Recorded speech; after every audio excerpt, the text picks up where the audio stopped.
Chapter 1389. How disgusting Xiao Yunduan's remarks led Third Old Master Qiao to abandon any thoughts of exploiting the situation. Qiao Xian and Xiao Yunduan had refrained from seeking vengeance on the Qiao family, and if they were provoked to retaliate, it could jeopardize his position. Moreover, life for the Qiao family in the capital would become even more arduous. The Qiao family lacked the confidence to challenge Xiao Yunduan. Madam Lady Qiao glowered at Qiao Xian, her dissatisfaction palpable, but she had to yield to the wishes of her eldest son. She then directed her glare at concubine, do once more.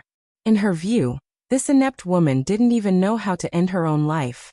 If she had successfully taken her own life in front of Xiao Yunduan and Qiao Xian's residence, the Qiao family could have demanded justice on her behalf. But instead, she had survived, with someone capturing her and returning her home, causing immense embarrassment. Madam Lady Qiao wasn't concerned about concubine Dust's reputation. Her primary aim was to humiliate Qiao Xian and Xiao Yunduan. She suggested, if this woman is so malicious, the Qiao family can't possibly shelter her any longer. Since she has offended Lord Xiao and Madam Xiao, please remove her from our premises. We will deal with Lord Xiao and Madam Xiao as we see fit. Her proposition was utterly repugnant. Qiao Xian and Xiao Yunduan couldn't simply take concubine Du with them. Doing so would only create more problems. Xiao Yunduan chose to disregard Madam Lady Qiao's words, and turned to Third Old Master. Officer Qiao, I have a few inquiries for you. May I proceed? Hearing his former son-in-law address him as Officer Qiao, in such a detached and businesslike manner, Third Old Master Qiao's heart ached. A reprehensible individual had triumphed. A reprehensible individual had triumphed. He had not acted in this manner in the past. The East Palace guards fixed their gazes upon him, rendering it impossible for Third Master Qiao to disregard Xiao Yunduan. This situation needed resolution, as these individuals wouldn't depart otherwise. The longer the deadlock persisted, the more detrimental it would be. Furthermore, with their current predicament, they couldn't afford to slight Xiao Yunduan. Could he afford to flaunt his father-in-law's status in such circumstances? Reluctantly, Third Old Master Qiao walked over. Madam Lady Qiao signaled to her husband and her brother-in-law, and they followed her lead. However, Sunbai reached out to halt them, stating, please wait. Lord Xiao didn't request your presence. The two old masters of the Qiao family seethed with anger. What did he mean by Lord Xiao didn't request your presence? Who did he think he was? Though they muttered silently, they dared not provoke the East Palace entourage. All they could do was stop with a resentful expression. Yunduan, I truly. Officer Qiao, would you prefer to relocate somewhere else? Xiao Yunduan interrupted. What? Third Old Master Qiao was left dumbfounded.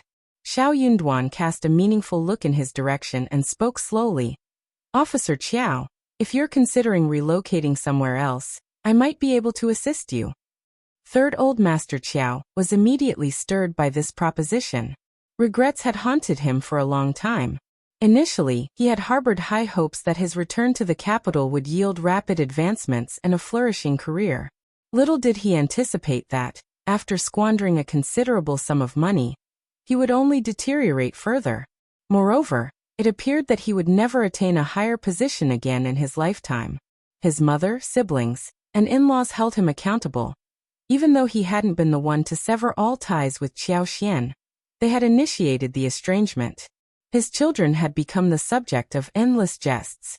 He felt a deep sense of shame when mingling as a guest. How he yearned for the freedom to depart the capital.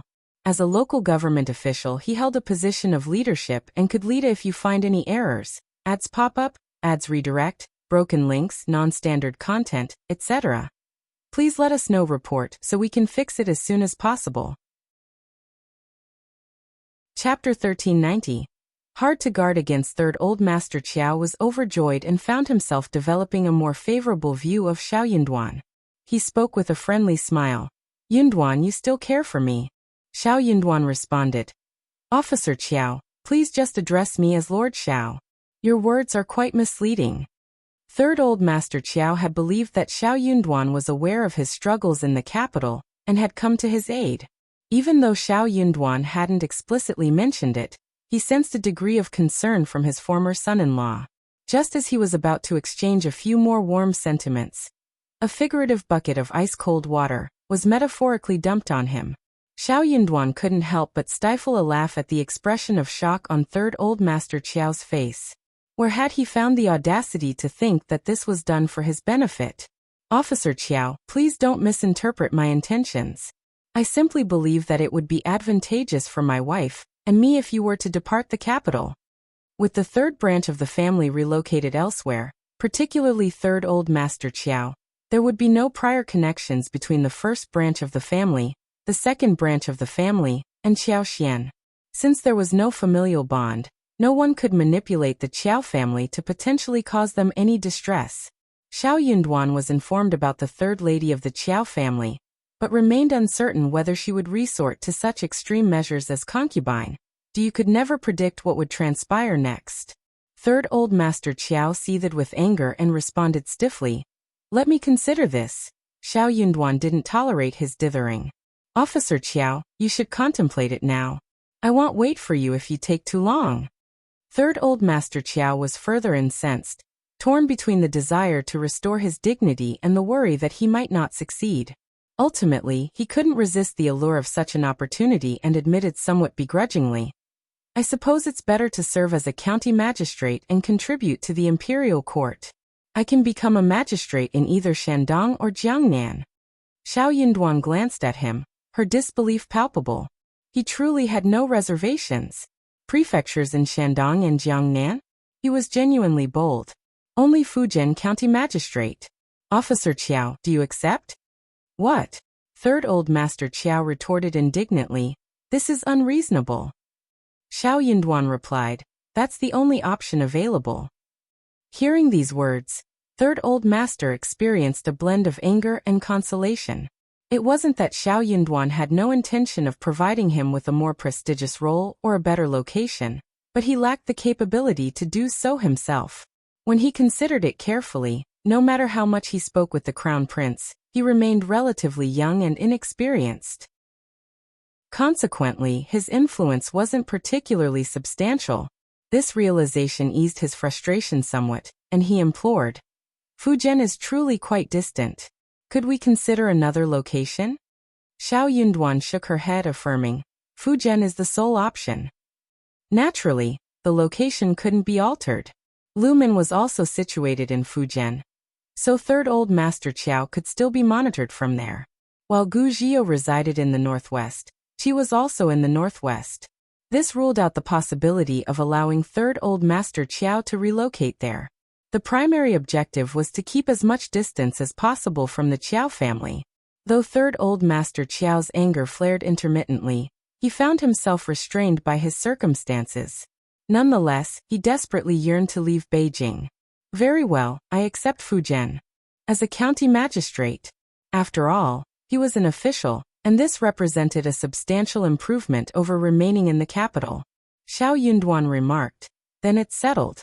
Officer Qiao, if you work diligently, you may find yourself transferred to a more desirable post someday."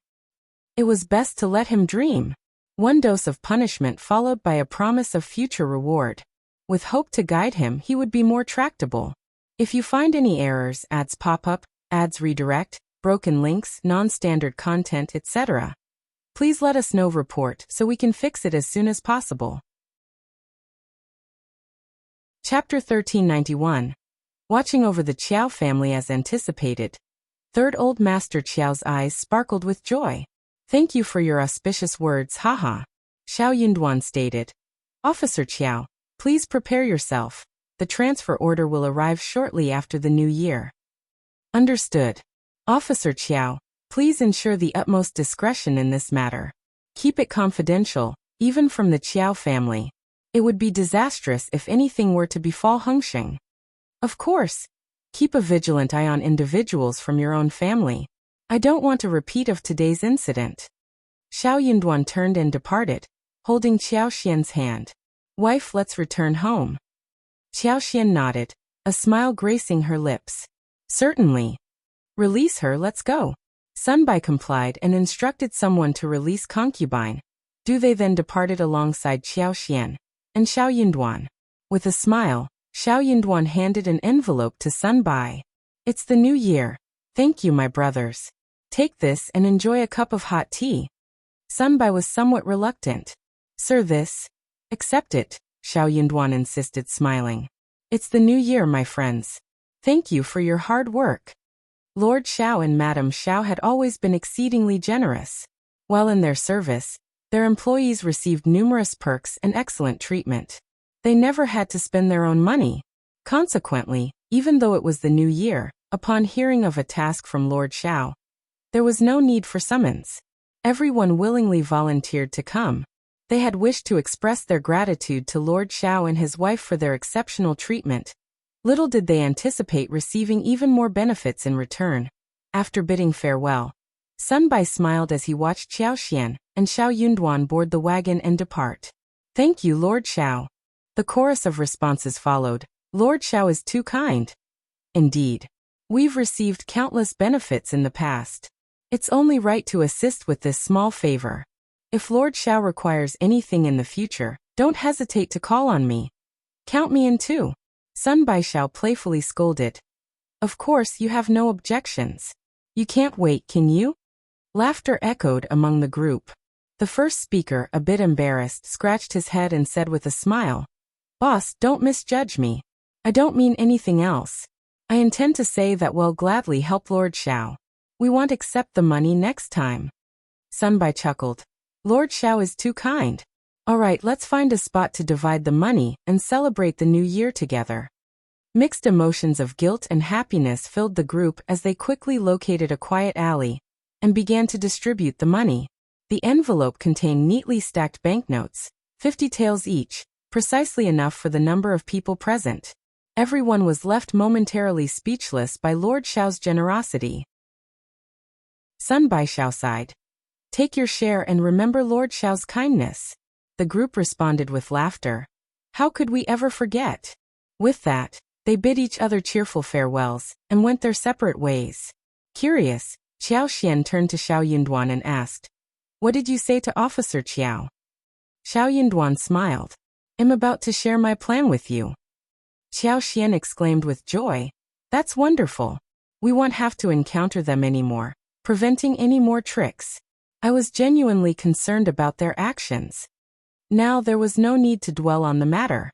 Xiao Yunduan grinned and said, I just recalled that Fujian province needed attention before the new year, so I'll resolve that matter within a couple of days. Sounds good. Let's not dwell on them. It's time to head home for the new year. Hee, absolutely. If you find any errors, ads pop up, ads redirect, broken links, non-standard content, etc., please let us know. Report so we can fix it as soon as possible. Chapter 1392. Words. After neutralizing a hidden threat, they breathed a sigh of relief. It was a perfect time to celebrate the upcoming new year. Qiao Xian couldn't contain her joy, knowing that she wouldn't have to deal with that family for at least a few years. The way Third Old Master Qiao had looked at her earlier, with a facade of a caring father, had genuinely disgusted her. If she were still the original Qiao Xian, if she hadn't transformed into the person she was today, Third Old Master Qiao wouldn't have even recognized her, let alone cared about her. So why was she still pretending? She couldn't find a single decent soul in the Qiao family. After leaving the Qiao family behind, Madam Lady Qiao impatiently asked Third Old Master, What did that Xiao guy say to you just now? Great Old Master Qiao, Second Old Master Qiao, and others also fixed their gazes on Third Old Master Qiao, all at once. Under their intense scrutiny, Third Old Master Qiao's heart raced, and he had an instinct to flee. Reflecting on Xiao Yunduan's warning not to disclose the transfer to the family, he began to understand. It was nothing. He inquired about concubine Du, and I had to clarify things. Madam Lady Qiao huffed, her interest waning, and she retorted with irritation. You're too soft. Who does this Xiao guy think he is? Even if you ignore him and don't show him any respect, what can he do to you? Humph, I'd like to see if he, the one who used to be your son-in-law, could harm you, his father-in-law. Father-in-law and son-in-law? Those words stung Third Old Master Qiao, and he felt a tinge of embarrassment. But it was his biological mother who had embarrassed him. leaving him little room for response. Third Old Master Qiao mustered a forced smile. It's the Lunar New Year. It's better to clarify things. Why let others accuse us? He directed an intense glare at concubine Du, who remained bound on the ground, her mouth still gagged. This mess is entirely that woman's fault. Old Master Qiao raised an eyebrow, expressing his doubt. Third brother, are you sure Lord Xiao only inquired about concubine Du? Did he mention anything else? Third Old Master Qiao immediately became cautious. He put on a smile and replied, Certainly not, elder brother. Do you think Lord Xiao had anything else to discuss with me? Speaking of which, was it even productive to be angry now? If they hadn't created a spectacle in the capital and taken actions into their own hands, perhaps he, his daughter, and her husband wouldn't have ended up in this situation today. If only Xiao Yunduan were still his son-in-law, he would be basking in glory, but he couldn't entertain such thoughts. The more he dwelled on them, the more remorseful he felt. The more he thought about it, the stronger the urge to unleash a torrent of curses. Old Master Qiao smirked. Third brother, your tone is a bit excessive. I observed that Lord Xiao didn't appear perturbed, and you seemed rather pleased. I thought you might be discussing something else.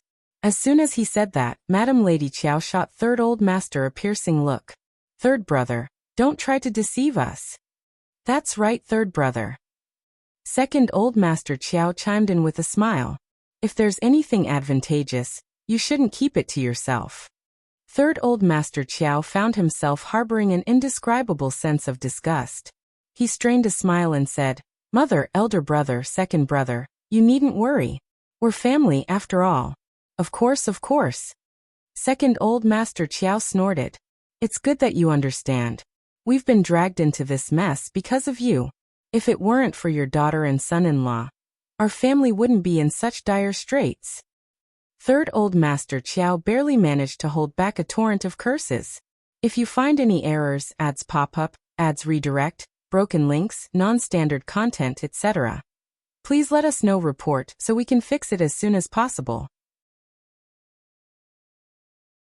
Chapter 1393. Really dumb. Madam Lady Qiao and the others voiced their agreement, venting their grievances for a while before departing. Third Old Master Qiao seethed with anger and instructed someone to remove concubine Du. He intended to question her in detail. Back in the house, he ordered the servants to untie concubine Du before she could catch her breath. Third Old Master Qiao delivered a brutal kick, causing her to scream and tumble to the floor. You wretched woman! The audacity of your actions. You've become quite bold, daring to do something like this. Speak up, who ordered you to do it? Concubine Du, cold, hungry, filled with hatred and anger, was no longer afraid. She rose to her feet, laboriously fixing her gaze on Third Old Master Qiao. Her eyes filled with contempt. Who do you think had the power and the nerve to give such orders? Don't you already know? Even if you do, I doubt you'd dare to utter a word. You, my co is suffering. As her mother, I am powerless, and you as her father are just as useless. Utterly useless. You can't even protect your own daughter. Oh my dear co. How dare you? Third Old Master Qiao was so furious that his heart ached.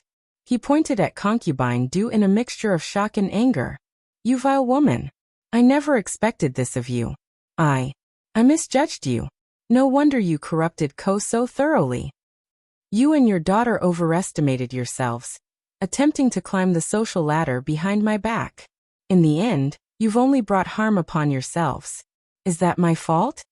No matter how harshly I may have treated you over the years, you've still provoked someone I cannot afford to antagonize. Do you truly believe you can escape unscathed? You're living in a dream. No matter what happened to third girl today, she brought it upon herself.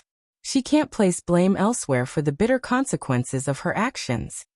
Do you think I wanted to? Concubine Du burst into tears.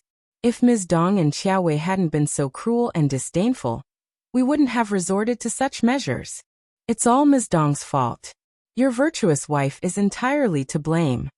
Concubine Du lashed out at Third Madam Qiao with ferocity for her past actions. Her eyes shot flames, her contorted face bore a venomous expression, and her vulgar words dripped with malice. Her rage left third old master Qiao utterly dumbfounded. He was truly stunned. As he gazed upon the enraged concubine Du, he quivered and felt a shiver run down his spine. Who were these people surrounding him? Was this the concubine he had cherished for so many years? The woman he had shared his bed with and treated tenderly? Concubine Du ranted to her heart's content, stopping only when she was breathless. She fixed a malevolent glare on third old master. Her gaze left him in such shock that he almost took a step back. Then concubine Du suddenly erupted into laughter. Retribution. It's all retribution. I bet Ms. Dong and Qiao Wei are tormented by their predicament, aren't they? That eldest young master is nothing more than a stray dog. Ha ha ha. Retribution. This is Ms. Dong's retribution.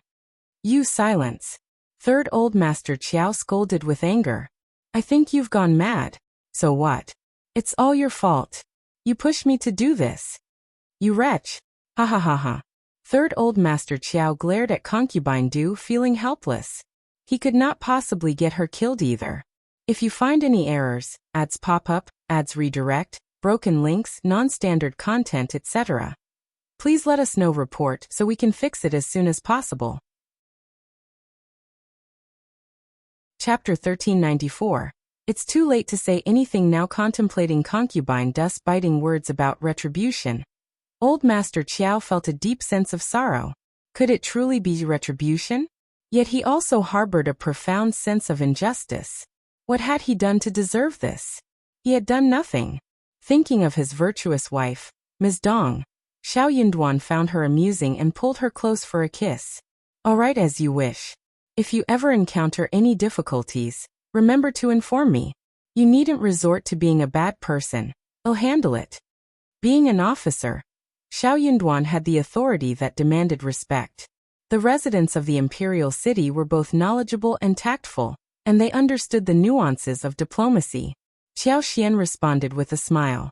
Xiao Yunduan's gaze grew intense as he held her tightly. It's getting late. Let's take a break. Qiao Xian met his gaze, and her heart raced. She blushed and averted her eyes, whispering, All right.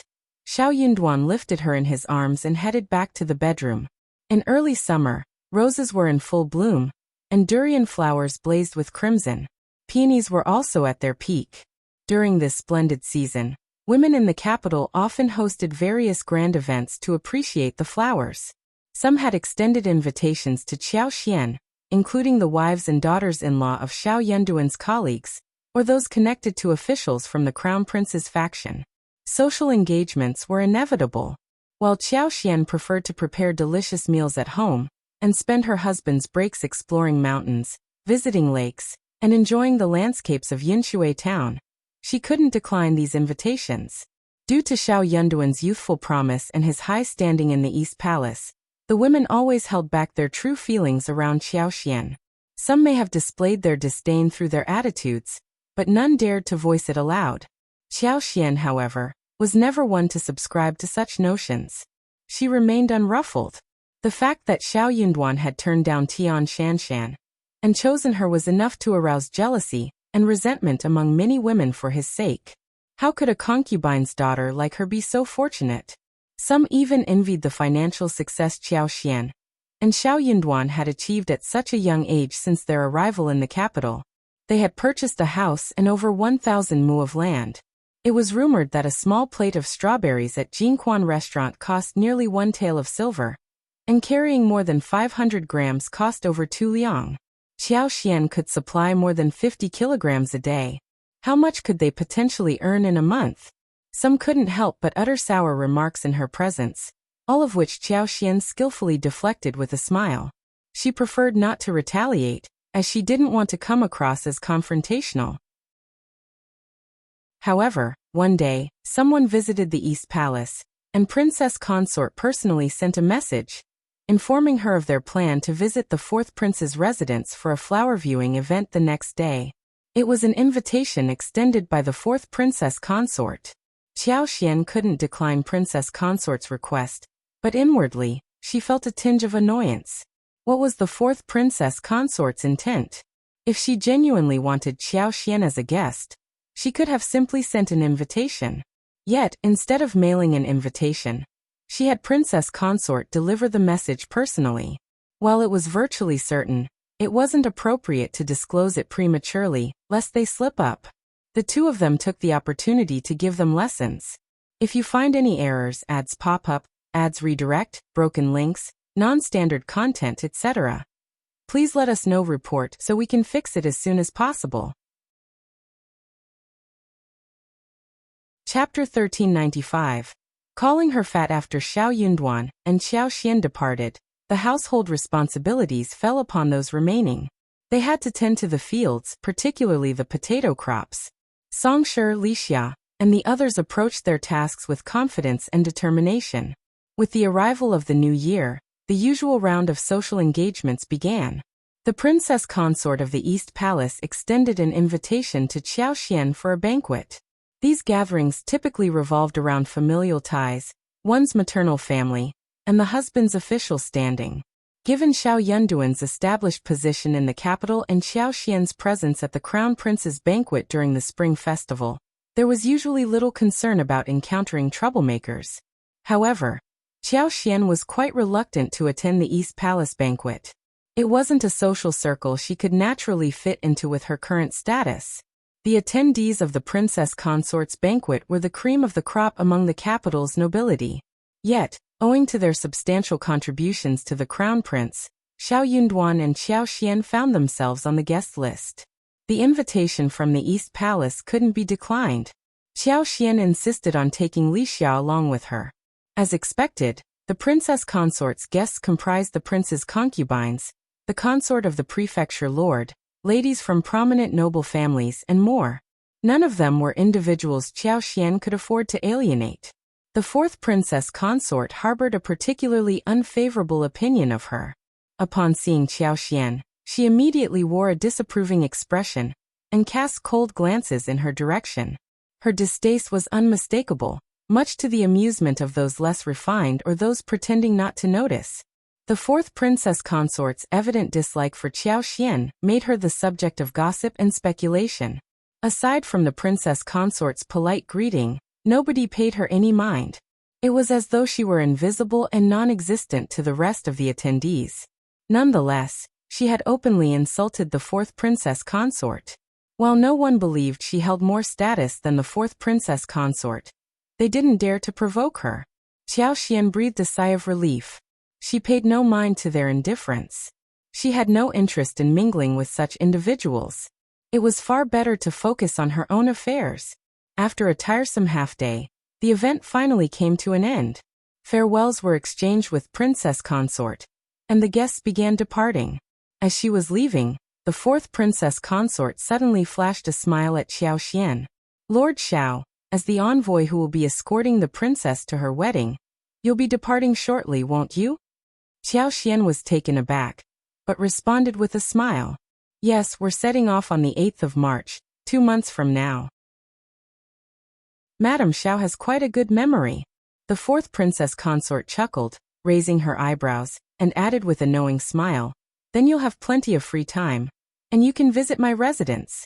Qiao Xian smiled and replied, Fourth princess consort, if my schedule permits, I'll certainly accept. The fourth princess consort made a dismissive sound and departed.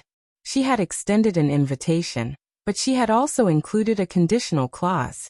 Who did she think she was? How arrogant!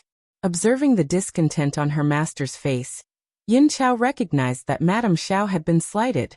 She tried to offer some reassurance with a smile. Princess consort, there's no need to stoop to the level of such a rude person. We belong to different social tiers, so naturally our speech and behavior differ. I don't mean to be impudent, but our maids are more disciplined than her. The fourth princess consort laughed and cast a glance at Yin Chao. You're absolutely correct. I misspoke. She paused briefly, then spoke with an elegant smile. Nonetheless, I simply don't like her. What can I say? If you find any errors, ads pop up, ads redirect, broken links, non-standard content, etc., please let us know. Report so we can fix it as soon as possible. Chapter 1396. Princess Shuangfu. Yin Chao smirked and responded, You're absolutely right. Who is she and what is her status? She should learn a lesson for her impudence. When Lord Xiao departs from the capital, we'll see who will support her. The fourth princess consort chuckled, feeling much more content. Indeed, when Xiao Yunduan left the capital, Miss Qiao would have to face the consequences. It was quite exasperating. He Jiqing had proven herself to be rather inept. She had failed to make proper use of the Qiao family's readily available chess piece. If she stumbled once or twice, what purpose did she serve? It was no surprise that His Highness' dislike for her had grown steadily. The next moment, the 12 peak masters found that the space around them began to twist. Their own figures became smaller and smaller, almost turning into mesons. Above everyone's heads, a massive entity appeared. It was a starry sky wanderer Xuan, whose size was tens to hundreds of times that of a normal life planet. Under the condition that the 12 peak masters' figures were turned into mesons, the starry sky wanderer Xuan seemed even more like a splendid starry river, towering above and looking down at everyone. We can't go on like this. The 12 peak masters trembled in spirit, realizing that if they didn't resist, their mental states would be destroyed, and then they would definitely be scolded by the teacher again. Thus, the 12 exerted their fullest strength in an explosion, seeking to resist the starry sky wanderer Xuan that seemed to crush down like the heavens. But the next moment, there was no longer a starry sky wanderer Xuan that resembled a splendid starry river between heaven and earth. The 12 peak masters' figures also returned to normal, and the twisted space quickly calmed down. However, the 12 peak masters did not dare to relax, because unknown to them, their teacher Qikuan Star Lord had already come by their side, standing behind everyone, looking down at the Qikuan main star below, as if observing someone. The great peak master, also at the 7th rank peak, likewise noticed something. Is this the aura of breaking through to the 7th rank? Junior disciple, is junior disciple breaking through to the 7th rank? The great peak master muttered to himself. Yet his voice rang in every peak master's ear. Breaking through to the 7th rank. 4th peak master's Wugu stared, dumbfounded and incredulous. Qikuan Star Lord glanced at the 4th peak master's Wugu, and then at the other peak masters, as if to say, see? Now do you understand why I didn't call your junior disciple over? The 12 peak masters were utterly bewildered. Xiao Yunduan didn't entirely agree with this course of action, but he couldn't help feeling both pleased and concerned about it. He was pleased that the crown prince displayed a compassionate and humane side, but he also sighed because this situation could lead to complications. It would be perfectly fine if everything went smoothly, but in the event of any trouble, it wouldn't be a laughing matter. The following day, a disguised Princess Shuangfu left the palace with her maid, Biyun and Auntie C. They met Xiaoxian at a tea house. Princess Shuangfu occupied a private room by the window, and watched the lively street scenes outside with genuine interest, her eyes filled with wonder. She was intrigued by everything around her. She would engage in light-hearted conversation with Biyun and Auntie C, inquiring about a variety of topics. Despite Auntie C being close to 40 years old, she had entered the palace at the tender age of 10. Over the years, she had left the palace only twice, and both instances had been strictly regulated, offering limited freedom. Many of Princess Shuangfu's questions stumped Auntie C. Nonetheless, the mistress and her servants engaged in animated conversations, sharing laughter and mirth. Princess Shuangfu unexpectedly felt that she wasn't as opposed to this marriage as before. After all, she had no family or relatives in the Great Qin Empire. Transitioning to Qingdi was a possibility. Rumor had it that Qingdi was devoid of the rigid rules and restrictions she encountered in the palace. She envisioned herself no longer confined to a gilded cage. Princess Shuangfu couldn't wait any longer. She decided to leave the palace early. And as soon as Qiaoxian received word of this, she hurried to meet her.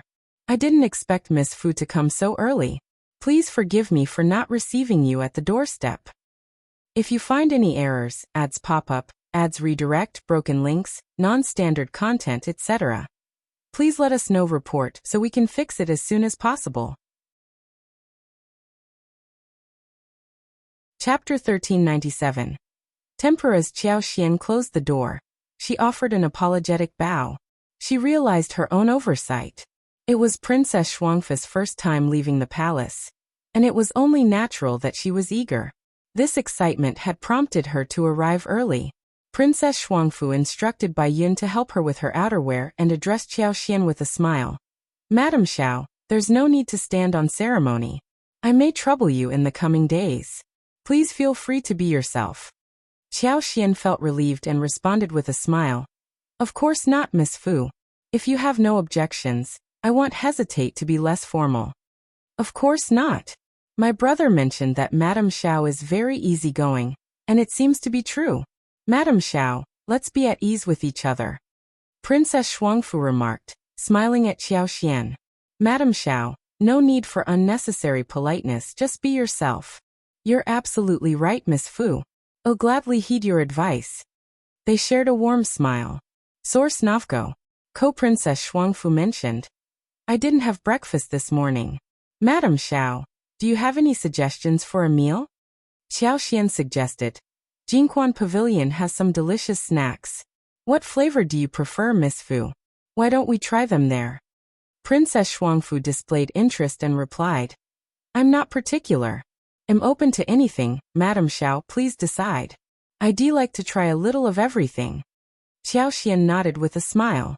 Yellow sweet osmanthus almond cakes, rhubarb rolls, Longjing green tea crisps, crab roe steamed buns, beef cereal, steamed dumplings with shredded chicken and winter bamboo shoots, fried radish cakes, and tofu pudding are all quite renowned. Shall we order a serving of each and 4 side dishes, as well as 4 appetizing sour and sweet preserves?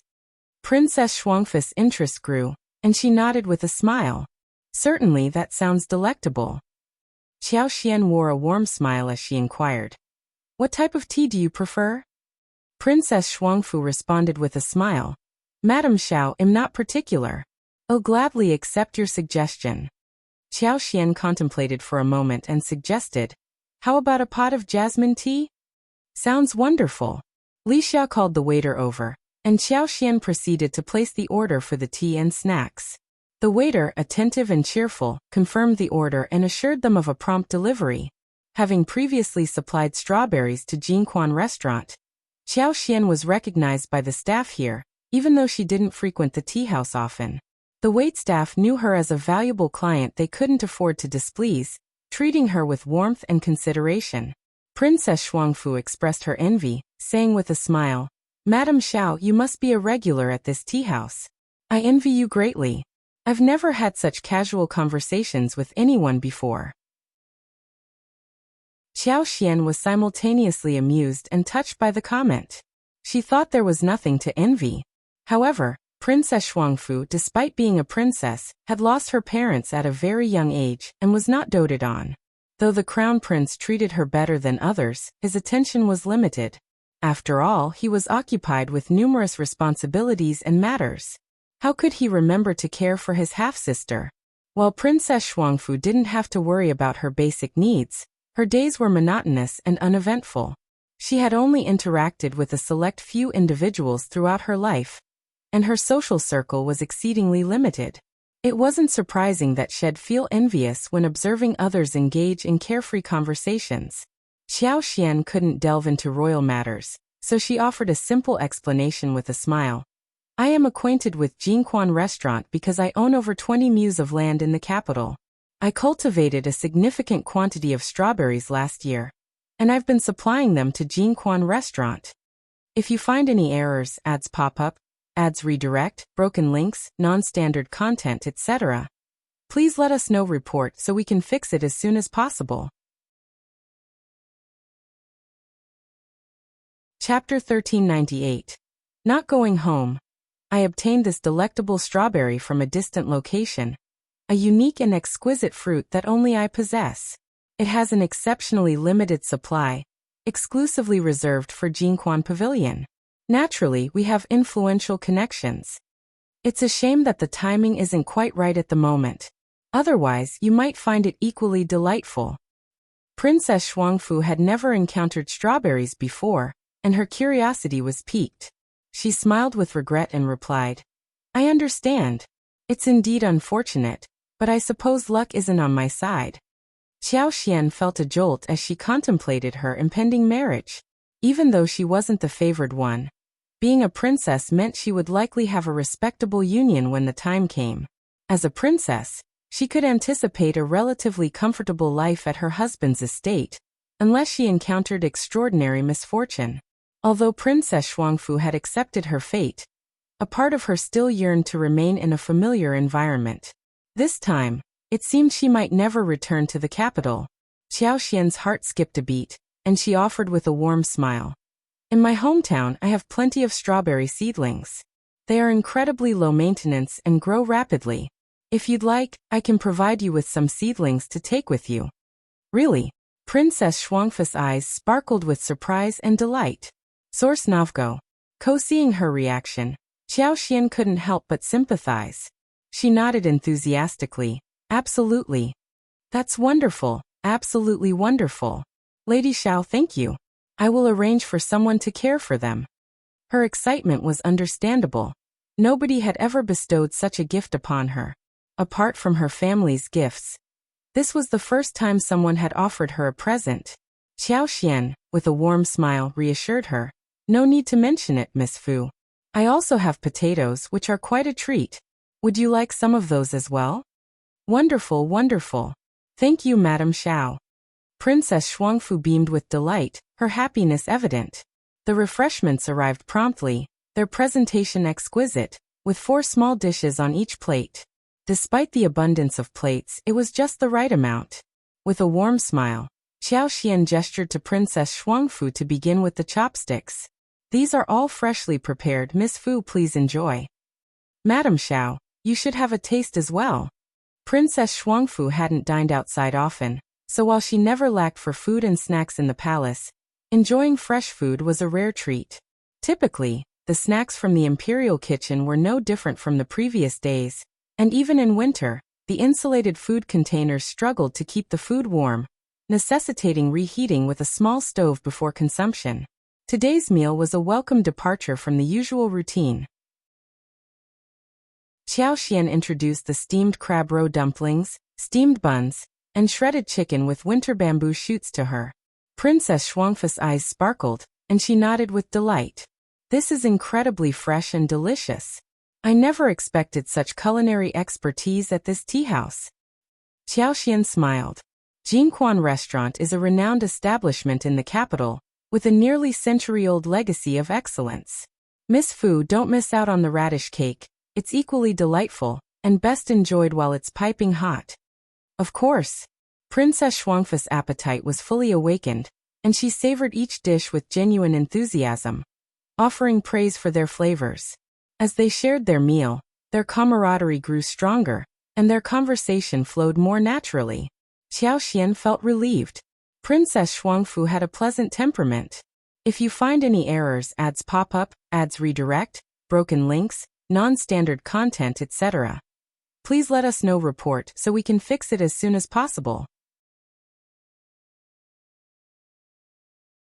Chapter 1399. Shopping with the princesses were known for their simplicity and lack of pretense. This made Qingda's journey accompanying her to the wedding far from exhausting. Princess Shuangfu expressed great interest in the strawberries that Qiao Xian had mentioned. Never having seen a vegetable garden before, she expressed a desire to visit Qiao Xian's place for a closer look. Qiao Xian readily agreed to this straightforward request.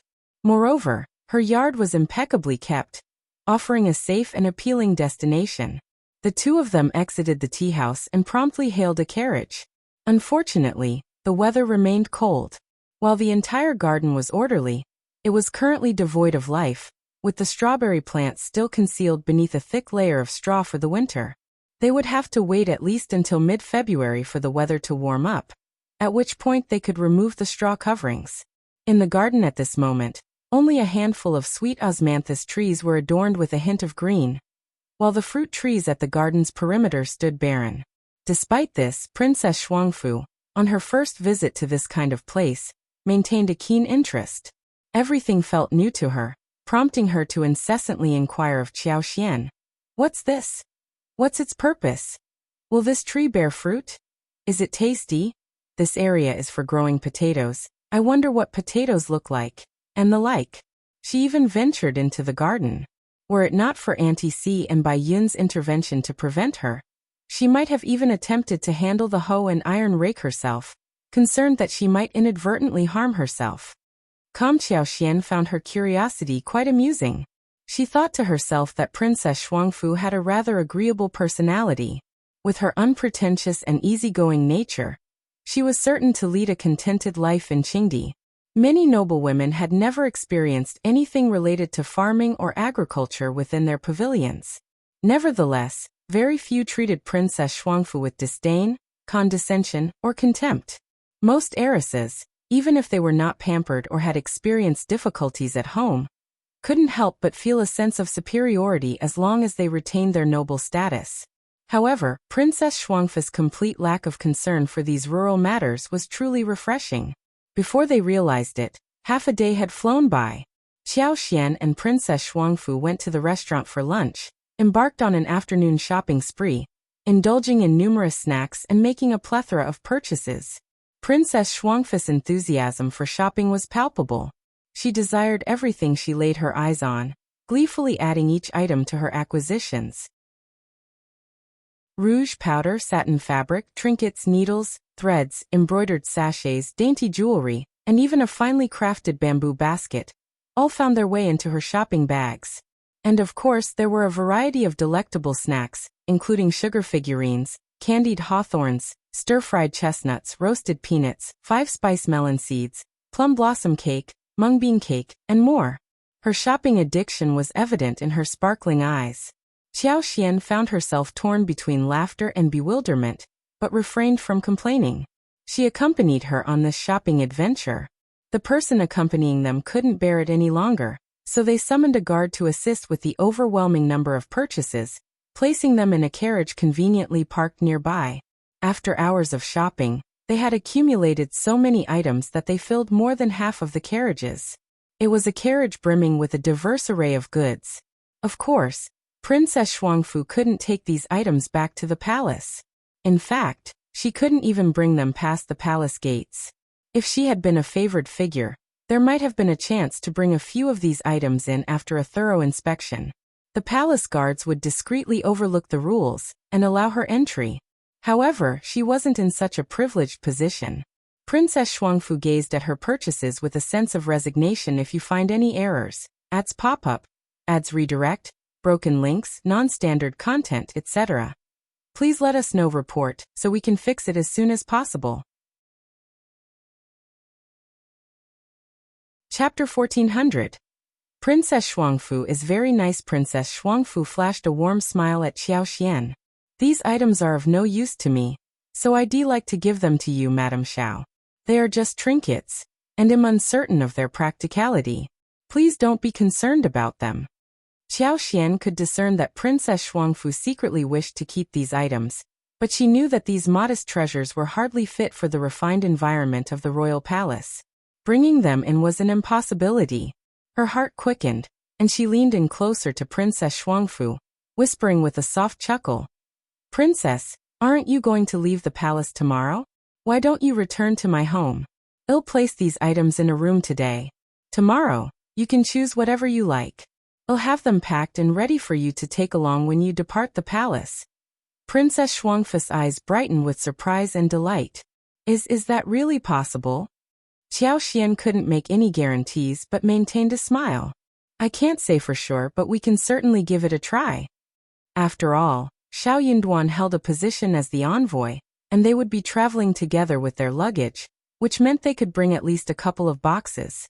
Princess Shuangfu also realized that with Lord Xiao as the envoy, Qiao might be able to assist her in this endeavor. Overjoyed, she took Qiao hands and expressed her gratitude, saying, "All right, let's give it a shot, Madam Xiao. Thank you. You're very gracious, Princess."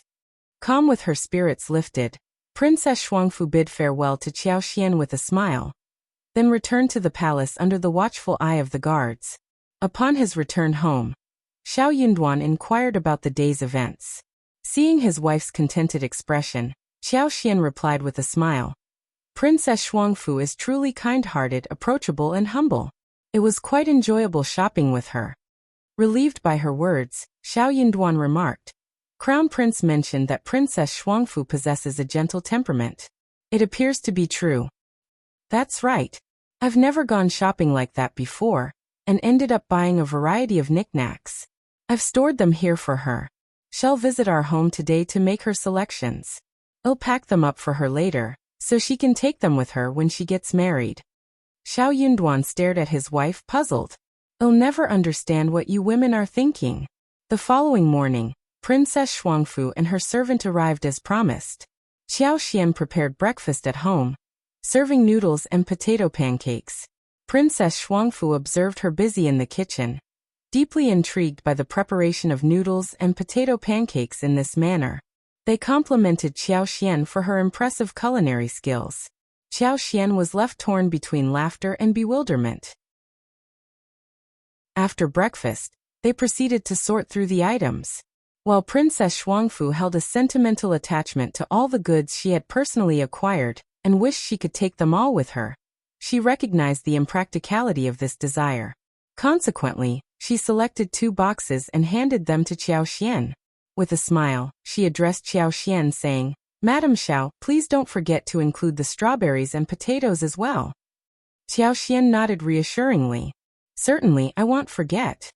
After some thought, Princess Shuangfu hesitated and said, Madam Xiao, I would like to bring some other items such as seeds, flowers, plants, vegetables, fruit trees, and more. I may not be knowledgeable about them, but I wish to bring as many as possible. Madam Xiao, could you assist me in preparing these as well? Qiao Xian was taken aback by the unexpected request, and felt a deep sense of respect for Princess Shuangfu's remarkable interest and ambition. If you find any errors, ads pop up, ads redirect, broken links, non-standard content, etc., please let us know. Report so we can fix it as soon as possible. Chapter 1401. That can't be better. Princess Shuangfu had grown up in the secluded palace, where such thoughts were a rarity, even if they happened by accident. In their era, maps were a precious commodity, not readily accessible to all. Families that possessed a map might risk being accused of conspiring to rebel. Although Qiao Xian had never laid eyes on a map, she had extensively questioned Xiao Yunduan about Qingda's climate, cuisine, attire, accommodations, customs, and more. From this, she could deduce that Qingda's situation was akin to the Tibetan region. Xiao Yunduan had brought an assortment of seeds. With proper care and a suitable planting location, there shouldn't be any issues. Qiao Xian nodded, sporting a warm smile. Why not?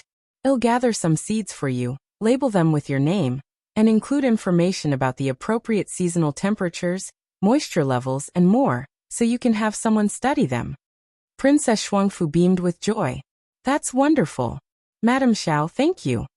With a hint of tears in her eyes, she whispered, Madam Xiao, you're such a kind-hearted person, and I have no means to repay your kindness. The journey ahead is long and filled with uncertainties. But if our paths cross in the future, and there's anything I can do to assist you, I will do so without hesitation. Of course, I hope we never meet again.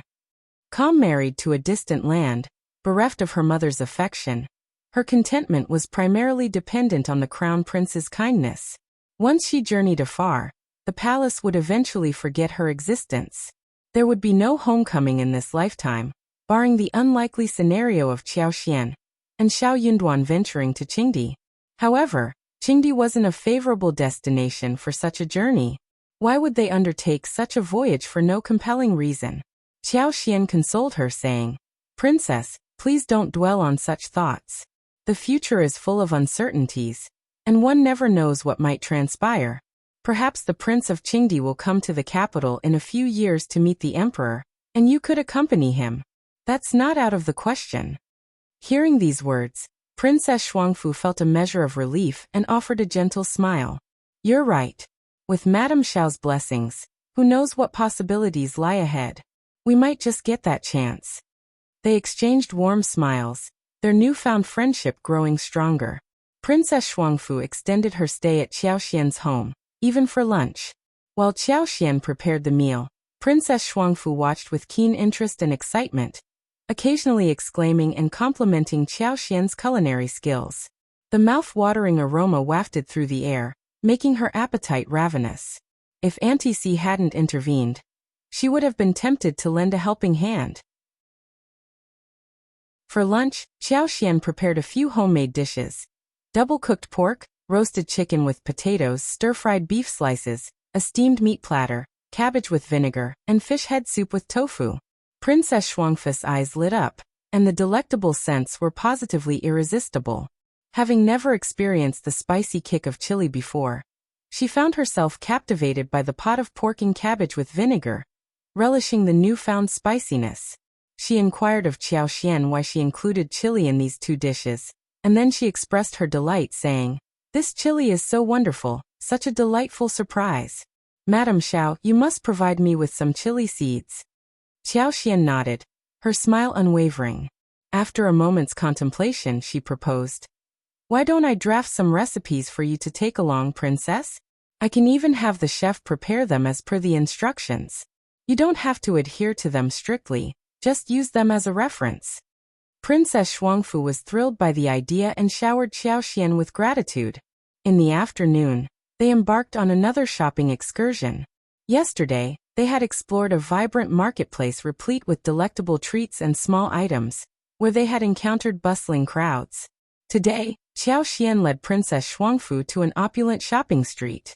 If you find any errors, ads pop up, ads redirect, broken links, non-standard content, etc., please let us know. Report so we can fix it as soon as possible. Chapter 1402. Plan well. The bustling street was adorned with high-end silk shops, embroidery ateliers, cosmetics boutiques, calligraphy and painting galleries, as well as shops offering metal and stone toys and exquisite jewelry, among other treasures. Princess Shuangfu observed the vibrant scene with great interest. Yet her shopping frenzy of the previous day had waned. Firstly, her initial enthusiasm had dwindled. Secondly, although the wares displayed in today's shops were undeniably captivating, she had been exposed to a wealth of opulent items in the palace, making these goods seem less enticing by comparison. Thirdly, she was aware that these items were substantially costlier than those she had encountered the day before. While the princess consort had encouraged her to explore and acquire whatever she fancied, purchasing jewelry and exquisite embroideries costing thousands of taels of silver would hardly be well received. On the following day, Qiao Xian accompanied her to the flower and bird market and the farmer's market, where they selected various seeds. They enjoyed lunch at a restaurant and spent the afternoon at a temple. Princess Shuangfu entered the temple with deep devotion before returning to the capital. 3 days had passed swiftly, leaving Princess Shuangfu filled with reluctance. "Madam Xiao, I am fortunate to have had your company these past 3 days, exploring the prosperous and lively capital. I've seen so many beautiful, delectable, and fascinating things. I have no more regrets. These 3 days, and you, Madam Xiao, will forever remain in my memory. Come, take good care, Madam Xiao." With these parting words, they realized that they might never cross paths again. As Princess Shuangfu approached Qiao Xian, her eyes brimmed with tears. Unbeknownst to her, Qiao Xian intended to escort her to Qingdi. Although Qiao Xian harbored her own sadness, she couldn't disclose the possibility of their future reunion. She mustered a smile and responded, "Take care, Princess. It's been a privilege to explore the capital alongside you, and I'll cherish this time we've spent together. Wishing you a long and prosperous life." Princess Shuangfu nodded with tears glistening in her eyes. "Likewise, Madam Xiao." Reluctantly, the two of them bid farewell, and Princess Shuangfu finally entered her carriage and made her way back to the palace. Observing her melancholic demeanor, Auntie Cis' heart ached. She mustered a smile and offered some reassurance. "Princess, these past few days of shopping were a rare and joyful experience for you. Try to find happiness in it." Princess Shuangfu mustered a smile in response. "Aunt, you're absolutely right. As a princess, I have little choice but to accept many things. Now that this marriage has been arranged for me, I must face it with composure. I must make adequate preparations." There was no time for sadness. After all, the marriage was a done deal, unalterable. She would eventually need to confront it. It was wiser to approach the situation with a level head, strategizing to secure as much dowry as possible for herself. For women, while dowry couldn't resolve all postmarital challenges, it could certainly alleviate most of them. Naturally, the more the better. As Princess Shuangfu departed, Qiao Xian couldn't help but feel a tinge of disappointment, letting out a sigh. Marriage to a distant land was rarely a joyful affair. Thankfully, the princess possessed an optimistic and easygoing nature. With such a disposition, she would likely find a more satisfying life. Following the Lantern Festival, the festive spirit gradually dissipated, and life returned to its usual pace. Those assigned to yamen duty took up their responsibilities, while those involved in trade resumed their business activities. Qiao Xian had procured a variety of seeds for Princess Shuangfu. Vegetables, grains, and fruit trees were among her selections. She had wood elemental superpowers.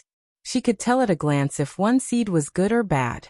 If you find any errors, ads pop up, ads redirect, broken links, non-standard content, etc., please let us know. Report so we can fix it as soon as possible.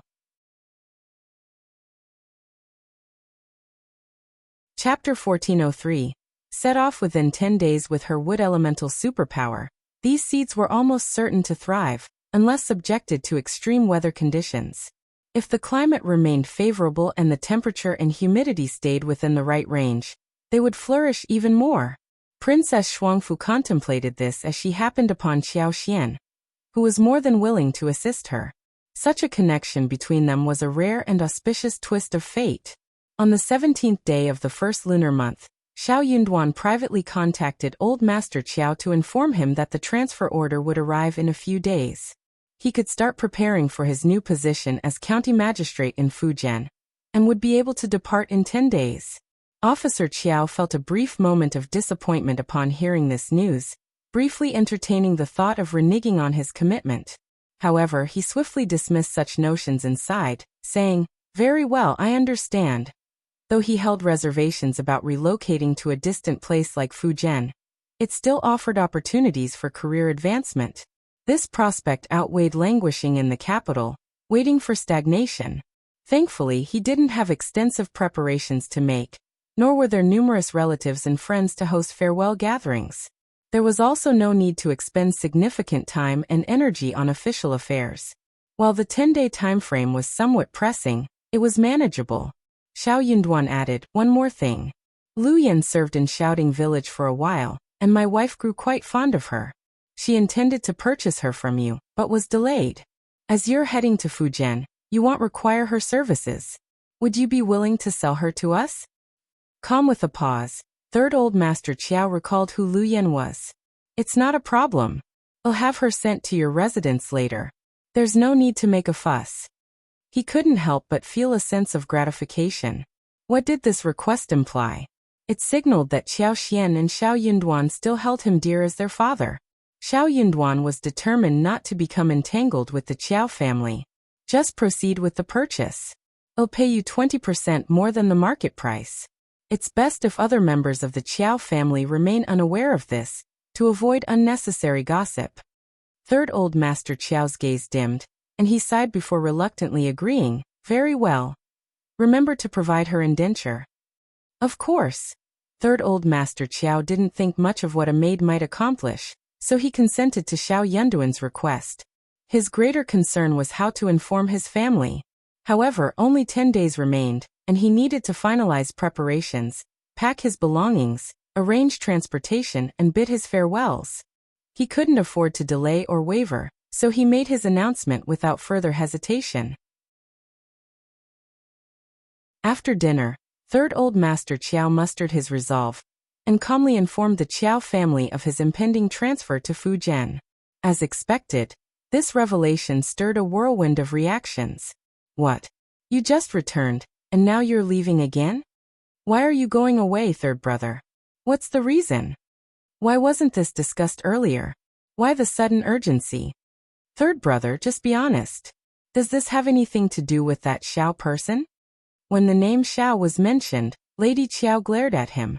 "Third brother, is it because of that Xiao?" Third Old Master Qiao maintained his composure. Mother, how could that be? I, too, found this development rather abrupt, but the transfer order is on the verge of issuance. I thought it best to comply. With a few more years outside, I might even be promoted to magistrate. If you find any errors, ads pop up, ads redirect, broken links, non-standard content, etc., please let us know. Report so we can fix it as soon as possible. Chapter 1404. The Qiao family's scheme. Old Master Qiao scoffed, casting a disparaging glance at him. You make it sound so facile. The disparity between a prefectural magistrate and a county magistrate was substantial. How many individuals had to endure a lifetime as county magistrates? It wasn't as simple as promotion. He lamented. It's a shame. Xiao is on the brink of leaving the capital as an emissary, leaving only Ms. Qiao in the intermediate. Ms. Qiao is a woman. What does she comprehend? What knowledge does she possess?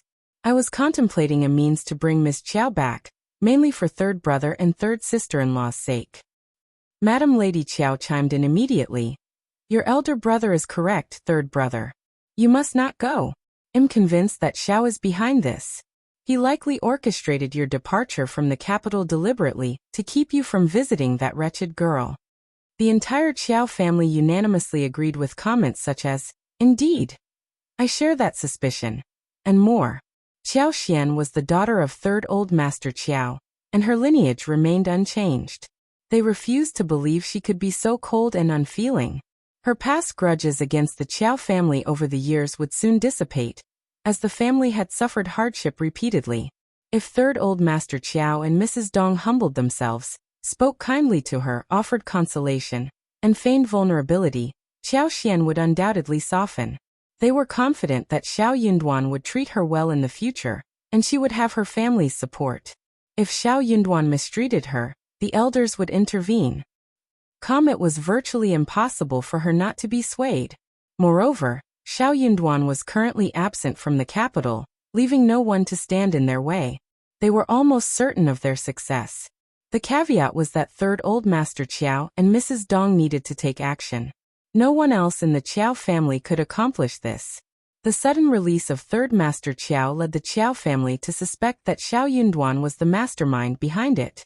Given Xiao Yunduan's influence in the Crown Prince's circle, manipulating such matters would be relatively straightforward. Madam Lady Qiao grew increasingly incensed the more she pondered this. That Xiao fellow is so crafty and malicious. If not for him, we wouldn't be in this situation. That wretched girl might have already had a change of heart. The Qiao family shared her sentiment. Which woman would willingly sever ties with her own family? Who wouldn't yearn for the security of a family to rely on? Third old Master Qiao felt worn out. He sighed and reasoned. Mother, elder brother, second brother, sister-in-law, this is a decision made by the imperial court. There's no way to alter it. Madam Lady Qiao sneered. Find a solution. What can you do? You could say that I'm unwell, and you need to stay and care for me. Second old Master Qiao proposed. Alternatively, third brother, if you were to feign a severe injury and claim you're immobilized, who could compel you? Agreed. Third old Master Qiao's face turned pale with frustration. He retorted.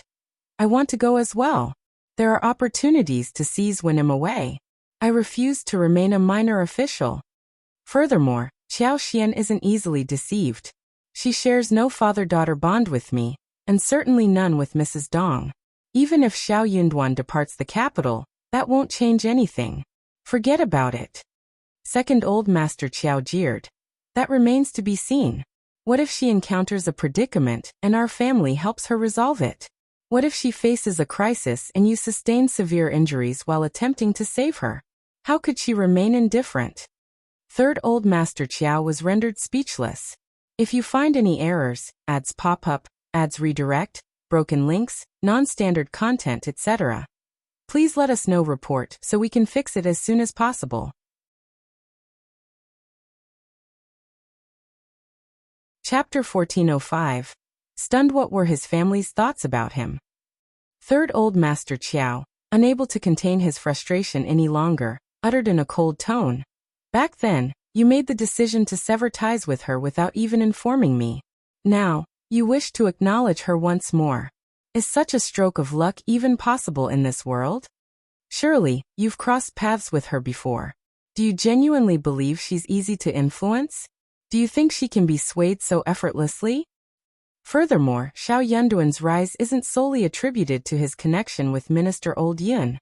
He is a formidable individual to reckon with. If he's the reason for my reassignment away from the capital, he must have anticipated how our family might respond to Qiao Xian after his departure. Even if I decide not to leave, can you assure me that he won't have alternative means to deal with us? Do you possess the certainty to manage this situation? This marked the first time that Third Old Master Qiao had engaged in such an extensive conversation with his family, and his words left the entire Qiao family in a state of bewilderment. For a moment, they stood there, lost for words, grappling with an unexplained sense of shame and guilt. Calm, third brother. Madam Lady Qiao snapped back to her senses. All right. You've grown quite audacious, haven't you? How dare you speak to me in such a manner? Third Old Master Qiao shook his head, his heart heavy with desolation. He sighed and stated, in any case, my decision is made. I've conveyed what I needed to. If you doubt me, there's little more I can do. You're on your own. With that, Third Old Master Qiao turned and departed. Madam Lady Qiao was infuriated, slamming her hand on the table. Ungrateful wretch. You think you can just leave like that? Dream on. An awkward silence enveloped everyone in the room. Third Old Master Qiao's words had truly struck a nerve. Second Mrs. Qiao softly murmured, it's easy for third brother to speak that way. If you ask me, it's partly his fault. If he had written to us earlier about that Xiao girl, we wouldn't have severed ties so hastily. We share the blame for not communicating. That's true. Others joined in with their thoughts before quietly retreating to ponder their own concerns. Third Madam Qiao had been preoccupied with her health issues and was absent when Third Old Master Qiao returned. Upon his arrival, he instructed her to prepare for departure. All three branches would be leaving the capital with him. Xiao Yunduan hadn't requested him to go alone. He was resolute about ensuring the third branch members left the capital. There was no room for negotiation. Third Madam Qiao had long been dissatisfied with their current circumstances, and nothing seemed to be going their way. Upon learning of the impending relocation, she hesitated only briefly before making up her mind to go, despite Fujian's remoteness. In the presence of the county magistrate's wife, everyone showed deference and flattery, which was preferable to staying in the capital and enduring mistreatment. The remote location was a minor concern. None would dare to disregard the authority of the county magistrate's wife. However, thoughts turned to Qiao Wei's family. At this point, Third Madam Qiao felt conflicted once again. Qiao Wei was no longer a child. If she accompanied the old master, she would only be able to rely on the people over there. But what if the old master decided to relocate her? What would happen to Qiao Wei then? Leaving her behind meant they would be separated, with little chance of seeing each other. If any issues arose, Third Madam Qiao wouldn't be able to provide assistance. However, if he took Qiao Wei with him, where could they find a suitable marriage for her in such a short time? If you find any errors, ads pop up, ads redirect, broken links, non-standard content, etc., please let us know. Report so we can fix it as soon as possible.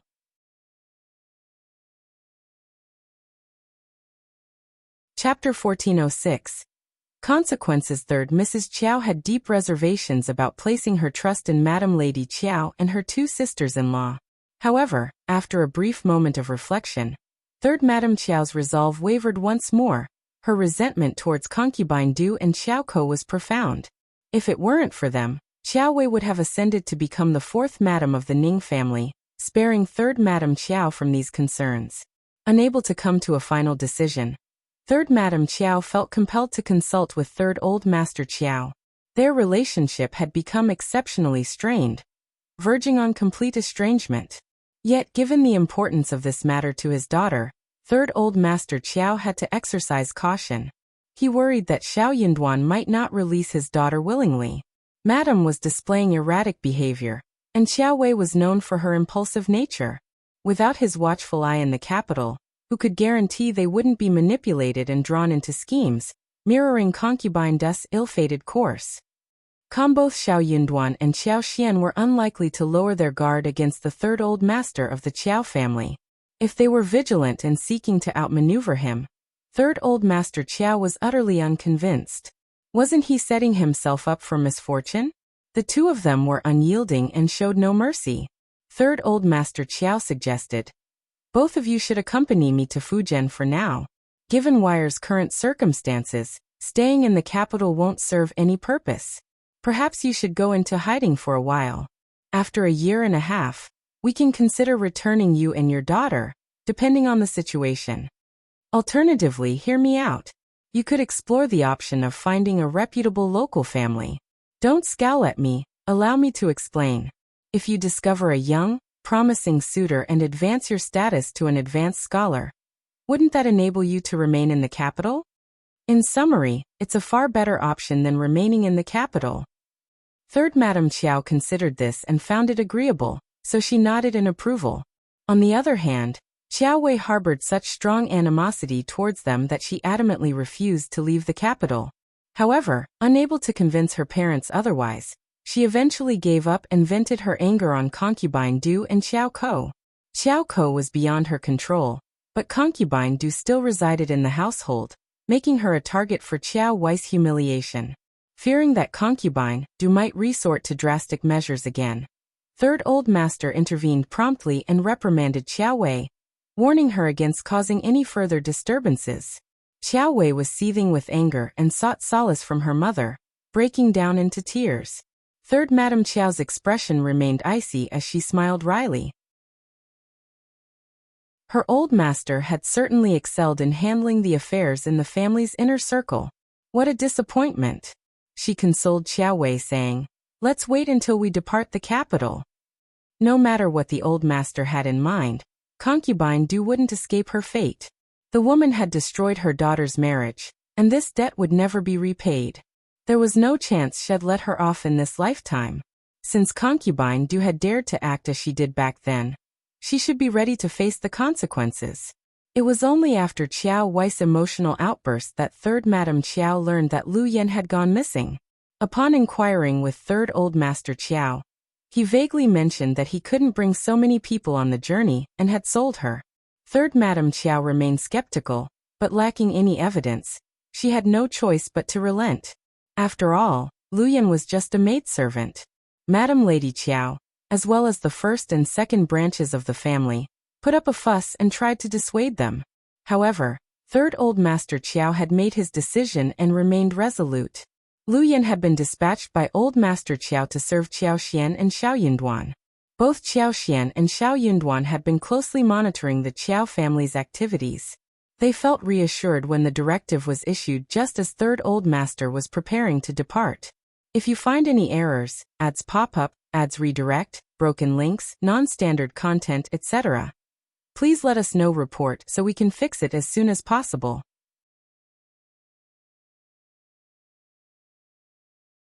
Chapter 1407. Better to stay at Qiao family. Qiao Xian had no desire to meet with Lu Yan. He harbored an aversion to those who betrayed their masters, and Lu Yan's prior performance in Shouting Village had been less than satisfactory. Had it not been for Qiao Xian's use of intimidation to keep her in check, she might have taken drastic actions. Qiao Xian was indifferent to her surrender, but he believed in offering fair exchange. He instructed Songshe to temporarily relocate Lu Yan to the farm in Cloudwater Town. Once third old master Qiao and the rest of his party had left the capital, and everything had settled down, they would return to finalize her arrangements. To avoid potential complications, Qiao Xian chose not to inform Lu Yan of this decision. While Lu Yan might have felt a tinge of disappointment about not serving at the Xiao family's residence, she was relieved to have left the tumultuous Qiao family behind. At this moment, she was obedient and cautious, far from daring to voice any complaints. She had a good understanding of Madame Xiao, formerly known as Second Mississippi. She knew her to be a kind and compassionate woman who wouldn't mistreat her, even if she were relocated to the farm. At the very least, it would be an improvement over staying at the Qiao family. Upon her arrival at the manor, Lu Yan found herself content with her new surroundings, despite its somewhat remote location. 10 days flew by swiftly. The weather had mostly cleared up, with a high, bright sun, and gradually diminishing bone-chilling cold. The residents of the capital had shed their heavy winter attire, opting for lighter cotton clothing. Third Old Master Qiao discreetly left the capital with his wife, concubines, servants, and a low profile. As they ventured further south, the temperature would gradually rise, making their journey more manageable. He had paid a substantial price to overcome the Qiao family. Madam Lady Qiao threw a tantrum, and her brothers and sister-in-law persistently pestered him, almost depleting the entire family's resources. Old Master Qiao had painstakingly collected antiques over the years, yet only 2 or 3 were left in his possession. Madam Lady Qiao took the rest. Furthermore, Madam Lady Qiao and her 2 brothers coerced them into a yearly agreement for a payment of 600 taels of silver. Qiao Xian and Xiao Yunduan had plotted against him, and the Qiao family clearly remembered that this written agreement was the most reliable one. Regardless of what Old Master Qiao argued, he adamantly refused to commit it to paper. Third Old Master Qiao was overwhelmed, but he found himself with little room to maneuver. Refusal was not an option, or he would be unable to leave at all. While he could tolerate the fuss made by his 2 brothers, he couldn't risk opposing his mother, a situation he couldn't endure. The silver had been depleted significantly, leaving less than 200 taels. 200 taels of silver for a party of approximately 10 people in 4 carriages, encompassing their expenses for food, lodging, and other incidentals during the journey and upon reaching their destination. Clearly insufficient. All they could do was remain optimistic and brainstorm solutions upon arrival. Third Mrs. Qiao was infuriated to the point of physical discomfort. But what could she do? In front of Madam Lady Qiao, she was powerless, though she could appear quite dominant. When dealing with Qiao Xian and concubine Du before departing, Third Old Master sought a meeting with Qiao Xian and Xiao Yunduan, but they declined. What was the use? Xiao Yunduan and Qiao Xian were well aware of the situation, but chose to observe from the sidelines, showing no sympathy for Third Master. Even if he were pitiable, he was pitiable in a way that elicited contempt. If you find any errors, ads pop up, ads redirect, broken links, non-standard content, etc., please let us know. Report so we can fix it as soon as possible.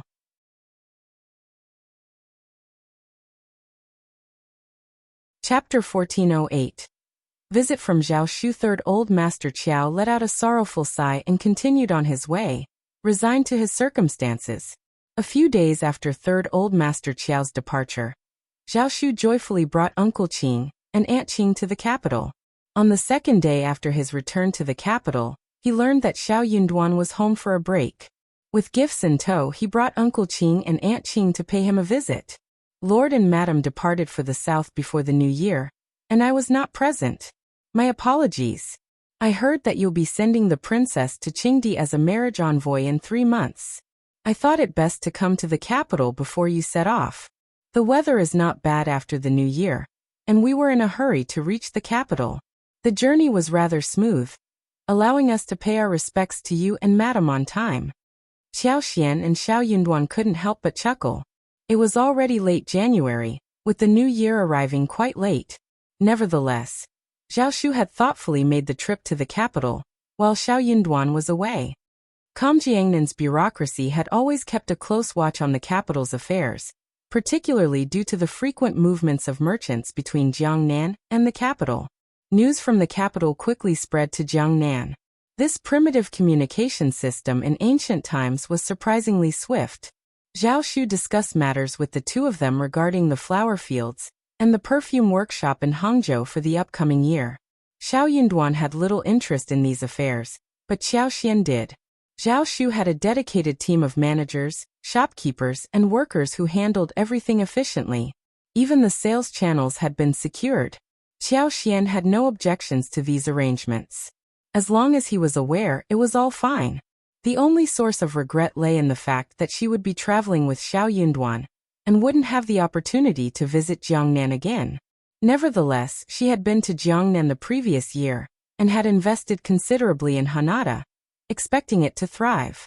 Qiao Xian casually reminded Zhao Shu, Young Master Zhao, the land you acquired is excellent, and the flower and wood seedlings are of high quality. Your subordinates will look after them. When spring arrives, those flowers and trees will grow lush. You better be prepared in case there's an abundance of flowers, and the workshop becomes quite busy. It would be a waste. Zhao Shu was delighted with Qiao Xian's praise and nodded. If you hadn't brought it up, I wouldn't have thought of it. Madam Xiao, you're absolutely right. I'll make sure they keep an eye on things and get ready. I invested a significant sum in acquiring those flower seedlings. The field stewards mentioned that our flowers and trees are well suited for the winter. They have full buds and are sure to flourish in the warmer weather. We're bound to make a substantial profit this year. Perfume had only been introduced in the latter half of the previous year. Though the glass bottles were not cheap, a small bottle worth more than 100 taels of silver still generated substantial profit. Zhao Shu had overseen this endeavor entirely on his own, different from taking charge of the 100,000 mu of mulberry gardens. He experienced a special sense of achievement, especially as the profits continued to grow and multiply. His motivation was at an all-time high. Qiao Xian smiled. If everything proceeds smoothly in the workshop, we'll make quite a profit. In any case, I must remind you, young Master Zhao. Zhao Shu responded with a smile. Rest assured, Madam Xiao, I won't forget about it. After a brief stay, Zhao Shu stood up to take his leave. He mentioned that he had reserved a private room at Dian restaurant, and invited the two of them for dinner the following evening. If you find any errors, ads pop up, ads redirect, broken links, non-standard content, etc., please let us know. Report so we can fix it as soon as possible.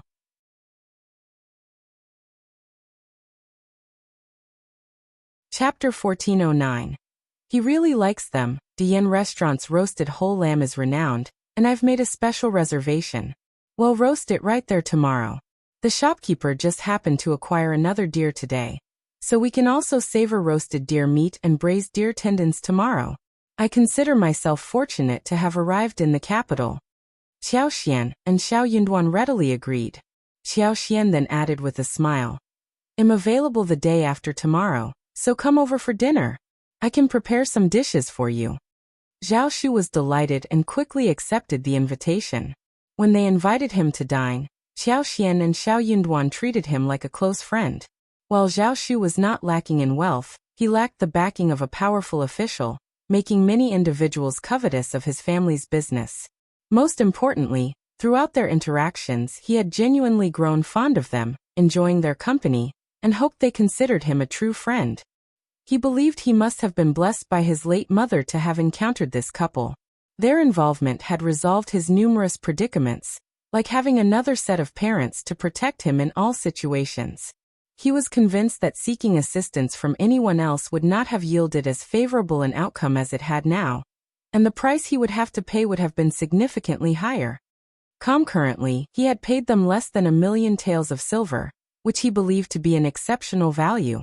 After all, the 100,000 mu of mulberry gardens that Qiao Xian had reclaimed for him generated more than 700,000 taels of silver annually. Additionally, there were the promissory notes, totaling several million taels of silver. Furthermore, he had taken advantage of the situation to acquire nearly all of Zhao Mu's assets, which were invaluable. His mother had divorced him and left Zhao Mu, a decision immeasurable in terms of money.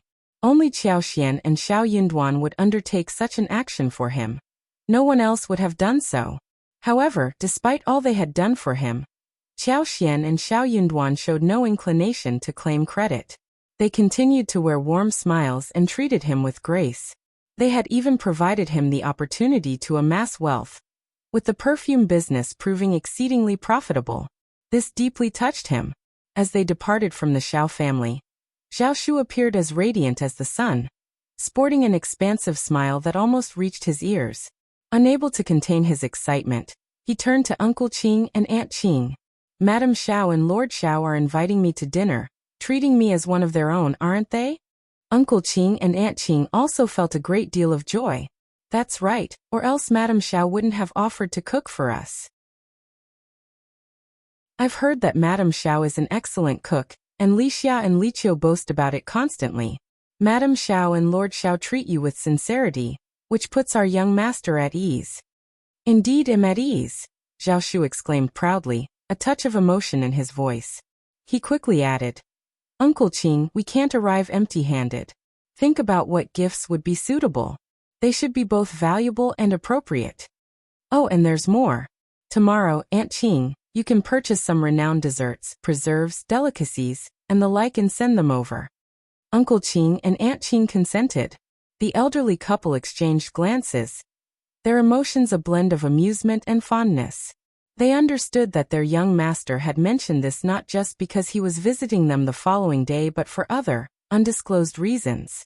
Unable to contain her curiosity, Aunt Qing gently reminded him, Young master, there are some matters that become more challenging to address the longer they are postponed. When do you plan to discuss that with them? If you find any errors, ads pop up, ads redirect, broken links, non-standard content, etc., please let us know. Report so we can fix it as soon as possible.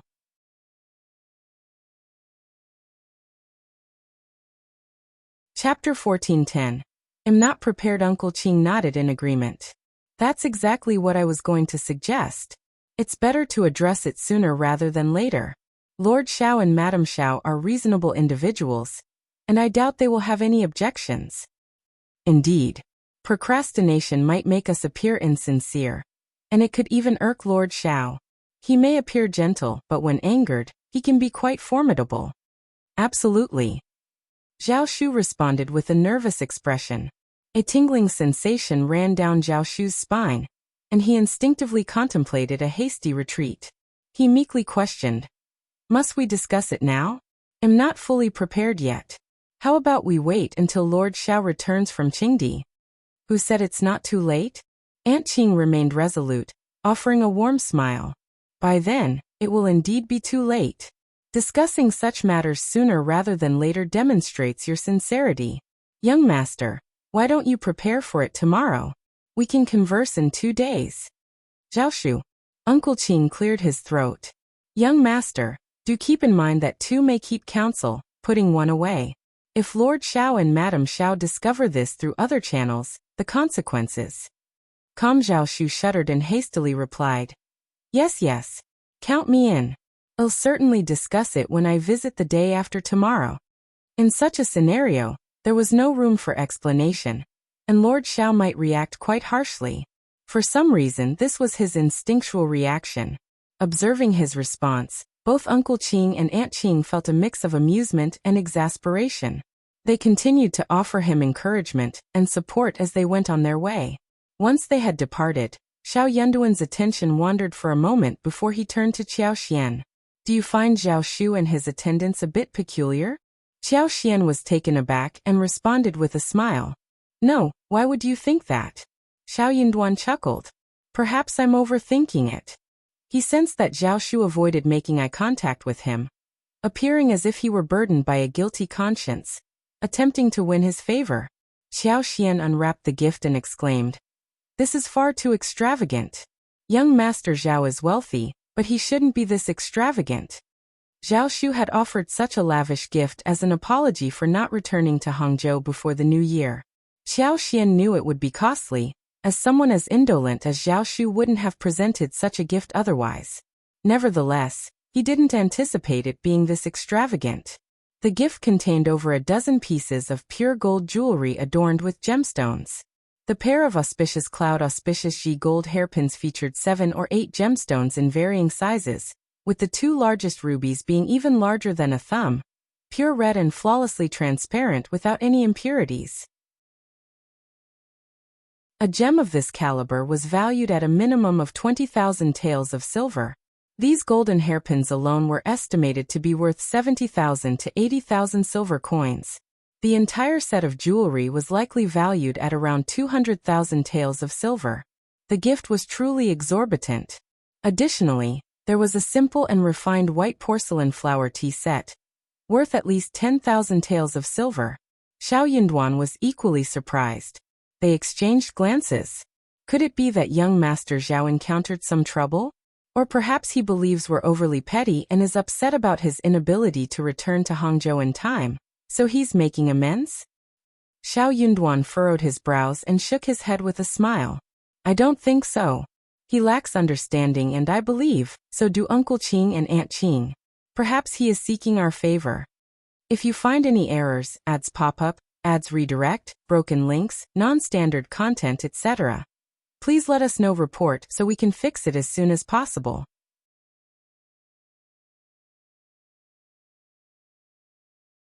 Chapter 14:11.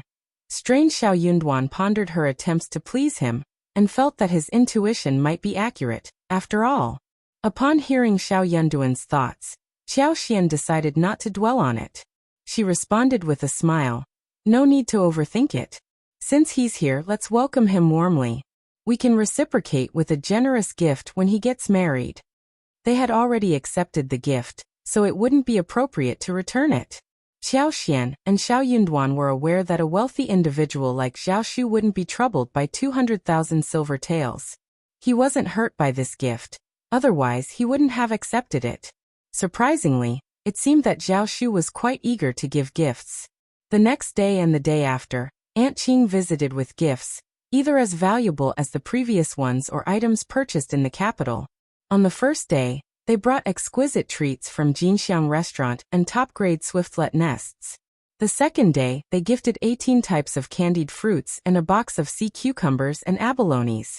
Xiao Xian began to feel that their politeness was excessive, and she intended to decline the gifts. However, Aunt Qing, with a friendly smile, insisted that the gifts were of little value and it would be impolite not to accept them. Thus, Xiao Xian had no choice but to accept. Xiao Yunduan became increasingly convinced that Zhao Shu had a hidden agenda. He decided to wait and see what he had in store. Come on the day of Zhao Shu's visit, Xiao Xian prepared a lavish meal, including a seafood feast, chicken and turtle casserole, longan duck soup, steamed ham, winter bamboo shoots with buns, and stir-fried pea shoots. While it appeared to be a simple home-cooked meal, she had invested significant effort and used high-quality ingredients. Cooking a pot of premium soup alone required a multitude of delicacies. Each dish was carefully prepared, whetting the appetite. It was evident that they had gone to great lengths to make the meal special. Madame Xiao's culinary skills are truly exceptional. We're in for a treat today. Zhao Shu praised. Xiao Xian playfully responded. I haven't even tasted it yet, and young Master Zhao is already singing my praises. Don't be disappointed. Zhao Shu chuckled. No. It looks delicious, so it must be really delicious. Xiao Xian couldn't help but laugh. With no outsiders present and a limited number of people, there was no need for formalities. The three of them sat down at the table, and Xiao Yunduan, as the host, took the initiative to invite everyone to start the meal. Zhao Shu was courteous and appreciative, responding appropriately and savoring the meal. After the meal, they enjoyed tea and chatted in a warm room with a heated brick bed and a large fire basin. The cozy ambience dispelled the cold chill of early spring. Zhao Shu appeared distracted, as if he had something to say. Even Xiao Xian sensed that something was amiss. Xiao Yunduan found it amusing. What was going through this man's mind? Why was he struggling so much? If he continued to hesitate like this, he might never find the words to say. Regardless of the topic, Xiao Yunduan wanted to get to the bottom of it. After all, they were business partners, and he and his wife were soon departing for Qingdi. He needed Zhao Shu to oversee their affairs, so there shouldn't be any reservations. Although he had connections with the East Palace, Xiao Yunduan wasn't audacious enough to request the Crown Prince's involvement in their family business. Even if he were to seek assistance from the Crown Prince and it was granted, he would still delegate the management of the business to the palace stewards. If you find any errors, ads pop up, ads redirect, broken links, non-standard content, etc., please let us know report so we can fix it as soon as possible.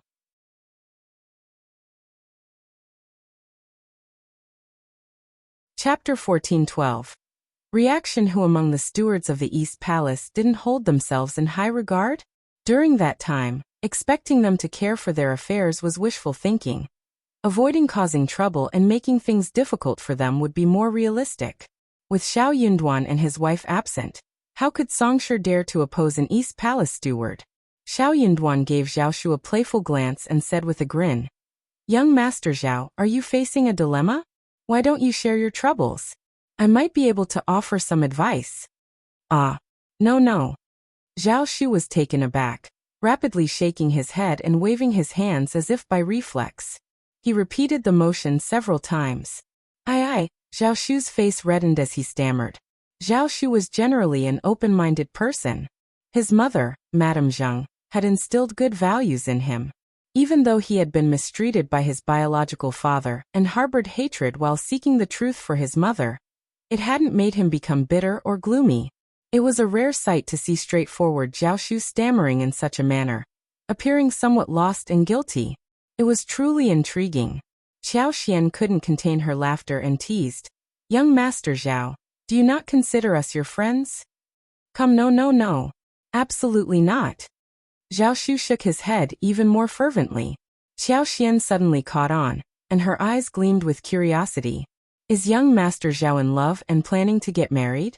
Why be so embarrassed? Zhao Shu covered his mouth, bent over, and began coughing uncontrollably, nearly choking on his own saliva. I cough. Qiao Xian was speechless. Wasn't the reaction a little too big? She couldn't help but laugh. Xiao Yunduan was equally baffled. Young Master Zhao, don't worry. Not in a hurry? Zhao Shu was anxious. Even Uncle Qing and Aunt Qing were standing by, feeling anxious on his behalf. At this moment, Zhao Shu steeled himself, throwing caution to the wind. He stood up abruptly. Taking a deep breath, he advanced, lifted his robe, and knelt down in front of Xiao Yunduan and Qiao Xian. Lord Xiao, Madam Xiao, I wish to marry Tao Tao. She said shall abide by your decision regarding her marriage. Please grant my request.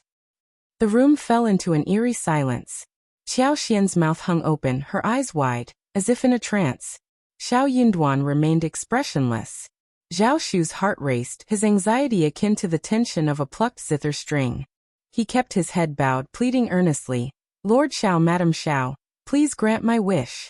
Seeing this, Uncle Qing and Aunt Qing weren't sure whether to laugh or cry. What on earth was their young master doing? And why did he choose this moment to kneel? Moreover, it was a joyful occasion. Why would he kneel? Yet, as their master had knelt down, it would be improper for them to remain standing, so they knelt behind him. Uncle Qing said, Lord Xiao, Madam Xiao, our young master is truly sincere. Aunt Qing added, yes indeed. Our young master is absolutely serious. Xiao Yunduan ignored Uncle Qing and Aunt Qing's words, focusing solely on Zhao Shu. He spoke in an even tone, say that again. Qiao Xian exhaled deeply, placing a hand on her chest. This was just utterly unbelievable, wasn't it? What on earth was happening here? Zhao Shu gathered his courage and repeated himself, earnestly and respectfully, as if he had said it exactly as he intended. I wish to marry Tao Tao. Please, Lord Xiao, Madam Xiao. If you find any errors, ads pop up, ads redirect, broken links, non-standard content, etc., please let us know. Report so we can fix it as soon as possible.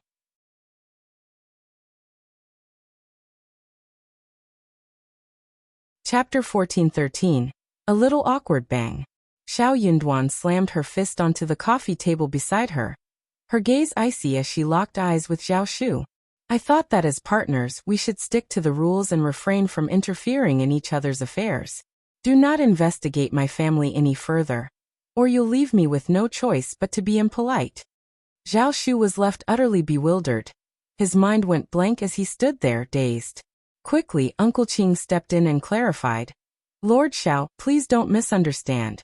Our young master is genuinely interested in marrying Miss Xiao. He's not seeking a mere marriage alliance. Zhao Shu snapped out of his stupor and anxiously exclaimed, Yes, Lord Xiao, I'm innocent. Please don't think that way. I genuinely want to marry Tao Tao. How could Lord Xiao possibly misconstrue his intentions? Zhao Shu was shocked and wrongly accused. Xiao Yunduan, however, remained skeptical of his words. Is that so? Have you been to our village? What were you doing there? The trio of master and servants found themselves at a loss. An uncomfortable silence hung in the air. Zhao Shu averted his gaze, his smile carrying a hint of guilt. You're absolutely right. Qiao Xian offered a reassuring smile. Young Master Zhao, please rise. Uncle Qing and Aunt Qing, take your seats. Let's have an open conversation and clear the air. Zhao Shu gratefully nodded to Qiao Xian, but proceeded with caution. He glanced at Xiao Yunduan's uninviting expression. Only when he noticed no signs of her intervening did he gingerly get to his feet. Thank you, Madam Xiao. Seeing Zhao Shu's movements, Uncle Qing and Aunt Qing followed suit. Zhao Shu sat down, still on edge. As he caught the unfriendly look Xiao Yunduan was giving him, a shiver ran down his spine. He couldn't afford any further delay, and began explaining everything from the very beginning. Speaking of this, it all began with mere curiosity. Zhao Shu was genuinely thrilled about Qiao Xian and Xiao Yunduan's victory over Zhao Mu and held them in high regard. Upon learning that they hailed from Yuzhong, he couldn't resist his inquisitiveness. Coincidentally, he found himself with plenty of leisure time. After all, his family had left behind a capable team of managers to handle their affairs. Delegation was the name of the game, and there were always competent individuals to carry out his instructions. With that in mind, he decided to explore Yuzhong and enjoy his time there. During his stay in Yuzhong, he serendipitously made the acquaintance of Yuezheng Xiao. It struck him that Madame Xiao, who had a remarkable aura about her, might be a well-known figure in Yuzhong as well. Lord Xiao, despite his humble origins, had never faced financial woes after settling in the capital. On the contrary, they were exceedingly generous with their wealth. It was clear that their prosperity couldn't have been amassed through farming alone. This piqued Zhao Shu's curiosity, and he couldn't help but pose the question to Yuezheng Xiao. After some inquiries, the pieces fell into place. What a coincidence!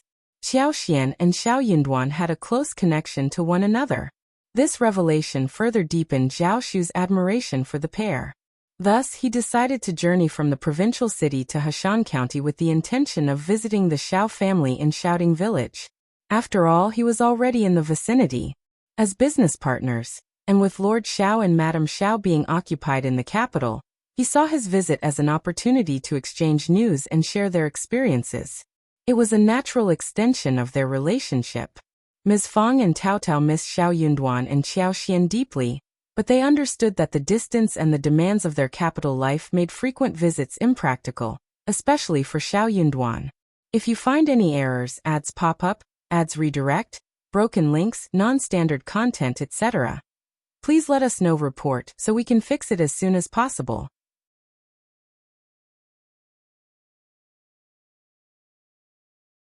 Chapter 14:14. Zhao Shu's tears and laughter. The moment Zhao Shu arrived, he was met with joy from Ms. Fang, Yang Xiaoni, Xiao Sanlang, and the entire family. He was treated with the utmost respect, like an honored guest. However, Tao Tao remained skeptical amidst the celebrations. She confided in her mother, expressing her concerns about this newcomer. She noted that he didn't possess any letters from her fifth brother or fifth sister-in-law, nor any tokens she recognized. How could she blindly trust his every word? What if he was a deceitful impostor with hidden agendas? What if he was not a friend of fifth brother and fifth sister-in-law, but an adversary? What if he had deliberately infiltrated their home to stir up trouble? Ms. Fang was seized by anxiety, her brow furrowing. She reassured Tao Tao. Thank goodness my Tao Tao is perceptive and cautious. You're absolutely right. Unlike me, I was so elated that I nearly lost my wits. Oh dear, what if this jeopardizes your fifth brother and fifth sister-in-law? What am I to do? Her tone hardened as she scolded. Your brothers and sisters-in-law are all a bit thoughtless and didn't consider these possibilities. They're truly thoughtless. Tomorrow morning, I'll discreetly have your third brother keep an eye on them. I might have to send them away.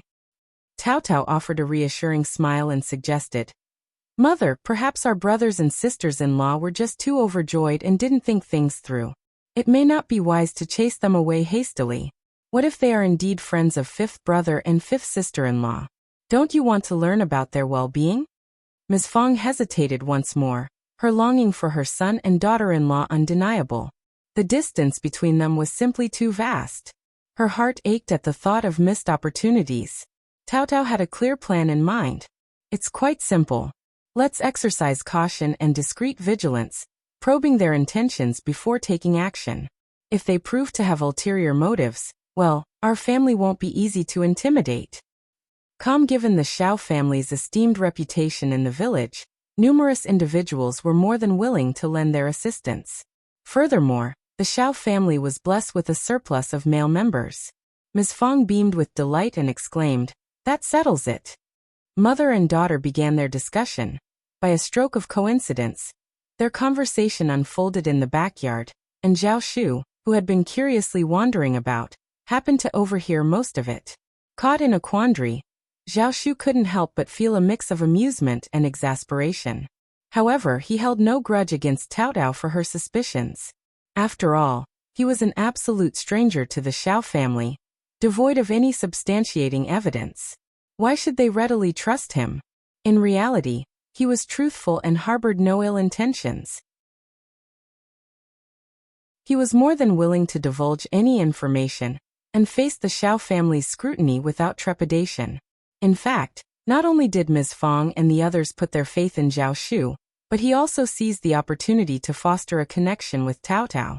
Xiao Yunduan couldn't help but cast an icy glare at Zhao Shu. Why had he failed to discern the peculiar rapport between them? It was blatantly apparent that this individual's tone bore an air of familiarity, as if he had encountered such situations before. The more Xiao Yunduan scrutinized this person, the more he found himself disliking him. This individual had employed flowery words and tactics to deceive Taotao. Having grown up in the opulent and picturesque environs of Jiangnan, he was well versed in all aspects of indulgence and revelry, boasting a rich repository of tricks. How unsuspecting was Taotao? She had never encountered such a scenario, making her susceptibility to deception entirely plausible. If you find any errors, ads pop up, ads redirect, broken links, non-standard content, etc., please let us know. Report so we can fix it as soon as possible.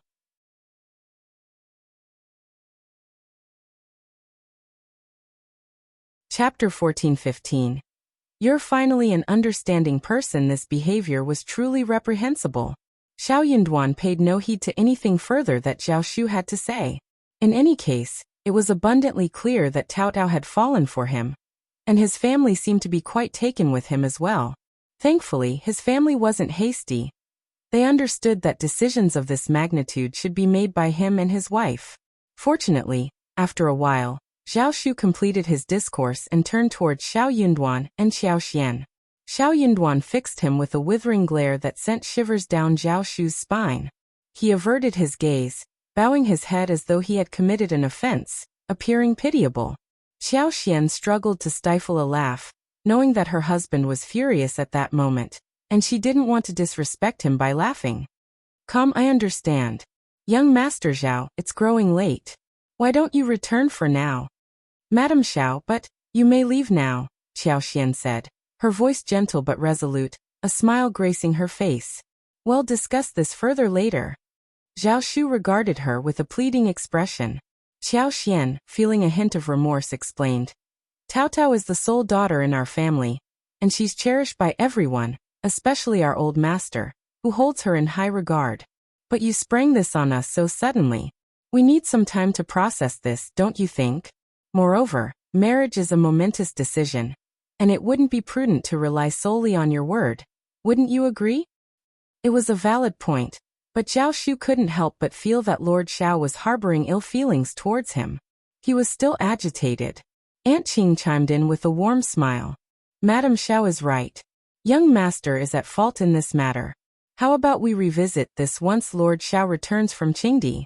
Young Master's intentions toward Miss Xiao are sincere, so please have faith in Lord Xiao." His young master had formed a friendship with Lord Xiao and Madam Xiao, but venturing into their hometown and pursuing a romantic connection with a local girl raised suspicions. It was challenging to explain if his intentions weren't genuine. It was only natural for Lord Xiao to be incensed. In truth, when Aunt Qing and Uncle Qing learned that their young master had visited someone else's home and proposed marriage, they foresaw that this situation could turn problematic. However, young master genuinely appeared to have feelings for Miss Xiao. Over the years, numerous women had persistently pursued young master, and many families had expressed their desire for a matrimonial alliance. Yet young master had steadfastly declined these offers. To win over Miss Xiao's affections, he had taken the initiative to correspond with her from Yuzhong and purchased various gifts from Hangzhou that girls typically appreciated.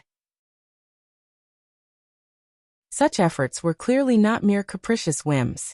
After all, young master had encountered countless charming young ladies before. If he had a genuine interest in impressing a girl, Yuzhong province offered an array of splendid options. Qiao Xian couldn't help but think. You certainly comprehend. Of course. You can head back for now. Very well, Madame Xiao. Without further explanation, Uncle Qing and Aunt Qing escorted Zhao Shu away.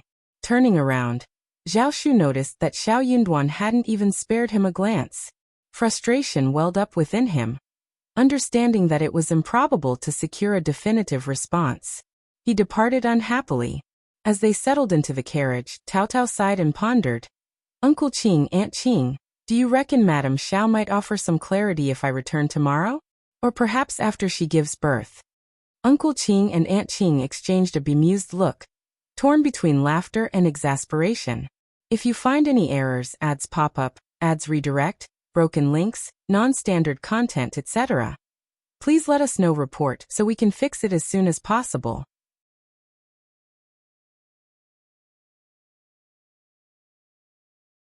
Chapter 14-16. Zhao Shu's thoughts. Aunt Qing found amusement in the situation. Young master, why the rush? Didn't you mention that the Xiao family has taken a liking to you, and Miss Xiao seems interested? Lord Xiao is a gentleman. He doesn't require a formal marriage alliance for his sister. Naturally, he will approve of anyone his sister favors. Nevertheless, I must admit that our actions may have been somewhat thoughtless. It seems like we've inadvertently complicated matters for the girl in the Xiao family, due to Lord Xiao. It's no wonder Lord Xiao might be a bit irritated. Thankfully, you're an upstanding young man, young master, or Lord Xiao might have been even less amicable. Zhao Shu rubbed his nose, feeling a touch of guilt. I didn't anticipate this either. To be honest, I had merely intended to pay a visit on behalf of Lord Xiao and reconnect with my family. I didn't foresee. His expression softened, and a faint smile graced his lips as he continued. I didn't anticipate it would turn out this way. He hadn't anticipated that the girl from the Xiao family would be so captivating and pure-hearted. He had fallen in love with her, and wasn't willing to let her go to anyone else. This is why we must exercise patience in this matter. Zhao Shu inquired. Aunt Qing, do you believe Lord Xiao will eventually agree? Aunt Qing thought for a moment before responding. Don't put me on the spot with that question. I couldn't possibly provide a definitive answer. Come, just have faith. As long as it's in Miss Xiao's best interest, I'm confident that Lord Xiao will ultimately give his approval. Zhao Shu instinctively puffed out his chest. No one can care for Tao Tao better than me, Aunt Qing. It was good that he possessed such confidence. Zhao Shu sighed once more. I'm uncertain about Lord Xiao and Madame Xiao's stance on this. Xiao Yunduan expressed his annoyance. This Zhao Shu is simply unbelievable. What does he intend to do at our residence? Tao Tao, could it be that she truly harbors affection for him?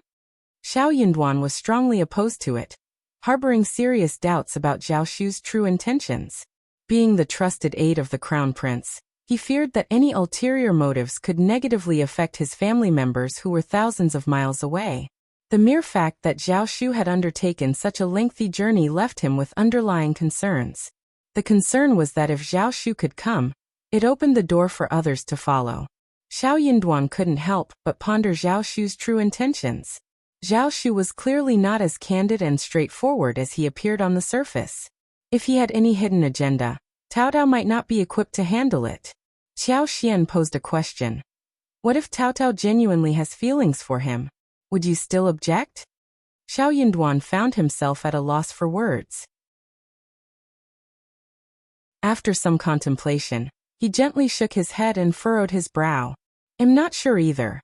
Once Tao Tao established her own reputation, she would never settle for an ordinary farmer. That wouldn't be fair to her. On the other hand, they couldn't marry her off to high-ranking officials' families either. That would come with its own set of challenges and potential suffering for Tao Tao. Tao Tao's situation might appear as if she had the freedom to choose a spouse without familial pressures, but finding a suitable match was proving to be quite the challenge. Xiao Xian remarked, "We've had substantial interaction with young Master Zhao over a considerable period, and we've learned that he isn't a deceitful individual. With no elders or brothers, perhaps it would be wonderful if he could marry Tao Tao." Xiao Yunduan regarded Qiao Xian thoughtfully. Qiao Xian locked eyes with him. "Don't underestimate Tao Tao. She's in charge of crafting lipsticks in the flower fields, and when she's busy, she supervises a team of 30 people. She's highly capable. The Zhao family is involved in business as well. Isn't that a wonderful match? If you find any errors, ads pop up, ads redirect, broken links, non-standard content, etc., please let us know. Report so we can fix it as soon as possible."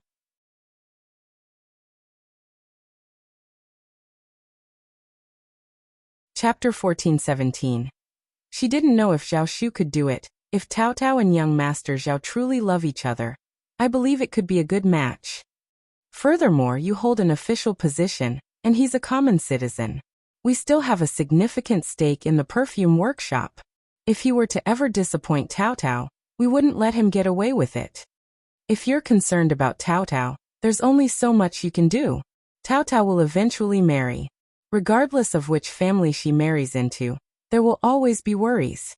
No family is without its complexities. Xiao Yunduan's countenance softened as he fell silent. Xiao Xian smiled and continued, "However, speaking of young Master Zhao, he does seem rather mysterious. Let's set this matter aside for now. When we return from Qingdi, I'll go back and inquire about what's happening." Xiao Yunduan agreed, saying, "I believe that's a prudent approach. We'll discuss it when we return. If Mom consents, Tao Tao, well, it may not be out of the question." He couldn't help but feel a twinge of disappointment. Tao Tao had always been so compliant, and now she was on the verge of marriage. Xiao Xian burst into laughter. If young Master Zhao is sincere and Tao Tao is interested, it's a positive development. If you're already this apprehensive arranging your sister's marriage, you'll be even more anxious when it comes to marrying off our daughter in the future. Calm, recognizing that her comment might have been inappropriate, she blushed involuntarily. Xiao Yunduan embraced her, smiling. "It won't be easy for just anyone to marry our daughter. After all, our daughter is the best daughter in the world." Xiao Xian's face grew even redder as she retorted, "Enough." Xiao Yunduan whispered in her ear, "If you don't want to discuss it, we won't. Our focus should be on our daughter." "You." Xiao Yunduan chuckled and carried her back to their room. Some matters could be set aside. The following day, Zhao Shu didn't dare to visit the restaurant, but Aunt Qing came to deliver more gifts. The roast suckling pig had been marinated, and the lamb had been expertly prepared and cleaned. She mentioned that she intended to provide additional food for Lord Xiao and Madame Xiao. To both families, this offering wasn't considered extravagant. Rather, it served as a token of their gratitude. Xiao Xian graciously accepted the gifts and reciprocated with 2 portions of venison that the Prince of Qingdi had sent her 2 days earlier. She addressed Aunt Qing with sincerity. "Aunt Qing, please refrain from sending more in the future. There's an abundance of provisions, and my husband and I won't be able to consume them all in a short period. You might not be familiar with my husband, but in my opinion, young Master Zhao should simply focus on what's necessary and set aside any additional concerns. We can discuss other matters once my husband returns from Qingdi." Aunt Qing agreed. "Very well. I shall follow your instructions. I won't come tomorrow. However, if you don't mind, Madame Xiao, may I ask something?" "Madame Xiao, it's crucial for our young master to be genuinely sincere about Miss Xiao.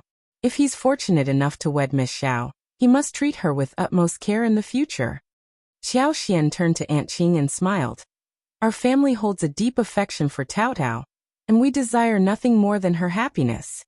While I recognize that young Master Zhao is a truly admirable person, it's essential that Tao Tao isn't subjected to any undue hardship.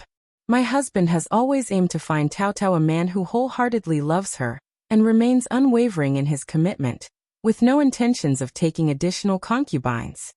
Aunt Qing pondered for a moment and respectfully nodded to Qiao Xian. "Thank you, Madame Xiao. I'll convey this message to our young master." Qiao Xian acknowledged her response. Aunt Qing, however, was uncertain whether her young master would consent to such terms. Observing her reaction, Qiao Xian couldn't help but inwardly sigh. She was uncertain whether Zhao Shu could adhere to these conditions or not. If you find any errors, ads pop up, ads redirect, broken links, non-standard content, etc., please let us know. Report so we can fix it as soon as possible.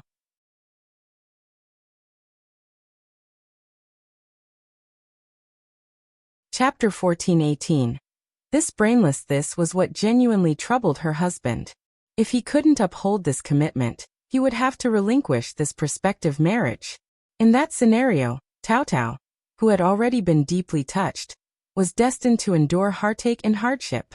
In the end, Tao might either persist in her suffering, or the Xiao family might compromise.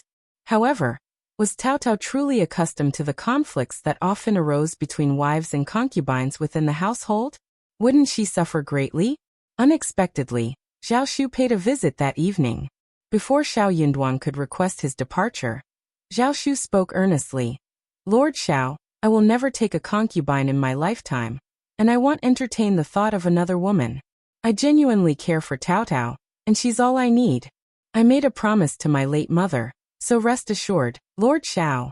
Well, I won't disturb you any longer. Farewell. With that, Zhao Shu hurriedly left. Calm Xiao Yunduan was left dumbfounded, unable to make sense of the situation.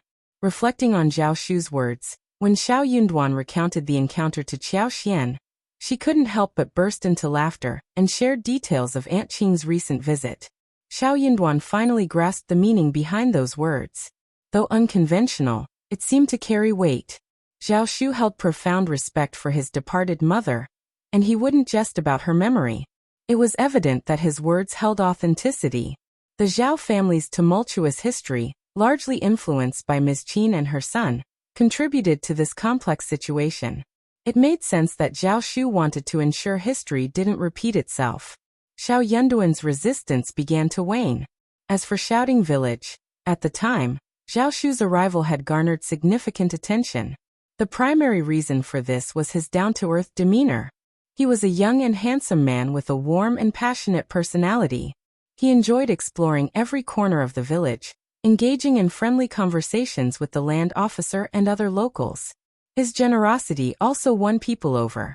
Despite his short stay in the village, he quickly became a beloved figure. His friendly disposition and open-handedness endeared him to everyone. After a while, Zhao Shu developed feelings for Tao and approached Ms. Fong and eldest uncle about it, but eldest uncle wasn't enthusiastic. Eldest uncle was well aware of their family's modest background and felt they weren't suited for such an affluent household. Ms. Fong, on the other hand, held a favorable opinion of Zhao Shu. She saw him as a genuinely kind-hearted person without any ulterior motives.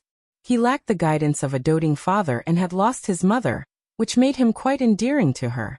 However, she was concerned that she might not be thinking it through thoroughly, so she deferred to Xiao Yunduan and Qiao Xian to make the final decision. Thus, Zhao Shu remained in limbo. Tao had developed a fondness for him as well. While her parents hadn't directly mentioned it to her, she was perceptive and sensed their inclination. Upon seeing Zhao Shu again, she couldn't help but feel a touch of shyness. Nevertheless, her life experiences had taught her to push through her shyness and do what was necessary. Even though she and Zhao Shu were often in each other's company, they maintained a silent understanding, communicating politely with occasional meaningful glances. Zhao Shu's considerate nature added a unique sweetness to their interactions. Moreover, since Zhao Shu was residing in the first section of the family, which was quite extensive, as a friend of Xiao Yunduan, he made sure not to cause any disturbances unless circumstances necessitated it. However, while the first section of the family aimed to uphold their reputation, not everyone in the vicinity shared the same sense of decorum. Xiao Xiaoji from the third section was also approaching the age when discussions of marriage were expected. However, Ms. Ma had taken a lesson from the ordeal that befell the second section of the family. She was waiting for her son to reach maturity next year, possibly achieving the status of an advanced scholar or something similar. It was only then that she planned to arrange Xiao Xiaota's marriage. The prospect seemed to offer the freedom of choice. Yet, upon encountering Zhao Shu, both Ms. Ma and third uncle couldn't help but feel a sense of intrigue. If you find any errors, ads pop up, ads redirect, broken links, non-standard content, etc., please let us know. Report so we can fix it as soon as possible.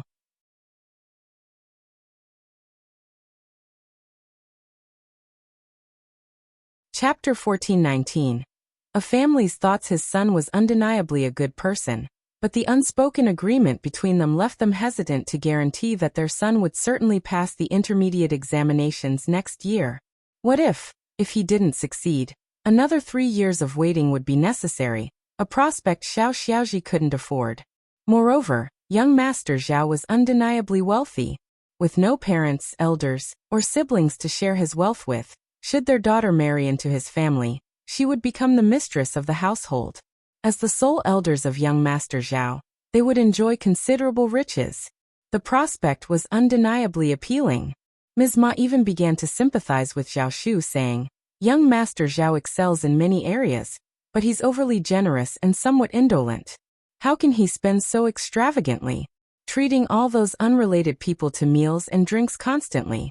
If he were to become our son-in-law, I'd have to teach him a thing or two. This extravagant generosity can't continue, with people taking advantage without offering anything in return." Third uncle concurred, stating, "Exactly. I was thinking the same thing. He's still young and inexperienced in the ways of the world. As his elders, we should guide him, so I'll take it upon myself to do just that. Come him on board too." Ms. Ma didn't want to be left behind, adding with a chuckle, "The ones who've been taken advantage of the most are elder brother and sister-in-law. Young Master Zhao has enjoyed their hospitality while staying at their home. I'll make sure they return everything he's benefited from." That's right. The couple engaged in a spirited conversation. Coincidentally, Xiao Xiaoji shared her feelings with Ms. Ma. She had developed feelings for young Master Zhao. Ms. Ma was absolutely thrilled to hear this. "Ah!" third uncle exclaimed, clapping his hands with delight. "This is destiny at work. To meet unexpectedly from thousands of miles away, it's true serendipity. Otherwise, how could things align so perfectly? Just as you were considering a proposal, young Master Zhao arrived." Xiao Xiaoji blushed and turned away, feeling shy. "Mother!" Ms. Ma laughed heartily and exclaimed, "Silly girl, this is a wonderful opportunity. Why are you so bashful? I'll speak with him tomorrow, no today." Xiao Xiaoji grew even more embarrassed. She couldn't help but express her concern. But what if Elder Aunt disagrees? What if she causes trouble? Ms. Ma sneered.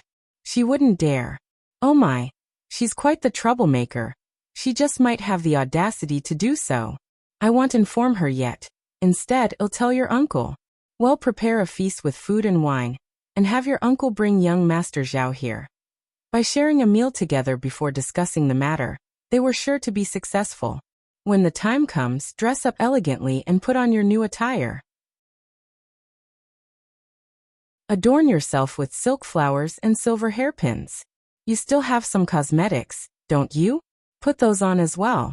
The family situation had improved, and Xiao Xiaoji had acquired a few new outfits and silver accessories. Xiao Xiaoji bashfully agreed, saying, "Mother, do you think Elder Aunt will also like young Master Zhao? After all, Tao Tao also needs to marry, right? What if?" "No, she won't," Ms. Ma asserted, her expression stern as she snorted. "Don't even entertain such thoughts. Tao Tao has your fifth cousin, doesn't she? Your fifth cousin will find a match for her. She won't try to take young Master Zhao from you, or I'll have a confrontation with them." Xiao Zioda's heart fluttered with relief. Ms. Ma was eager to see her daughter marry Zhao Shu soon, so she instructed third uncle to bring eldest uncle home. Having learned their lesson, they didn't want to inform Ms. Fang, who had Xiao Yunduan as her protector, about their plans. If you find any errors, ads pop up, ads redirect, broken links, non-standard content, etc., please let us know. Report so we can fix it as soon as possible.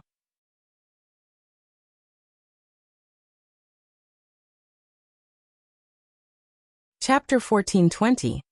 Unwilling to go. Even if he were to provide assistance, achieving the desired results would still elude her. Their dissatisfaction extended to eldest uncle as well, Of course, they could only fault him for his superficial displays of kindness, masquerading as a caring brother and family member. These titles were nothing but empty words. If he truly desired it, he believed he could exert influence over Ms. Fang's younger associates. After all, he was the family's patriarch. By threatening them with dire consequences, Ms. Fang, Xiao Dalong, and the others would not dare to defy him. However, he had never resorted to such tactics before. He merely requested their gratitude and expected them to respond in kind. Such a beautiful gesture seemed elusive. Calm nevertheless at this moment. If he was willing to perform these superficial tasks, it would suffice. Third uncle and Mrs. Ma had originally intended to inform eldest uncle of their interest in Zhao Shu, hoping that eldest uncle would advocate for him in the third section. But upon reaching eldest uncle, third uncle had a change of heart. What if eldest brother declined to assist?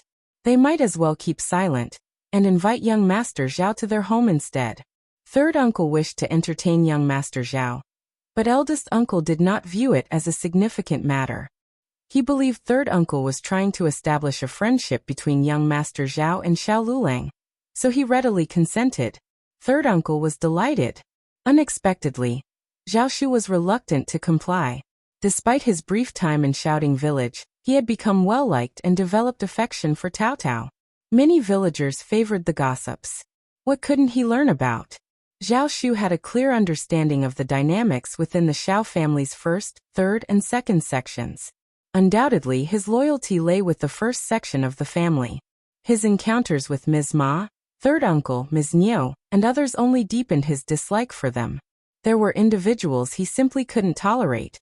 A single glance was enough to fuel his aversion. When the third section proposed treating him to a meal, he adamantly refused. Not only did Zhao Shu decline the offer, but he also went to Ms. Fang and Tao Tao to share his decision, hoping to gain their favor.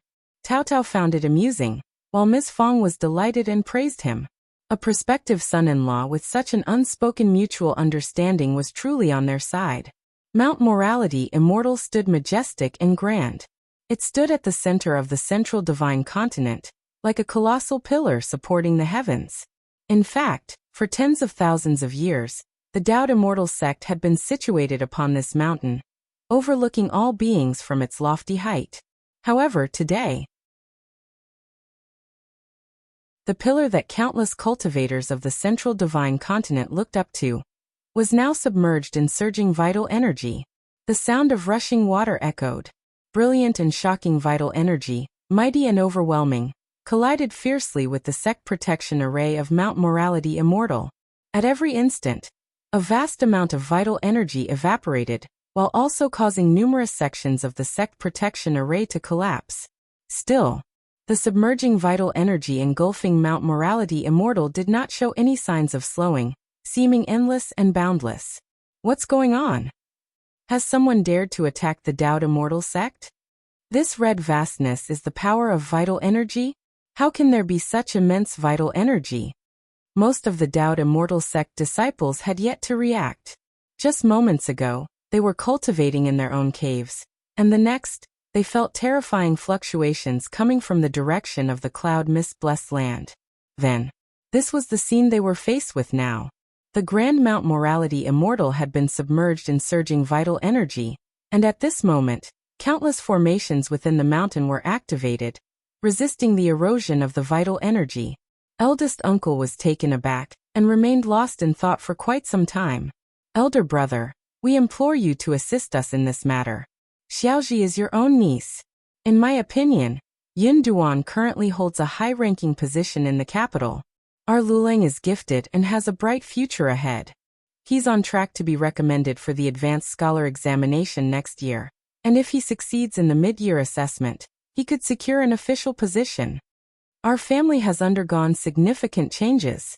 We are now worthy of young Master Zhao's consideration.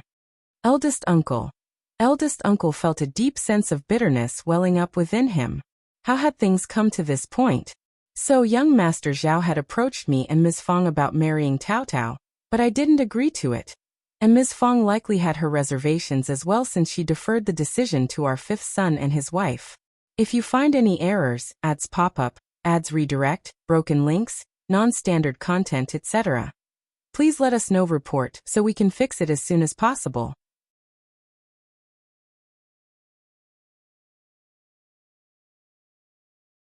Chapter 1421. Dream on. He had initially contemplated finding a reason to send young Master Zhao away, but Ms. Fong interjected, explaining that he was a friend of their fifth son, and she had reservations about the marriage. Since there were no disputes or unpleasant incidents, he chose to let him stay. In any case, their fifth son was present, and he wouldn't risk anything that might harm his interests. After pondering it further, he concurred with the decision, opting not to insist on driving him away. However, he resolved to keep a vigilant eye on young Master Zhao, both in the open and behind the scenes, concerned that he might engage in something with Tao Tao. Unexpectedly, third brother and his wife actually took a liking to young Master Zhao as a potential son-in-law. What could he possibly say to this? Third uncle grew irritated with him. Elder brother, you're not going to help with such a minor matter? I'm not asking for much. I just want you to extend an invitation to him at my home. I'll handle the rest.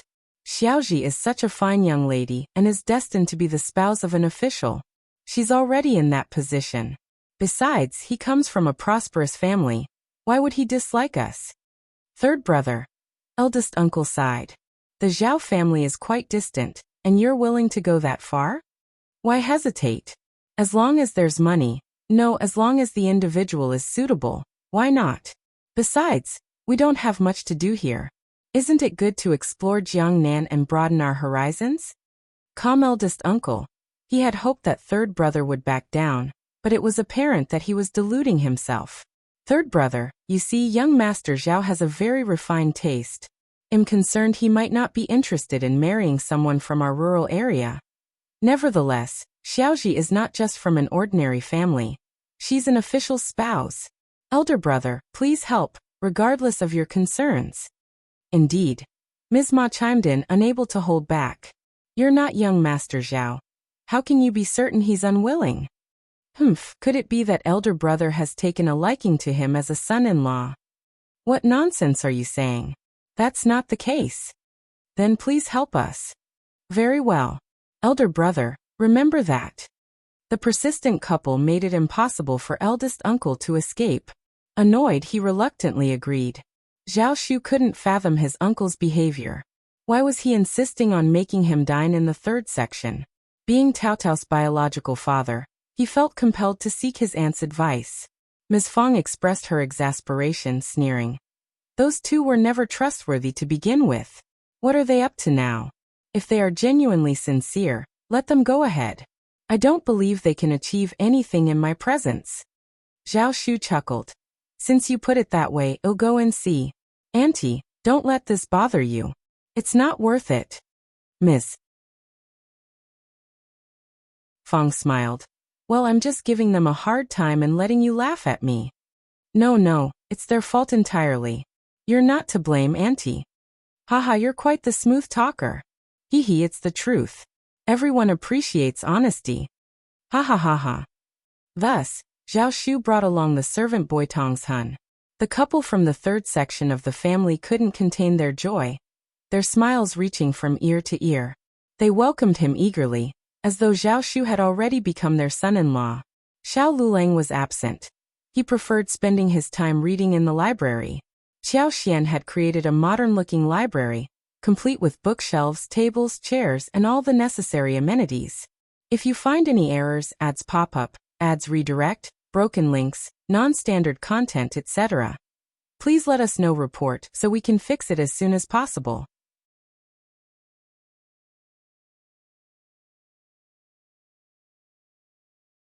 Chapter 1422. Instantly understanding, Xiao Lulang had a strong affinity for that place. He had the entire spacious second floor to himself, which he always locked when leaving. If Xiao Yunduan and Xiao Xian were at home, they would not permit this behavior, but no one else dared to raise objections. Ms. Fong in particular didn't mind. The space was still roomy enough for her to use. Xiao Lulang was well aware of Zhao Shu and his parents' intentions. In the past, he would have eagerly involved himself, but not anymore. Furthermore, he had reservations about the likelihood of their plan succeeding. However, he refrained from interfering just in case. What if it actually worked? If it did, it could prove advantageous to him. After all, Zhao Shu exuded an air of sophistication, with his elegant yet understated attire, the fan in his hand, the jade pendant hanging from his waist, and the hairpin, all remarkable items. Moreover, Zhao Shu's nonchalant and natural attitude towards wealth hinted at a wealthier family background than Xiao Lulang had initially thought. If this endeavor failed, it was fine too. Hence, he pretended to be oblivious to the situation, spending most of his days in the academy's intermediate library. On a particular day, Ms. Ma and third uncle extended an invitation to Zhao Shu for dinner, but he chose not to return home. Zhao Shu had grown weary of the couple's overbearing and sycophantic hospitality. If it weren't for his uncle, he would have departed long ago. However, the couple remained oblivious and unfazed by his perfunctory attitude. They continued to chatter and laugh, lavishing him with exaggerated praise, repeating the same few words ad nauseum. Ms. Ma then went to prepare the meal and asked Xiao Xiaoji to assist. Upon seeing Xiao Ziotis' attire, Zhao Shu struggled to contain his laughter. He quickly covered his mouth and coughed to suppress his amusement. The clothing was fashioned from high-quality hang silk, most likely procured from the first section of the family. It bore a regal purple hue and was intricately embroidered with delicate orchids, exuding an aura of elegance and beauty. However, the tailoring left much to be desired, resulting in the clothes appearing rather unattractive. Moreover, the wearer, a village girl with the demeanor of a country girl, lacked any semblance of grace, talent, or refinement. Donning such attire only accentuated her awkwardness and peculiarity. To compound matters, her unevenly applied makeup, the disparity between her facial and neck skin tones, her pair of rough, weathered hands, a timid countenance, and the flamboyant silk and silver hairpin adorning her head, all combined to create a comical spectacle, no matter how you looked at it. Regrettably, she seemed blissfully oblivious to it all. Her slightly smug and bashful expression was enough to sour one's appetite. Upon laying eyes on Zhao Shu, third uncle and Mrs. Ma struggled to contain their laughter. Their amusement was uncontrollable.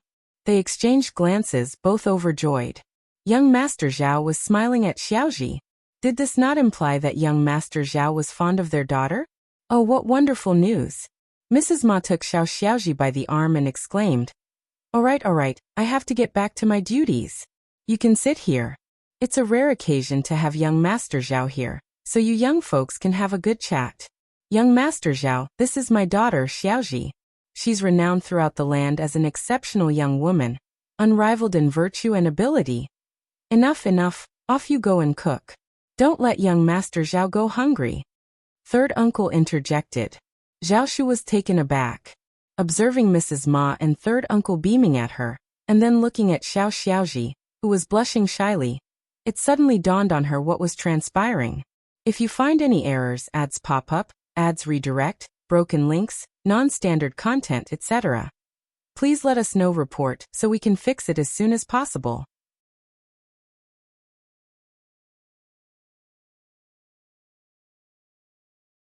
Chapter 1423. Slipped away. Zhao Shu seethed with anger. What was the third section of the family thinking? How could they consider such a timid girl worthy of him? He wasn't one to place much importance on family background, but he was certainly out of reach for a family like this. How could he stomach this? He stood up and forced a smile. I won't partake in this meal. I suddenly recalled that Auntie Fong prepared dumplings filled with shrimp and mushrooms this afternoon. I'll return home and have those dumplings. This meal wasn't particularly enticing, and it wasn't worth any potential complications. Hey, third uncle attempted to halt him, grinning. You're already here. Tong's Hun pushed aside third uncle's hand. Just say what you want to say, don't touch him. My young master doesn't appreciate being manhandled. Calm. Third uncle shot an annoyed look at Tong's Hun, pondering that his servant was indeed audacious. Just wait. Once your young master becomes my son-in-law, I'll teach you a lesson. Reluctantly, third uncle withdrew his hand and maintained a fawning smile toward Zhao Shu. Young Master Zhao, it's just a meal. We've prepared a variety of dishes, including chicken and fish. Young Master Zhao, please have a taste. No need. Zhao Shu smiled and insisted on departing. Third uncle grew anxious. Sigh. By the way. Zhao Shu suddenly paused and smiled at third uncle. My uncle has arranged a fiancé for me, and am dedicated to him. I'll be leaving in a few days, so I'll bid you farewell now, third uncle. Third uncle was taken aback. But, goodbye. Zhao Shu didn't give third uncle an opportunity to speak and swiftly made his escape. Third uncle contemplated chasing after him, but Tong's Hun restrained him, offering a sly smile. Master third uncle, stay put and don't trip. With those words, he let go and confidently walked away. Xiao Xiaoji was deeply shaken. She covered her face and hurried back to her room. Third uncle was left stupefied. He cast a glare at eldest uncle. Elder brother, why aren't you speaking up for us? Eldest uncle opened his mouth and let out a sigh. Let's just forget about it this. What's the big deal? She already has a fiancé this. Even he was irritated. Zhao already had a fiancé, yet he had told third uncle and Miss Fong that he wanted to marry Tao Tao, and he was asking for their permission. Third uncle grew frustrated and impatiently pushed eldest uncle out the door. Just go. Sigh. Eldest uncle sighed as he stood in front of the closed doors. He then rushed home in anger. He intended to settle the score with that wretched Zhao Shu. To his astonishment, upon entering the courtyard, he found Zhao Shu and Ms. Fong seated under the large sweet osmanthus tree, engrossed in conversation that had Ms. Fong bursting into laughter. Eldest uncle grew even more incensed. Young Master Zhao. You, uncle. Oh, you've returned. Ms. Fong sneered as she stood up and fixed him with an icy glare. Is the meal from the third branch to your liking? How could you stomach it? Eldest uncle was so infuriated that he pointed at Zhao Shu. What about him? Ms. Fong retorted sharply. You have a poor memory. Haven't you already been deceived by the third branch? Do you just believe everything they tell you? Young Master Zhao nearly got into serious trouble because of your actions. Thankfully, he was clever enough to make his escape. Zhao Shu offered a modest smile and respectfully clasped his hands before Ms. Fong. I'm truly grateful, Aunt. Ms. Fong waved her hand dismissively. No. You're an astute young man. If you find any errors, ads pop up, ads redirect, broken links, non-standard content, etc., please let us know report so we can fix it as soon as possible.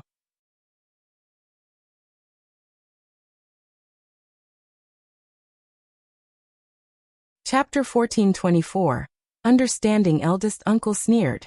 He might understand, but do you? He claimed he wanted to marry Tao Tao, but he already has a fiancé.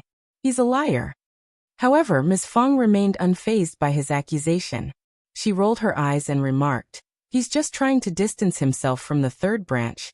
That's why he's being clever about it. Uncle, I've already explained this to Aunt.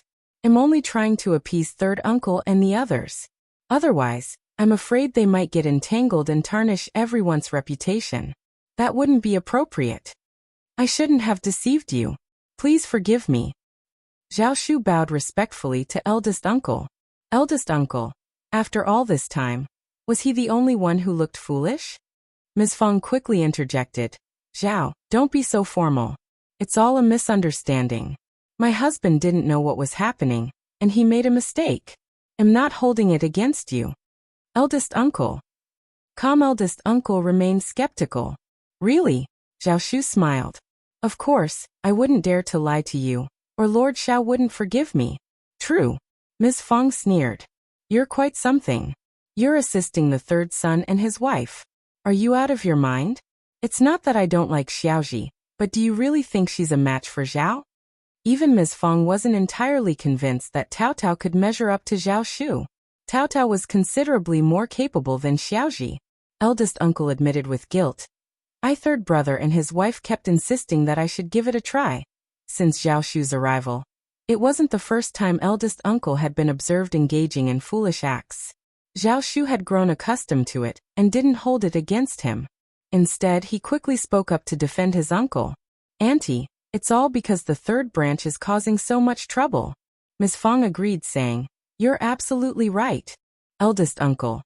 They were his own brother and daughter-in-law. Ms. Fong praised Zhao Shu once more. You're so astute. Zhao Shu replied. Haha, auntie, you're too generous. Eldest uncle felt even more embarrassed. He sighed and couldn't resist asking Zhao Shu. How did you figure it out, with them? Zhao Shu pursed his lips and adopted a disdainful expression. Without hesitation he responded. I've encountered such situations many times. It's not so simple to outsmart me. How can parents continuously praise their daughter to a stranger, and even insist on her accompanying a guest? Her intentions were all too obvious. If there wasn't an issue, it would be considered a miracle. Eldest uncle nearly clutched his chest, overwhelmed with embarrassment. Conversely, Miss Fong was thoroughly delighted. She sneered. They can try whatever they want. Eldest uncle couldn't help but interject. Enough. Feeling embarrassed, are we? Miss Fong sneered. Then you should watch your own actions. Do you think they aren't feeling embarrassed? Eldest uncle didn't appreciate her words. Fine, he responded and walked away. Ms. Fong muttered, what an old fool. Eldest uncle believed the matter had come to a close. To his surprise, Xiao Xiaoji had a limited understanding of the world. She genuinely believed herself to be the future wife of an official, and had taken a liking to Zhao Shu. She wept miserably at home. Ms. Ma was so irate that she berated eldest uncle incessantly. It seemed as though eldest uncle bore the blame for this setback. However, she wasn't willing to abandon the matter. She prodded third uncle, and the two of them approached eldest uncle once more. Ms. Ma then conveyed to him that she had developed an interest in Zhao Shu. If you find any errors, ads pop up, ads redirect, broken links, non-standard content, etc., please let us know. Report so we can fix it as soon as possible.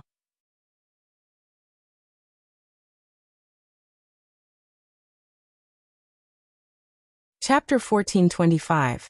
Disappointment. They implored eldest uncle to compel Zhao Shu into marrying Xiao Xiaoji.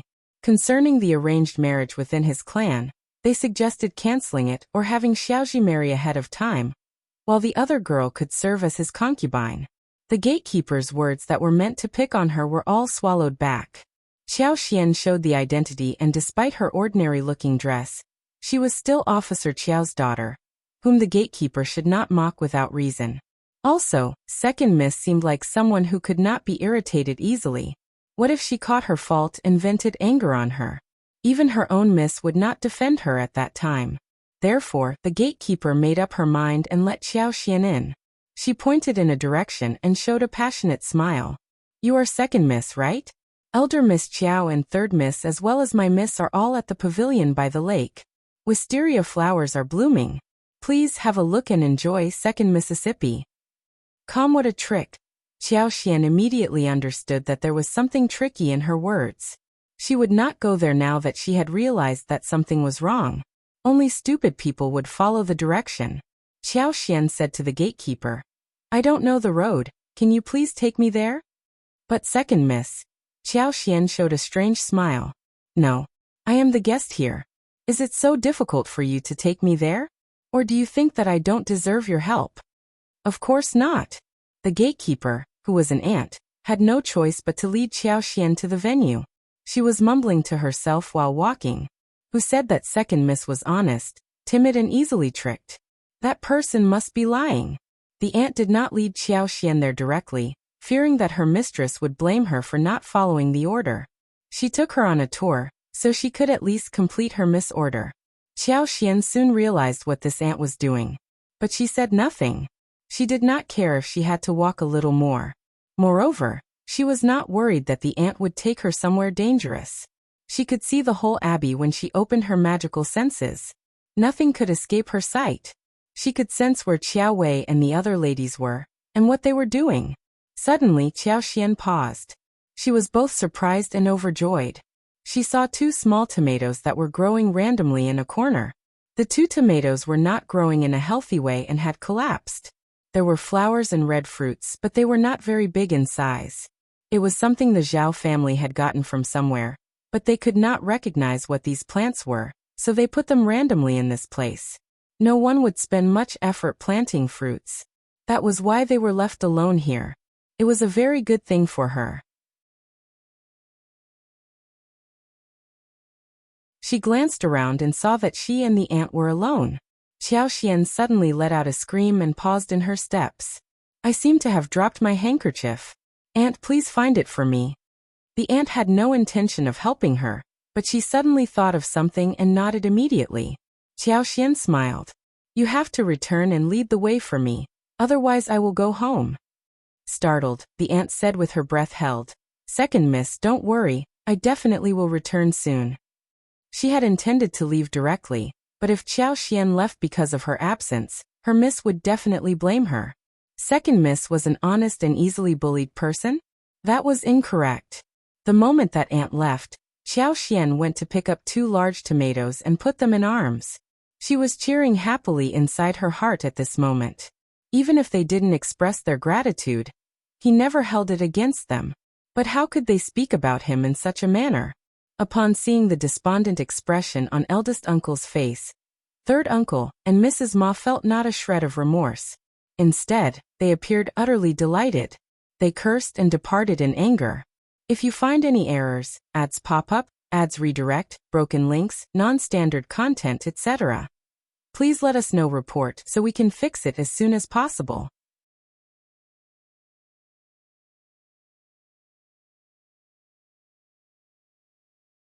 Chapter 1426. Parental family eldest uncle remained stunned for a while before he heaved a sigh and slowly made his way back home. He opted not to divulge the matter to Ms. Fong. The more third uncle and Mrs. Ma ruminated on the situation, the more infuriated they became. Unexpectedly, Xiao Xiaoji had fallen for Zhao Shu and was resolute about marrying him. I'm even willing to be a concubine. Can I become one, please? Ms. Ma was so exasperated that she blurted out. What nonsense are you spouting? Is being a concubine something desirable? Are you out of your mind to willingly embrace an inferior status? Xiao Xiaoji teary-eyed responded. Why not? We can become concubines. Young Master Zhao and his family are good people. They will surely treat me well. Furthermore, my cousin is a high-ranking official in the capital, and my brother has now become a cultivated talent, soon to be a recommended man, and an advanced scholar. He'll also secure an official position. Even if I become a concubine, everyone in the Zhao family, including young Master Zhao, his wife, or anyone else, will treat me well. In addition, if I marry into another family, would it be any better than following young Master Zhao? Xiao Xiaoji had observed the first branch of the family's increasing prosperity over the past 2 years. While her family hadn't benefited directly, she had witnessed it to some extent. She had also indirectly benefited from the first branch of the family. For instance, she received a few pieces of quality fabric for tailoring clothes each year. She received a few pieces of silver jewelry, silk flowers, threads, needles, as well as delectable pastries, preserves, and various foods. While it wasn't a lot, she had tasted and seen them. Moreover, she watched Tao Tao grow more capable as time went on. Her eyes appeared to shine, and she exuded a newfound confidence. This transformation was beyond what a village girl could achieve, leaving Xiao Xiaoji feeling envious and resentful. She believed that Tao Tao's shift in demeanor wasn't due to her responsibilities, but stemmed from Xiao Yanduan's rise to an official position, which made Tao Tao more arrogant. After making these comparisons and witnessing the numerous good things Tao Tao experienced, Xiao Xiaoji was unwilling to marry a rustic and lead a life like this for the rest of her days. Fifth cousin and fifth cousin-in-law had mentioned their intent to find a suitable marriage for Tao Tao. Xiao Xiaoji also aspired to secure a promising marriage, similar to Tao Tao's. She wished for her brother to swiftly advance to the position of an intermediate recommended man or advanced scholar, so she could elevate her social status. Alternatively, Tao Tao could expedite her own marriage. Once Tao Tao wed, Xiao Xiaoji would be the sole unmarried girl in the Xiao family. Her parents would inform her uncle that her fifth cousin should not neglect her. Unexpectedly, Zhao Shu arrived and instantly captured her heart. Furthermore, as young Master Zhao was a friend of fifth cousin and a businessman, what was the harm in marrying him? With her family's support, she had no reason to fear. Xiao Xiaoji, teary-eyed, expressed her feelings with conviction. Ms. Ma ceased speaking and turned to third uncle for his opinion, asking, "What do you think?" The two of them exchanged glances, and third uncle found himself swayed by Xiao Xiaoda's words. The couple's hearts raced with excitement once again. Hence, third uncle and Mrs. Ma resolved not to seek eldest uncle's assistance. They reached a mutual agreement and proceeded directly to Zhao Shu. Zhao Shu was taken aback when he noticed Ms. Ma's beaming countenance. His instincts warned him that something was amiss. He contemplated evading them, but Shouting Village was relatively small, and he couldn't simply vanish into thin air. Ms. Ma and third uncle intercepted him. If you find any errors, ads pop up, ads redirect, broken links, non-standard content, etc., please let us know. Report so we can fix it as soon as possible.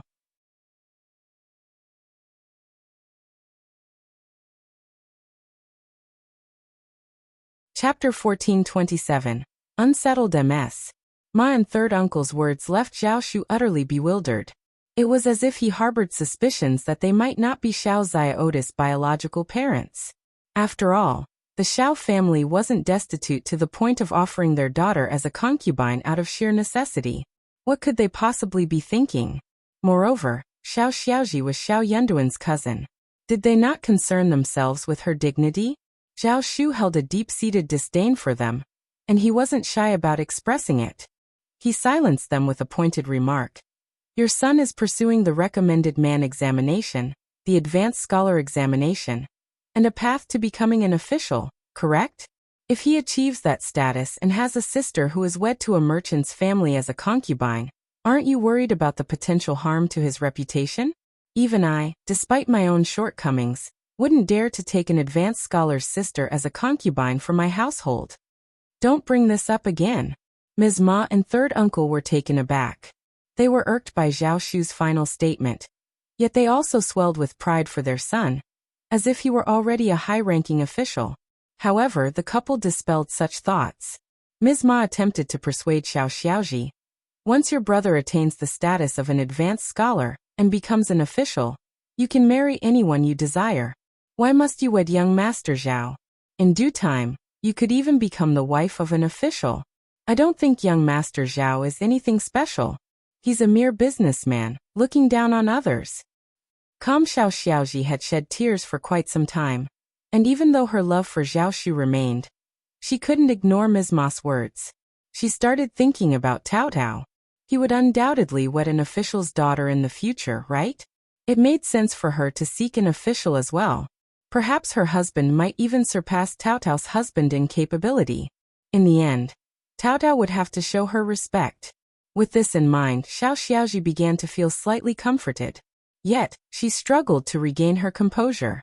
At times, when she caught sight of Zhao Shu, she regarded him with a distant, sorrowful and restrained gaze, causing a shiver to run down his spine from a distance. Had quickly find a way to escape her presence. Was she completely unhinged? It was truly perplexing. He had even managed to lead Tao Tao into a misunderstanding, causing her to treat him coldly for 2 whole days before he finally explained himself and showered her with affection. Following his departure from Shouting Village, Xiao Xiaoji felt adrift. The thought that she might never see him again in the future left her truly despondent for a couple of days. Tao Tao, too, was beset with worry. She missed him dearly, but she grappled with the uncertainty of what fifth brother and fifth sister-in-law would think. She sensed a strong affinity for young Master Zhao, yet she had to heed her elder siblings. After all, she was rather inexperienced and fully trusted that fifth brother and fifth sister-in-law had made the best decision for her. Oh, how wonderful it would be to have the best of both worlds. In the blink of an eye, half a month had slipped away in the capital. With the sun's warmth, the weather had already turned quite pleasant. The distant fields were starting to show signs of spring, with grass shoots poking through, casting gentle, shadowy figures. Many trees and flowers were brimming with buds, waiting to burst into bloom with the arrival of the spring rain. Though the chill of winter still lingered in the air, the farmers were already hard at work. The wheat, which had lain dormant through the winter, now stood tall and lush, a verdant sea of green. The vegetable gardens had also begun to be tilled, readying the soil for the planting of a variety of crops. Xiao Xian and Xiao Yunduan made their way to the farm, instructing Songshe to organize the agricultural tasks. It wasn't time to plant potatoes just yet. Despite Qiao Xian's ability to expedite the process with her wood-based abilities, the Imperial Plantation had a full schedule this year, so they would have to wait their turn. Once the Imperial Plantation was set, they would begin planting anew. This way, their activities would draw less attention. If you find any errors, ads pop up, ads redirect, broken links, non-standard content, etc., please let us know. Report so we can fix it as soon as possible.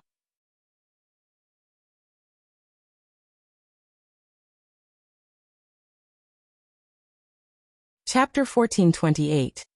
Indecent position. The timing for planting potatoes, let alone watermelons and cantaloupes, had not yet arrived. Potatoes and watermelons typically went into the ground toward the end of March, while cantaloupes were a bit earlier. Combining them within the same planting period was also an option. The present time was ideal for thorough land excavation and deep plowing. When the watermelons and cantaloupes ripened, Songshi would take charge of selling them.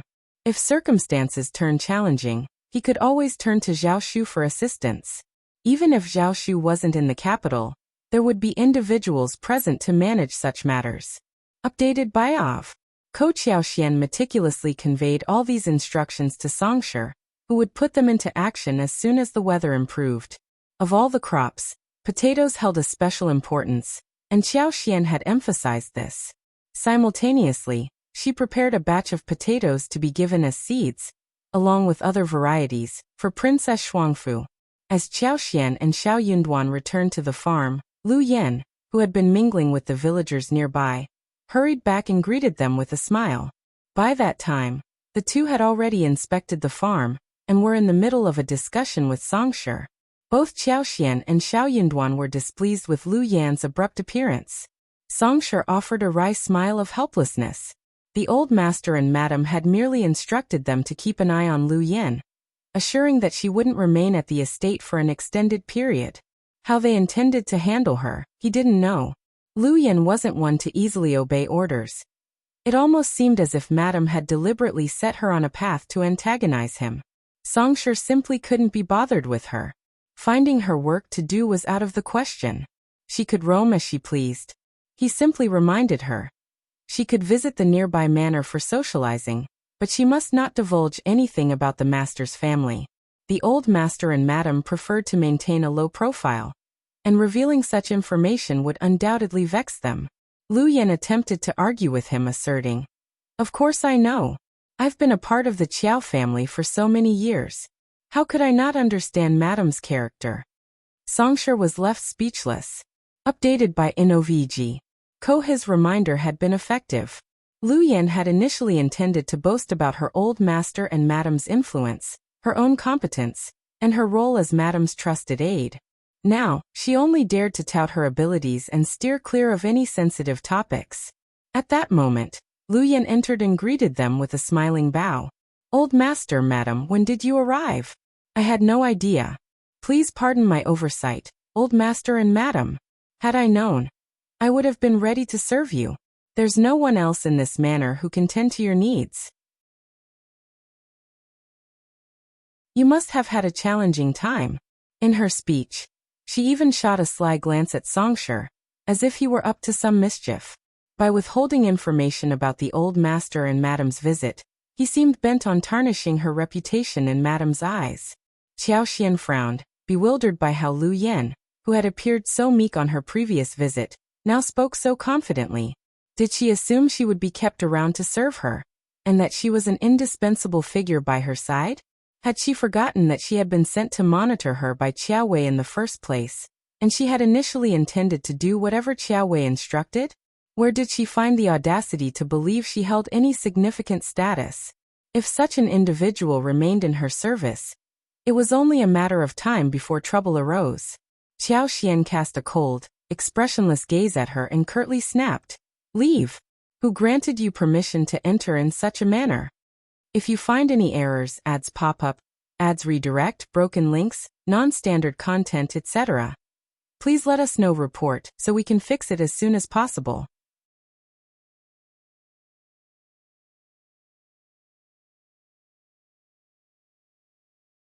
Chapter 1429. Ignore Lu Yan's smile froze. "Madam, get out. Did you not hear Madame's instructions? Xiao Yunduan's aversion to this woman exceeded even that of Qiao Xian. He held a disdain for everything related to the Qiao family. Lu Yan trembled when she encountered Xiao Yunduan's icy gaze, and she dared not utter another word. With a hasty acknowledgement, she hastily departed. As she walked away, she shot a withering glare at Songshi, keeping it out of Qiao Xian and Xiao Yunduan's sight. Updated by Av. Kosongshi. Did she believe he had disparaged her in front of the old master and madam? Xiao Xian and Xiao Yunduan rose to leave, preparing to return to the city. Songshi respectfully saw them off. Surprisingly, as they were about to board the carriage, Lu Yan mustered her courage and bowed. Madam, when will I accompany you back? I promise to serve you dutifully. Her demeanor now exhibited far more respect than before. Xiao Xian cast a glance at her and replied calmly, just wait. Lu Yan felt disheartened. She opened her mouth, but the words eluded her. All she could manage was a nod and a smile. Yes, I will heed your instructions. I can't stand idleness. I think of you every day. Xiao Xian contemplated teasing her, thinking, if you're too free, you could lend a hand in the fields. But she decided against it. She didn't regard Lu Yan as a servant. Their relationship was purely transactional. There was no need to say more. Updated by NOVG. Koshi paid no further attention to Lu Yan, and departed with Xiao Yunduan in the carriage. Lu Yan gazed wistfully at the receding carriage. Only after it had completely vanished from view did she turn around, crestfallen. She had initially intended to interrogate Songshi about what he might have disclosed to the old master and madam.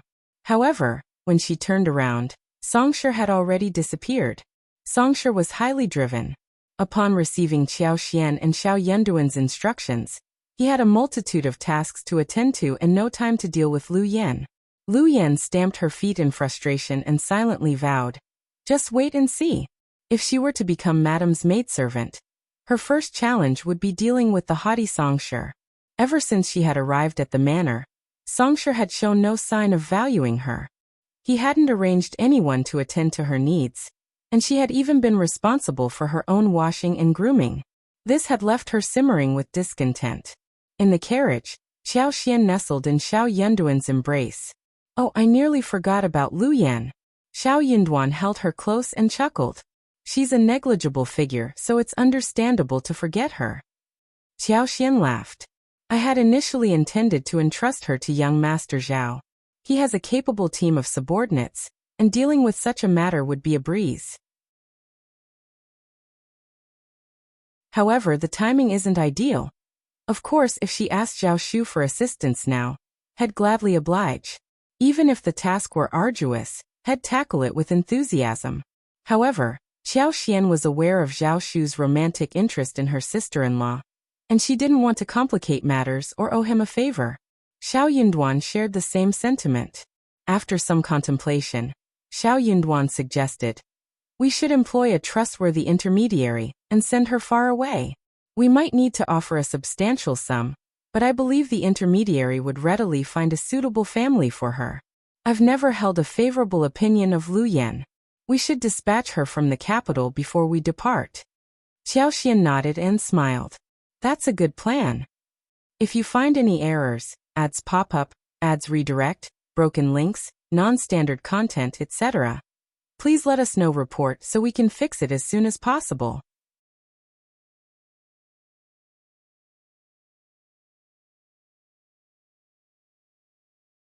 Chapter 1430. Disposition. Thinking about Lu Yan's behavior on that day left Xiao Xian thoroughly repulsed. She had no intention of delaying the matter any longer. The very next day, she took swift action and arranged for a resolution. With the necessary finances in place, the matter proved to be surprisingly uncomplicated. Lu Yan returned to the capital, her self-satisfaction evident. Updated by Av. Before her departure, she refrained from boasting to the farm's tenants and servants. Amidst their envious glances, she conveyed her well wishes to appease them, and climbed into the carriage with an air of smug superiority. In her view, she was distinct from these people. What could they possibly compare to her? She was meant to serve Madame. As the old master's official status ascended, Madame's prestige would naturally grow, and she in turn would rise. She couldn't help but wonder why Madame hadn't taken her away the day before. Why had she arranged for someone to collect her today? However, Lu Yan hadn't anticipated that upon disembarking from the carriage, she would find herself standing outside a brokerage shop rather than the Qiao residence. She recognized the location all too well, and her expression promptly shifted. Spotting Qiao Xian, she threw herself to the ground and burst into tears before Qiao Xian could utter a word. Qiao Xian was taken aback, unsure why the situation had escalated to this extent. Understanding that individuals like her required an assertive approach, she addressed Lu Yan with a stern expression. I have no intention of retaining any connection with the Qiao family. I never intended to keep you here. I have no use for a deputy miss who flaunts her status to outsiders. Lu Yan was momentarily stunned, feeling an overwhelming sense of guilt and refraining from further protest. Updated by InnoVG. If you continue to stay with the Qiao family, your prospects may not be promising. I can offer you one piece of information in exchange for a lifetime of security through marriage. You won't come out at a loss. If you want more, there's nothing more to be had. Qiao Xian could not help but feel sorry for Xiao Yunduan, who looked furious as he sat on the chair with his hands on his knees and a straight back. Honestly, it was a misfortune for any family when their daughter-in-law decided to hang herself on wedding night. If the bride really died, the whole family would turn into a laughingstock in front of numerous households, and would be looked down upon by everyone around. Anyone would get very angry and get furious, but that was not her business. Qiao Xian was groaning inwardly. What a shitty business she found herself in. Xiao Yunduan, who looked seriously annoyed, said coldly, If you don't want to marry me, fine. I will send you home early tomorrow morning. Don't worry. I will tell the county magistrate that it is we, the Qiao family, who don't deserve you. I will mention that clearly on our divorce paper, so you won't be blamed in any way. The couple had already exchanged the dowries and gifts, and done the wedding proceedings. In the modern world, it basically meant that the two of them had already got legally married at the Civil Affairs Office. Although one night had passed and nothing happened, Qiao Xian would either divorce on her own, or get divorced by this man. Startled, Qiao Xian shook her head. No. I will stay. She must not leave. If she was divorced by the husband the following day after the wedding, she would never be rid of the fact that she had been rejected by her husband, no matter how well written the divorce paper was. Also, maybe her selfish and ruthless father would not accept her to the family either, claiming that no one from the Qiao family would ever be divorced. After all, she was married off and basically given to her husband's family. She believed that Mrs. Dong and her father would definitely do something like that. When that moment came, her future would be nothing. Even if there was the slightest possibility that her horrible father and Mrs. Dong decided to accept her, would she be able to live a good life? Would she have a completely new life ahead of herself? It would not be a matter of whether there would be a whole new life, but whether she would even have a life. However, if she stayed with the Qiao family, the situation might be a little more promising. She was the daughter of the county magistrate, which was nothing in her own family, but could become her protection talisman in her husband's family. As long as she made full use of her family background, she would definitely have a good life here. Also, this husband of hers had a pair of broad shoulders and narrow waist, giving out an excellent air. His nose bridge was tall, and he had a very sharp silhouette on his face. His eyes seemed sparkling as well. Well, he was very handsome in her eyes, and she was not in a disadvantageous position either. This husband of hers was a student at Minghua College in the county, and he had passed the imperial examination as the cultivated talent at this young age, so probably he was going to become some recommended man, or even an advanced scholar in the future. That would make her life even more promising. Besides, she could decide things later, looking at what happened in the future. At the moment, it was obvious that she should stay with her husband's family, so that her life could be better. Hence, she was not leaving. When the decision was made, Qiao Xian struck her own thigh and squeezed out some tears from her eyes, remembering that she had time-traveled to such a terrible situation. Tearfully, she looked at Xiao Yunduan and sobbed. It was my mistake a moment ago to have done such a stupid thing. Now I have realized what is more important for me, so don't worry, I will never do that again. Hehe. Zhao Yunduan sneered as if the ice in his eyes had been scattered. You are the miss of a noble family, but we are just a poor family in the countryside. I should not deserve you, so I won't blame you for making that mistake. If you don't like this arrangement, you truly don't have to bear it. I will tell Officer Qiao that it was all my fault. And in a couple of years, when you move away with Officer Qiao when he gets transferred to somewhere else, no one will know about our wedding. By that time, you can find your own Mr. Right. That sounds perfect, doesn't it, second miss? Zhao Yunduan had not been very happy about this marital arrangement either, but what else could he possibly do about it all this while? He jumped into the water to save someone, when he saw it happen in front of his eyes. He had not expected the consequences of it at the time. Moreover, he had thought that he could tolerate this second miss of the Qiao family by treating her well. But he had not expected that she would rather kill herself on their wedding day, just because she disliked his family. That irritated Zhao Yunduan completely. Although they had signed a contract before the new year, it was broad and non-binding. Furthermore, Zhao Yunduan held favor with the crown prince, making Jingquan Restaurant hesitant to push the matter too forcefully.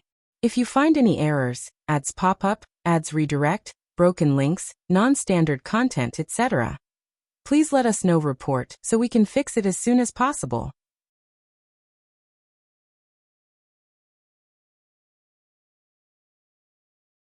Chapter 1431. Princess is surprised. Observing their eagerness, Qiao Xian couldn't help but be amused. She explicitly conveyed to the manager that she had no intention of conflicting with Jingquan Pavilion, which prompted the manager to gracefully withdraw. Strawberries proved remarkably straightforward to cultivate and distribute rapidly. Notably, the seedlings that had originated from her garden had been subject to repeated infusions of her wood-based abilities, and had unwittingly developed into superior strains. One key characteristic was their ability to endure winter outdoors, even in a location like the capital, provided proper care was taken. Last year, she had sold numerous seedlings from her garden. Furthermore, individuals from the palace and the Ministry of Revenue had later arrived to dig up potatoes, taking some away amidst the commotion. While strawberries remained somewhat rare at present, they were no longer as scarce as before. Updated by Av. As the number of offshoots multiplied, their prevalence would only increase. The seedlings she had sold might have been surreptitiously propagated by servants, gardeners, and others who later gave or sold them to others. There was no doubt they had already proliferated far and wide. Within 2 years, strawberries would become a common sight in the capital. This year, there were potential buyers for seedlings from her estate. Qiao Xian had informed Songshe that should such offers materialize, they should sell at a fair price. For the time being, they could make the most of this opportunity. Though not as lucrative as her other core businesses, the income wasn't negligible.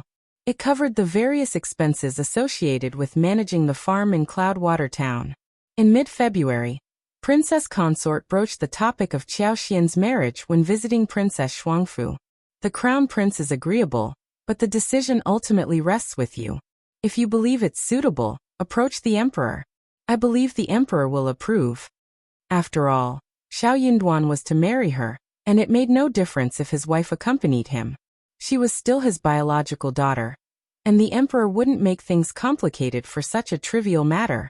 Updated by Inovg. Co-Princess Shuangfu was both surprised and delighted. Is this truly true? Princess Consort cast her a glance. If you don't wish to, then forget it. In my opinion, we have numerous accompanying nannies, servants, and eunuchs. Madame Xiao is a woman, and she might struggle with the rigors of the journey. She may need to rely on someone to assist her. The radiant smile on Princess Shuangfu's face momentarily wavered. She hesitated and asked, "Sister-in-law, is Madame Xiao willing to go?" Princess Consort sneered. Lord Xiao has said she is willing, or else the Crown Prince wouldn't have suggested it. Princess Consort couldn't comprehend why the Crown Prince harbored such benevolence toward Madame Xiao. Why would he consent to such a proposition? Was she entitled to meddle in a princess wedding? She was unsure how to maintain the decorum befitting a woman. A woman who married into another family should dutifully manage her husband's inner residence and be a good wife. How could she behave in such a manner? She had kept a close watch on Lord Qiao, and now she even desired to accompany him as he saw off the princess. What a preposterous notion! When the crown prince tasked her with discussing the matter with Princess Shuangfu, she had expressed her dissent, but the crown prince remained resolute, a fact that deeply irked her. Were it not for the need to preserve her dignified image before others, she might have spoken critically in Princess Shuangfu's presence. If you find any errors, ads pop up, ads redirect, broken links, non-standard content, etc., please let us know. Report so we can fix it as soon as possible.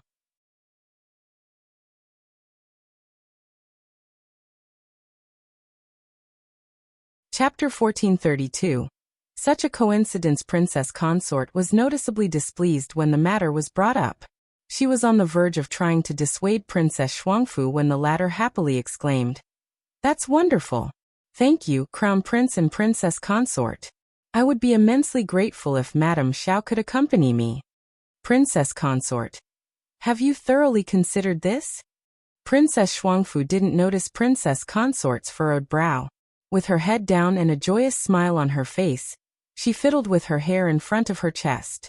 It was apparent that her happiness had taken precedence over all other considerations. Updated by Av. Co-Princess Consort grew exasperated, but her decorum and dignified image restrained her from using forceful language. She responded calmly, "If that is your choice, then so be it. Prepare yourself for the wedding, and if you require anything, have someone inform me. I have matters to attend to and will take my leave." "Thank you, Princess Consort. Farewell, Princess Consort." Princess Consort cast a sidelong glance at her, pursed her lips and departed. Princess Shuangfu and her servant were elated after Princess Consort's departure. Madame Xiao's presence instilled a sense of assurance. The mistress and her servant exchanged excited conversation and laughter for a while. However, Bai Yin couldn't help but feel a twinge of worry. "I can't help but think that Crown Princess Consort might not be entirely on board with this idea. Could she be unhappy about it?" Princess Shuangfu's smile faltered as she shook her head. "No, Princess Consort has always been poised and isn't easily provoked. She won't oppose the Crown Prince's wishes. Besides, I don't believe she is unhappy about it." She remained unaware of Princess Consort's true sentiments, and Princess Consort hadn't conveyed them to her either. She was simply in the dark. Bai Yin was taken aback and quickly offered an apology. Yes. I'm sorry I misspoke." Princess Shuangfu smiled. "We shouldn't delay. I will go inform father now." Updated by Inovg. Koshi felt exhilarated and resolute. If she didn't take action now, she feared she might never gather the courage in the future. Furthermore, time was of the essence. Princess Shuangfu didn't possess a surplus of confidence. She believed that good fortune was within her grasp, and she had to seize it immediately. Otherwise, something unforeseen might occur. Throughout her years in the palace, she had observed dispassionately from the sidelines. There was nothing she hadn't witnessed. Today, she was particularly fortunate. When she arrived at the 1,000-year palace for an audience, the emperor happened to be available. Shortly after, a young eunuch appeared and ushered her inside. "Father, greetings." "Rise." "Thank you, father." "Greetings, honored princess." Princess Shuangfu stood and saluted honored Princess Mei. Honored Princess Mei nodded and smiled at her before standing upright. Princess Shuangfu found it quite coincidental that honored Princess Mei was present. However, this was a rare occasion for her to meet her father, and she couldn't afford to squander the opportunity. Even if honored Princess Mei was present, she needed to convey her message. Father and daughter exchanged a few pleasantries, their interactions marked by respect and a degree of formality.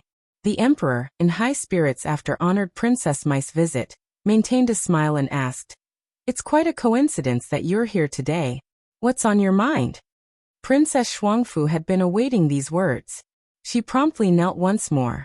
"I do indeed have a request, father." Evidently, the emperor was in a good mood following honored Princess Mei's appeal.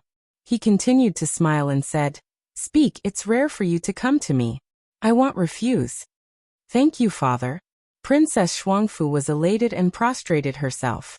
Then, she cautiously presented her request. To her surprise, her father remained silent for an extended period. Honored Princess Mai's expression changed as well. Princess Shuangfu was a little uneasy and forced a smile. Father, this. If you find any errors, ads pop up, ads redirect, broken links, non-standard content, etc. Please let us know report so we can fix it as soon as possible.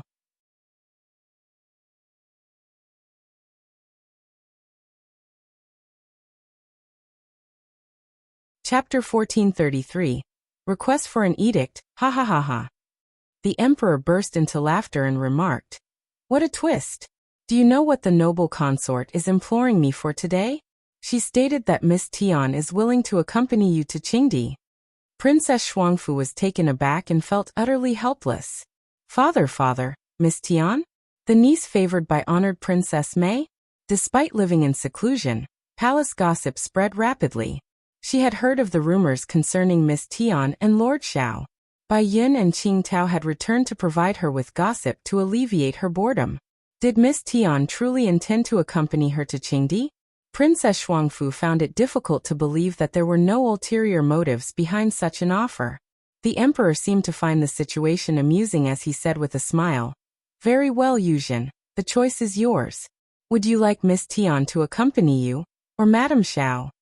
Honored Princess Mei responded with a snort and a playful chuckle. "Emperor, you have quite the sense of humor." She giggled and emphasized humor coquettishly, all while casting a sidelong glance at Princess Shuangfu. Even though Princess Shuangfu had lowered her head, she could still feel the piercing gaze, causing her slender frame to tremble ever so slightly. She made an effort to convince herself that she hadn't seen the noble consort's meaningful look. "Father, as the envoy, it's more appropriate for Madame Xiao to accompany you. The emperor is inquiring about your preference.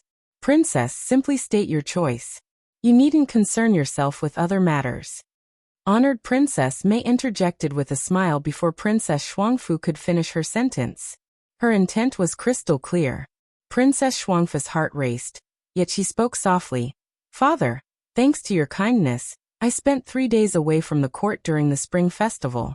Madame Xiao was with me the entire time. I feel that I have become quite acquainted with Madame Xiao, and I would like to ask her to accompany me, if that pleases you." Honored Princess Mai's once beaming countenance stiffened as she unconsciously balled her fists. This ungrateful child. The emperor paid her no mind, and simply chuckled while nodding. "You're right, that settles it then. Madame Xiao is the more suitable choice." "Yes, thank you, father." "Very well." Princess Shuangfu didn't dare to linger any further. Most importantly, honored Princess Mai's glare was as sharp as a knife. She couldn't withstand it. As they exited the thousand-year palace, Princess Shuangfu held Auntie Sis' hand, and her legs felt wobbly, almost causing her to stumble. She heaved a long sigh of relief and took some time to regain her composure. Auntie Sis offered a forced smile and whispered, "Princess, there's no need to worry. You're the most fitting candidate for the marriage."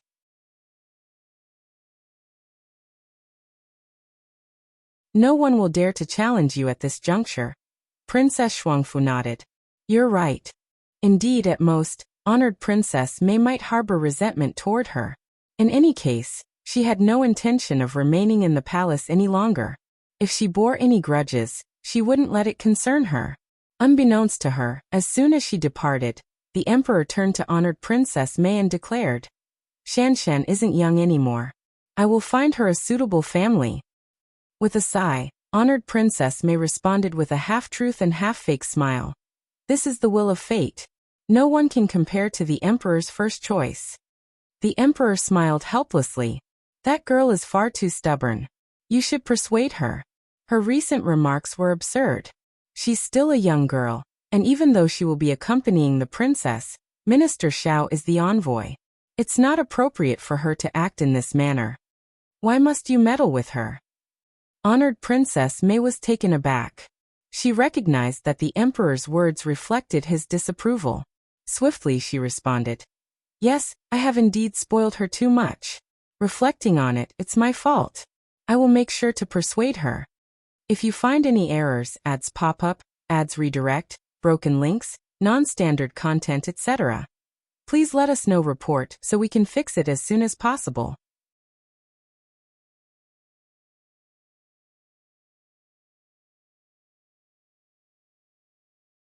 Chapter 1434.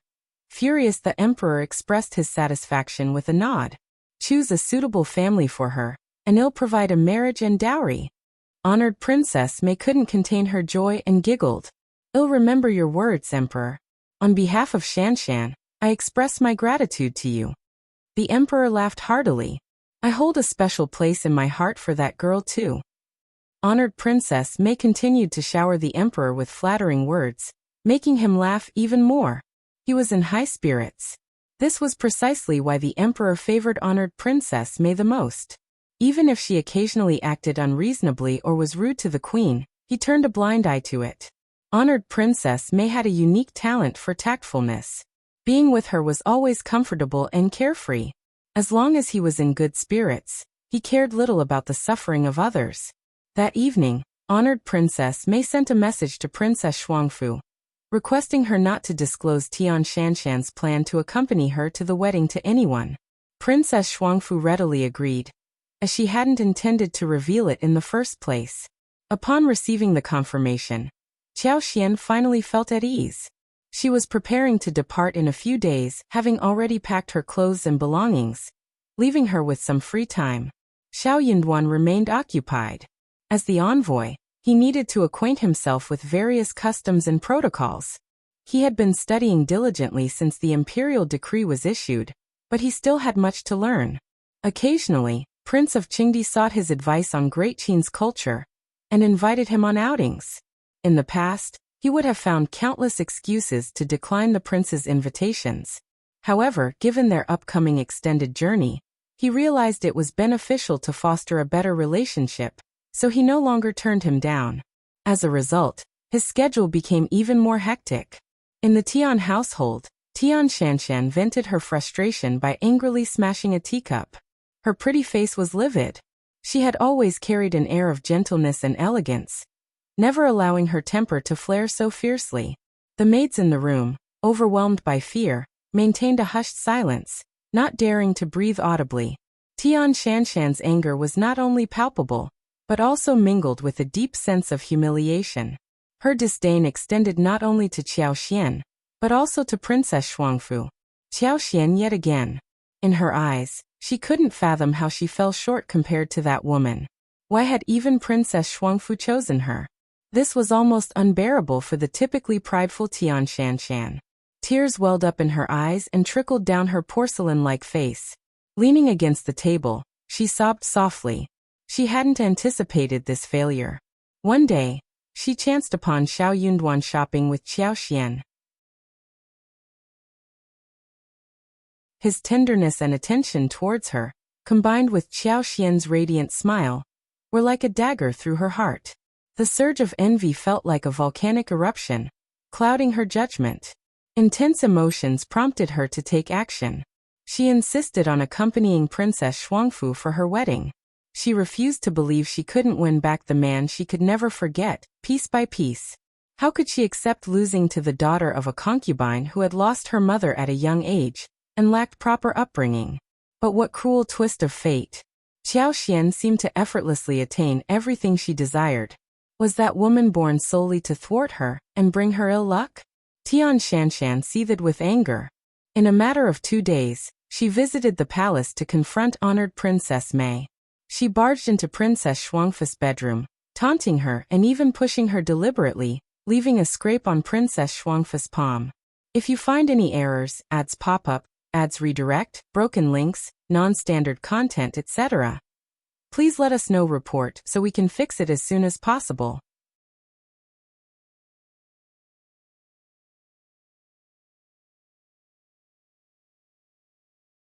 Chapter 1435. Departure. Tian Shanshan's mocking sneer lingered as she made her exit. Auntie Si Bai Yun and the others seethed with anger, their tremors betraying their frustration. They had never imagined that the eldest daughter of the Tian family, who held a top position among the noble ladies in the capital, would resort to such a disrespectful act. However, they dared not voice their discontent. Princess Shuangfu remained silent, restraining Auntie C and the others from uttering a word. She had deliberately played her part, taking a calculated fall to allow Tian Shanshan an outlet for her anger. Now, even in her role as a princess, she had the upper hand. She should find satisfaction in this, shouldn't she? In the blink of an eye, the day of departure arrived. Prince Nua, Qingdi, and the others were in high spirits. Although the capital's climate and prosperity far surpassed that of Qingdi, the universal rule of not leaving one's hometown applied to all, even the people of Qingdi. The wedding ceremony of a princess was a significant event. The journey ahead was long, and as they headed further north, the conditions and climate grew more unforgiving. The ceremonial guard had to be streamlined, despite the importance of the occasion. Even so, after navigating the complexities of royal etiquette, they traveled only 20 miles from the capital on the first day, setting up camp at a palace in the vicinity, before departing the following morning.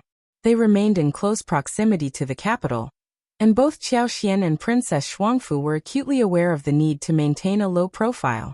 After exchanging greetings with the princess, Qiao Xian promptly returned to her and Xiao Yunduan's quarters without lingering. Princess Shuangfu made no request for her to stay.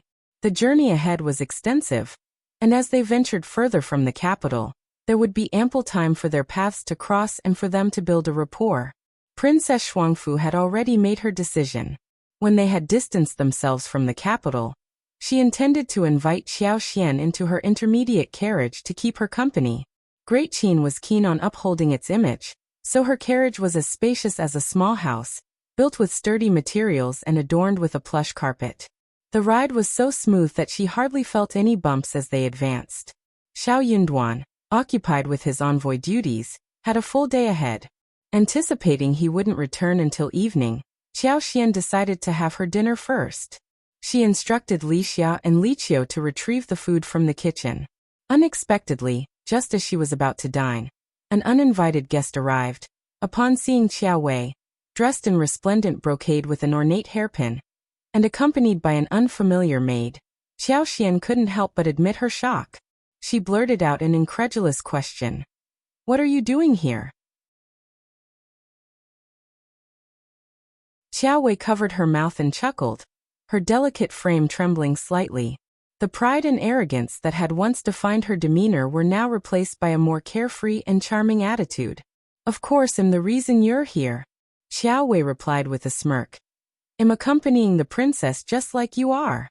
Qiao Xian sensed trouble brewing. She raised an eyebrow. "I don't understand. Is it that you don't want to understand, or that you don't dare to believe it?" Qiao Wei sneered, her pride intact. "You're here to send off the princess, and so am I." Qiao Xian grinned. "That's intriguing. I obtained permission from the emperor to accompany you. How did you manage to be here?" Qiao Wei sneered and remained silent. "What's the matter?" Qiao Xian continued to smile. "Are you too embarrassed to disclose it?" Qiao Wei seethed but strangely didn't lose her temper. Instead, she chuckled and said, "Sister, your words are rather amusing. I'm here legitimately, through official channels. I came to greet you specifically since we have a long journey ahead. We sisters can surely get along well. If you find any errors, ads pop up, ads redirect, broken links, non-standard content, etc., please let us know report so we can fix it as soon as possible."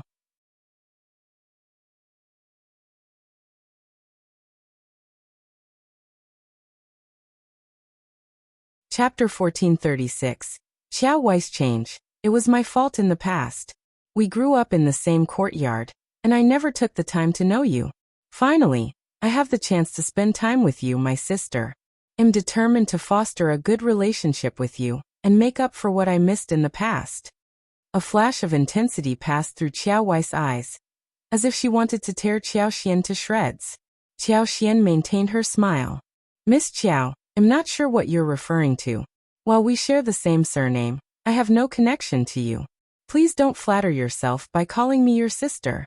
We are not acquainted. You can address me as Madam Xiao." Qiao Wei shot an angry, cold smile at Qiao Xian before leaving abruptly. Qiao Xian watched her departing figure for a moment, her thoughts deepening. Li Xia and Li Qiao were equally taken aback. Madam, I'm concerned that Miss Qiao has ulterior motives. I wonder what she's planning, Li Xia said. It's quite peculiar. How did she manage to sneak in? Should I inquire about it? Li Qiao asked. Qiao Xian gave them a meaningful look. Avoid any encounters with her, and refrain from engaging in conflicts. If you sense anything amiss or observe any unusual behavior, report it to me. To emphasize the seriousness of the situation, Qiao Xian added, Qiao Wei has changed significantly from before. If I had ridiculed and contradicted her like this in the past, she would have lashed out and scolded me. Yet today, she didn't react. Furthermore, her maid appears highly unusual. She doesn't resemble an ordinary servant. It's possible someone provided her with that position. The fact that Qiao Wei managed to infiltrate the wedding procession suggests this was arranged by someone. They clearly harbor ill intentions. It was likely the fourth prince's faction, as no one else would have bothered her and Xiao Yunduan. In the midst of the Qiao family's Mississippi Li Xia and Likius expressions shifted, and they nodded in agreement. Before long, Xiao Yunduan returned. Having not yet eaten, Qiao Xian instructed Li Xia and Li Qiao to retrieve food from the kitchen. While Xiao Yunduan was eating, Qiao Xian greeted him with a smile. If I had known you'd return so quickly, I would have waited for you. Xiao Yunduan responded. I've arranged things for today, and they'll manage their own tasks tomorrow, so I won't have to be concerned. I can be with my wife early every day. After their meal, Xiao Yunduan said, I have something to discuss with you. Qiao Xian smiled. What a coincidence, I have something to share as well.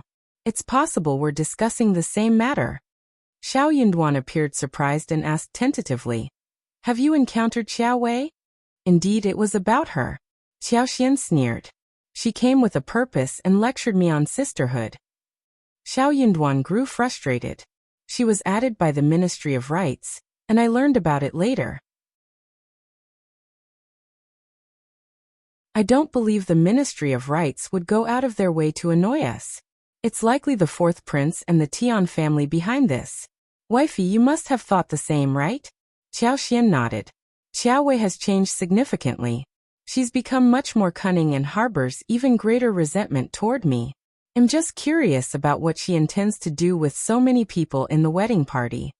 Xiao Yunduan sneered. Who knows what she's up to? Perhaps, even if she doesn't take any action, she can still disgust us. Qiao Xian pursed her lips.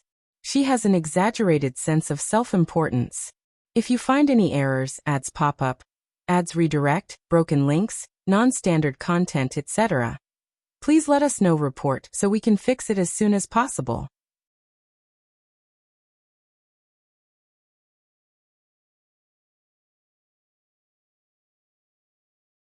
Chapter 1437. Be wary. Xiao Yunduan couldn't help but smile. In any case, be cautious, my dear wife. Indeed, you should too.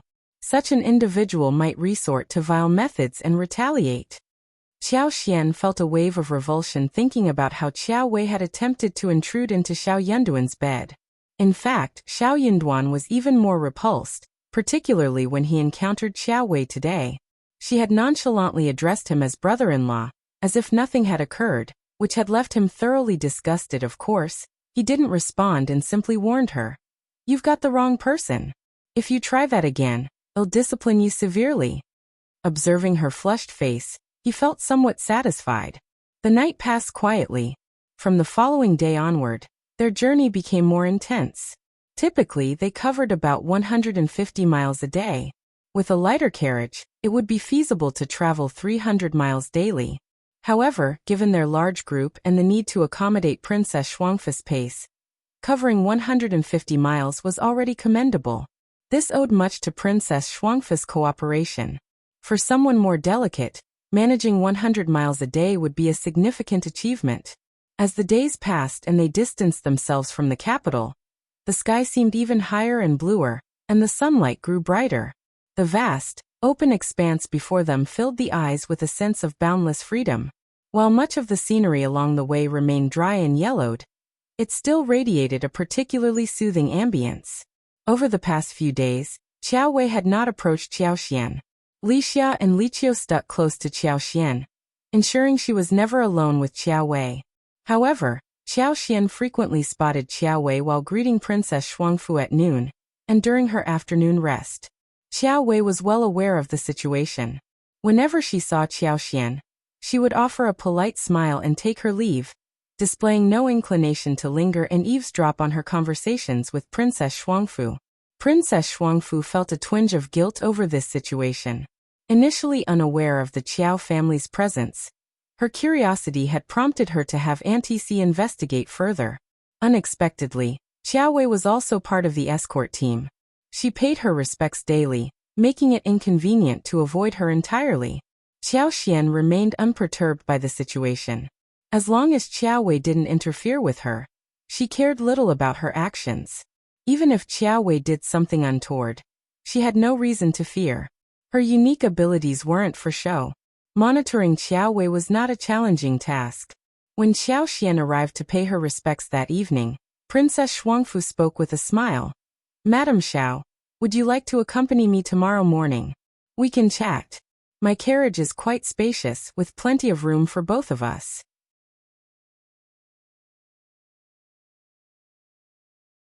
Qiao Xian had longed for a ride in Princess Shuangfu's carriage, knowing it was crafted by the royal family, and likely far more comfortable than her own.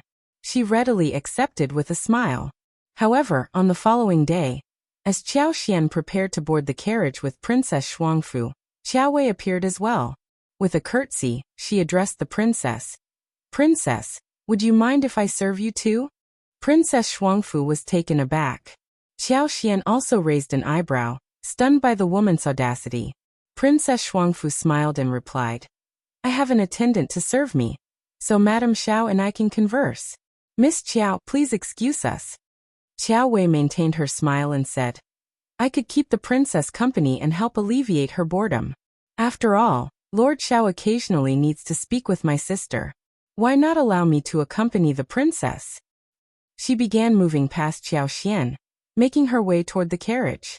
If you find any errors, ads pop up, ads redirect, broken links, non-standard content, etc., please let us know. Report so we can fix it as soon as possible.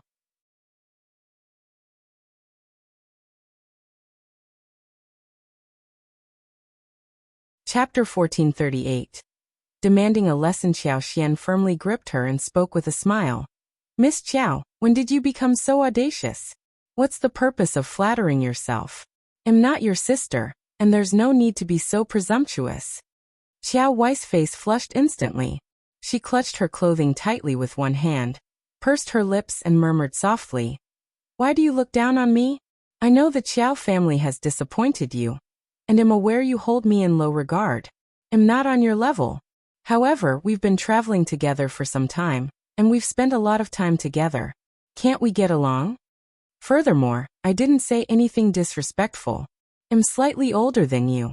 I don't understand why I can't call you sister." "No," Qiao Xian responded firmly, her tone cold. "It's not appropriate. Aren't you aware of the long-standing feud between our families? Are you clueless? Even if you were aware, you shouldn't utter such presumptuous words." Qiao Wei's voice trailed off. "Moreover," Qiao Xian continued, "you're just the daughter of a county magistrate. When did you become the princess? Did the princess personally invite you to ride in her carriage? How dare you make such decisions on your own?" Qiao Wei's face paled, her eyes welling up with tears, which lent her a pitiful appearance. "I just wanted to keep the princess company and alleviate my boredom. That's your concern, but it has nothing to do with the princess. If the princess didn't say anything, you shouldn't presume to act or make decisions." Qiao Wei dropped to her knees before Qiao Xian, burying her face in her hands as tears flowed. "Madam Xiao, I'm sorry. Please forgive me, Madam Xiao." Their discussion had already attracted a fair amount of attention, and when Qiao Wei suddenly knelt, wept, and pleaded for forgiveness, countless onlookers turned their gaze toward them. Some acted swiftly, glancing toward Xiao Yunduan. Everyone recognized Madam Xiao. Qiao Xian's eyes grew frigid. A troublemaker was indeed a troublemaker. Wasn't she asking for trouble? Deliberately creating a scene in front of so many people to bolster her own reputation and assert her dominance? Why was she acting so high-handed? She leaned on her husband, Xiao Yunduan, who was the crown prince's confidant and the princess envoy. Although this tactic was conventional, it proved effective. After all, why was the White Lotus character so enduring and influential? Fortunately, she had established a degree of friendship with Princess Shuangfu, and the princess recognized her character, which rendered Qiao Wei's attempts fruitless. The remaining half of the credit went to the others. Qiao Xian was on the verge of making a statement when Princess Shuangfu intervened. "Madam Xiao, accompany me." Princess Shuangfu signaled to Auntie C. Once both women were inside the carriage, Auntie C scolded Qiao Wei sternly.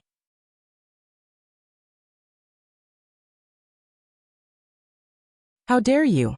Miss Qiao, you've shown disrespect to the princess, and you pay no heed to your superior. Madam Xiao is admonishing you on the prince's behalf, and you burst into tears before her? How dare you?" Qiao Wei was taken aback. Qiao He, who followed Qiao Wei, instinctively looked up at Auntie C. Raising her eyebrows, Auntie C snapped. "What are you waiting for? Hurry up and apologize." Qiao Wei's face alternated between red and pale, her embarrassment evident. Previously, when all eyes were on her, she had reveled in the attention. Now, it felt as though those gazes had transformed into daggers, piercing through her entire being. She wished she could find a place to hide.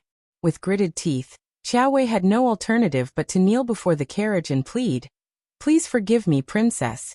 If you find any errors, ads pop up, ads redirect, broken links, non-standard content, etc. please let us know, report so we can fix it as soon as possible."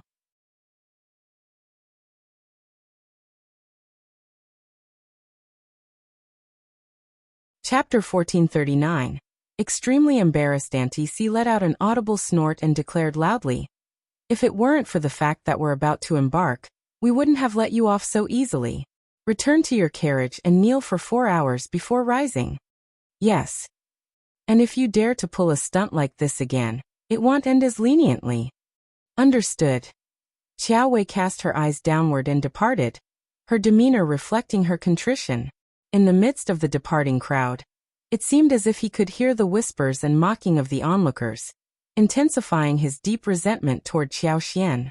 Their departure was delayed for some time, with Xiao Yunduan and Prince of Qingdi approaching to inquire about the commotion. Auntie C provided a courteous but casual explanation. After all, this wasn't a situation to be celebrated. It wouldn't reflect well on Prince Nuanua, Princess Shuangfu's betrothed, to hear about it. In a certain sense, this could be considered a family scandal. However, Xiao Yunduan grasped the situation and exchanged a meaningful glance with Auntie C. Upon learning that the issue was not significant, Prince Nuanua nodded and instructed them to proceed. Before Qiao Xian could clarify the matter, Princess Shuangfu took her hand and spoke with a smile. "I trust you, Madam Xiao. During my time at court, I've heard of many such schemes, some even more devious than this. While some people fall for them, I do not. I just didn't expect Miss Qiao to be so persistent in greeting me over these past few days. She appeared quite respectful and courteous. I didn't anticipate her true nature." Princess Shuangfu sighed, smiling. It was now clear why Madame Xiao had severed ties with the Qiao family. By discerning Qiao Wei's intentions, one could infer that the family was far from kind-hearted. Qiao Xian offered a smile. "Thank you for your understanding, Princess. There's no need for further explanation." "Of course not." Princess Shuangfu smiled. "I know your character." The two of them exchanged knowing grins. Meanwhile, in the adjacent intermediate carriage, Qiao Wei's countenance soured. She panted heavily and muttered curses under her breath. Being chastised by Princess Shuangfu's attendant in front of so many people left her deeply embarrassed. Her resentment toward Princess Shuangfu intensified when she believed that the princess had orchestrated this to support Qiao Xian. "She's still an ungrateful wretch." Qiao Wei muttered under her breath, her cheeks still flushed. Over the past few days, she had paid her respects to Princess Shuangfu 3 times daily and showered her with flattery and compliments, believing the princess reciprocated with genuine smiles and warmth. Little did she expect that it was all a facade. Princess Shuangfu disregarded her feelings entirely and humiliated her publicly. In her perspective, who did Princess Shuangfu think she was? As for Qiao Xian, that woman, how dare she hoard all the good fortune for herself? To Qiao Wei, Princess Shuangfu was merely a pawn in a marriage arrangement. She seemed to think highly of herself, but once she arrived in Qingdi, her future prospects would likely be dismal. Qiao He refrained from offering comfort, silently observing from the side. After some cursing, she gently reminded, "Young miss, Princess Shuangfu instructed you to kneel. It would be best to do so promptly." Qiao Wei shot her a hostile glare. Unfazed, Qiao He continued in a monotone, "Otherwise it may not bode well when you disembark at noon. Deceiving the princess isn't a minor matter." "You!" Qiao Wei almost exploded with anger. Plop. She begrudgingly knelt, the carpet in her carriage not providing much cushion. She inadvertently bumped her knee, and she clenched her teeth in agony. Tears welled up but did not fall. If you find any errors, ads pop up, ads redirect, broken links, non-standard content, etc., please let us know. Report so we can fix it as soon as possible.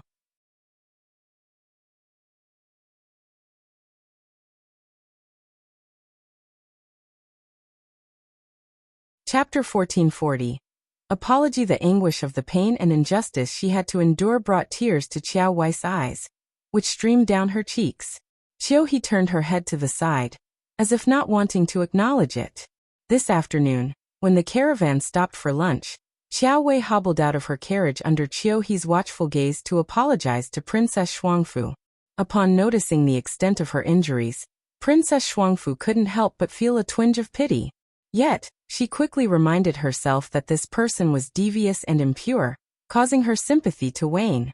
"It's good that you acknowledge your mistake. Be more cautious in the future, and refrain from such actions. I don't wish to encounter such incidents again. Otherwise, you needn't accompany me any longer. I'll instruct someone to send you to the local authorities, who will arrange for your return to the capital." The entourage was in an uproar. What about the prince's dignity? More profoundly, what about the dignity of the great Qin Empire?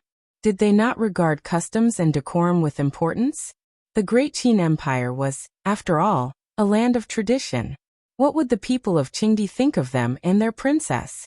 Qiao Wei's countenance shifted drastically, beads of sweat forming on her forehead. She had initially seen this as an opportunity to outmaneuver Qiao Xian and her husband, intending to stage the entire act deliberately. However, she hadn't foreseen that her actions would lead to embarrassment for the princess.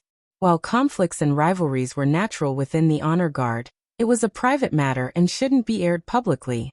Bringing such matters to light would be a source of ridicule for the people of Qingdi. Qiao He's cold stare had good reason. The princess was evidently infuriated. This made Qiao Wei feel somewhat relieved. Perhaps Princess Shuangfu's motivation wasn't solely to support Qiao Xian. "Yes, I acknowledge my mistake. Please don't be concerned, princess. I shall remember your guidance and never dare to repeat my actions. My loyalty to you is undeniable. Thank you for your forgiveness." Qiao Wei obediently kowtowed and rose to her feet. Princess Shuangfu nodded and said, "You may go. You don't need to come to pay your respects tonight." Qiao Wei replied, "Yes," and walked away, relieved that she wasn't being sent away. As she left the area, she spotted Qiao Xian, Li Xia, and Li Qiao approaching. Qiao Wei couldn't hide her changing expression, and shot a fierce glare at Qiao Xian before quickening her pace. "Miss Qiao." Qiao Xian blocked her path, refusing to let her escape. "Why didn't Miss Qiao greet me when you saw me? Considering how long the journey is and how frequently we cross paths, it's impolite not to treat me like an acquaintance, don't you think?" Qiao Wei's fury reached its peak. Her vision darkened and her blood boiled. She bit her lip but said nothing.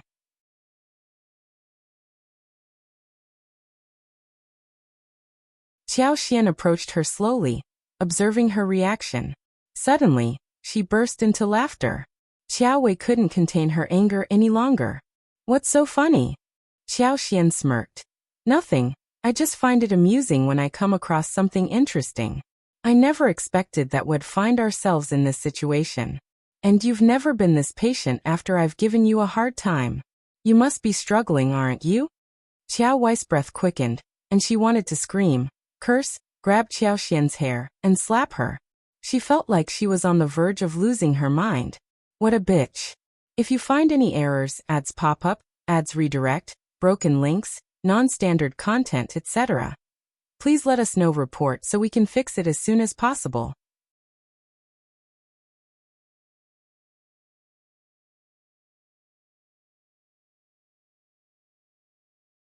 Chapter 1441. Qiaoxian's deliberate provocation. Who do you think you are? You're merely the daughter of a concubine. Do you believe I'm afraid of you? What a joke. I want to engage in an argument with you over the princess. You despicable person. Just you wait. Qiaoxian remained unruffled. She pursed her lips. How dare you mention me when your marriage was stolen by a concubine's daughter? I'm truly disappointed in you. You. Mississippi. Qiao held on to Qiaowei. We should return. Qiaowei swallowed her anger and snorted disdainfully. She didn't let it escalate. Qiaoxian intercepted her and said with a smile, Miss Qiao, can't you take a jest? Look, I didn't get upset when you mentioned me, and I was only speaking the truth. Why are you so agitated that your face contorted? Miss Qiao, don't head back with such a scowl, or people might think you bear a grudge against the princess. Qiaowei was seething, trembling with anger. She bit her lip so hard it almost bled. She glared at Qiaoxian as if she could devour her. He couldn't tolerate it any longer. Madam Xiao, you've gone too far. What? Miss Qiao, you could have discussed it with me earlier, but I asked her to stay and exchange a few more words. Is that provocation? You little girl, really need to learn some restraint in your speech. Besides, how can you interrupt when the masters are conversing? Miss Qiao, does it mean that the maid now makes decisions between the two of you? Why do you tolerate such insolence from a bold maid? This isn't like you. In the past, you would have put her in her place. Qiaowei was seething with anger. In the past, she would have indeed done that. No, if it were in the past, you wouldn't dare to address me this way. Qiaowei felt a profound inner conflict and bitterness whenever she thought about her past. Each encounter with Qiaoxian brought to mind the stark differences from the past. It left her feeling tortured and torn inside. He couldn't help but feel anger welling up within her. She remained silent after Qiaoxian's remark. Just you wait. Qiaowei declared coldly. One day, I will make you repay everything you owe me. Miss Qiao, you're absolutely right. Qiaoxian smiled. What do I owe you? On the contrary, I haven't settled the old score with you yet. Qiaowei's heart skipped a beat, and her expression subtly changed. She was acutely aware of her past actions towards Qiaoxian. If Qiaoxian decided to confront her about it. Leaning in close to her ear, Qiaoxian whispered in a low voice, Let me offer you some advice. I don't care what you're planning, but it's in your best interest to stop it now and save yourself. Otherwise, don't blame me for getting tough. Qiaowei sneered, pushed her away, and stormed off angrily. This time, Qiaoxian didn't try to stop her. It appeared that Qiaowei was indeed hatching a plan. Li Xia couldn't help but suggest, Madam, why don't we find a way for the old master to send both of them away? Wouldn't that save us a lot of trouble? Qiaoxian shook her head and chuckled. It's not that simple. Even the emissary doesn't have the authority to send her away. Moreover, since we're thorns in each other's sides, we're bound to clash sooner or later. If they were to confront each other in the capital, the other side would hold the upper hand. However, beyond the capital, the situation was uncertain. Her strength was not to be underestimated. Qiaowei had endured humiliation followed by provocation.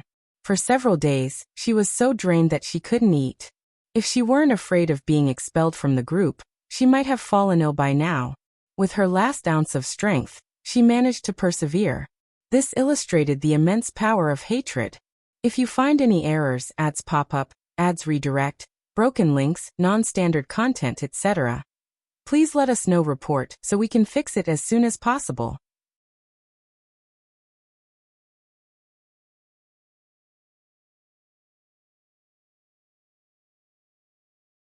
Chapter 1442. The last stop in Great Qin. 20 days later, they finally reached Huning City, the largest city in the northwest. It was still early April, and spring had arrived unusually late in this highland region. The trees and flowers had just begun to bloom, and the fresh, tender greenery was exceptionally striking. The temperature fluctuated significantly between morning and evening. In the daytime, the sky stretched out vast and azure, occasionally graced by the elegant flight of a hawk. When one gazed upward, the bird appeared as a tiny, distant speck.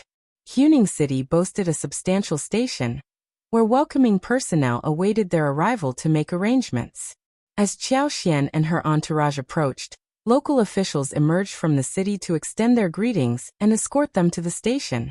After Qiao Xian acknowledged the officials' greetings, she proceeded to her lodgings.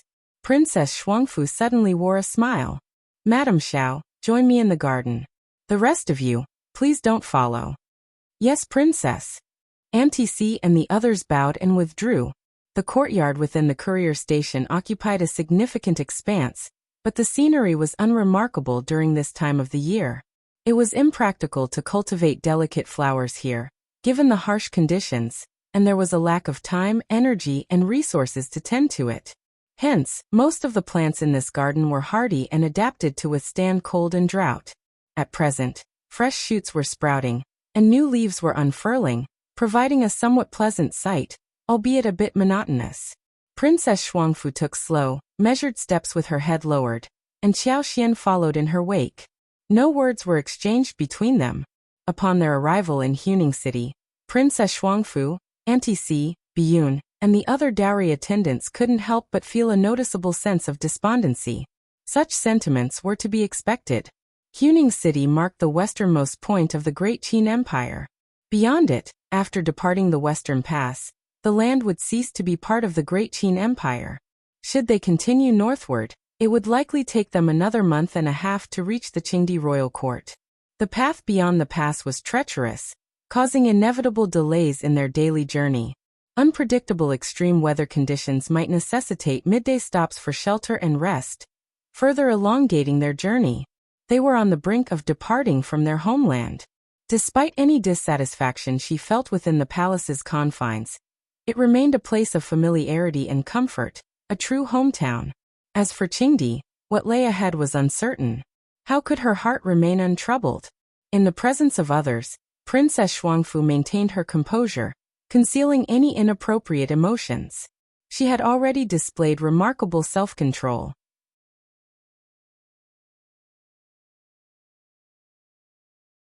Princess Shuangfu paused and fixed her gaze on the young, tender leaves before her, lost in contemplation.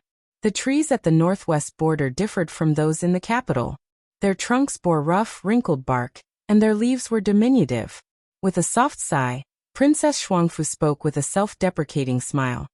At this time of year, the ladies and young ladies in the capital are busy organizing various flower-viewing banquets, aren't they? I recall that honored Princess May in the palace hosts a splendid peony flower banquet each year, and it's a source of pride for all the capital's ladies and young ladies to attend. I suspect this year's peony flower banquet will be a beauty competition. Qiao Xian smiled. At this time of year? Peonies haven't bloomed yet, have they? Even in the capital, it's still quite chilly during this season. Princess Shuangfu chuckled. I forgot how knowledgeable you are about flowers and trees. But, Madam Xiao, you might not be aware that although the peonies haven't bloomed yet, the palace's gardeners are already preparing the peonies for honored Princess May. After all, how could honored Princess May outshine the rest without an early start? If you find any errors, ads pop up, ads redirect, broken links, non-standard content, etc., please let us know report so we can fix it as soon as possible. You're tuning in to the Li Mei's Wuxia Whispers YouTube channel. We're so grateful for your support, and don't forget to subscribe to join us on this incredible journey through captivating stories. Your generosity through donations truly makes a world of difference, as it's the primary source of revenue that allows me to expand and enhance this channel for you. Thank you from the bottom of my heart for being a part of this adventure.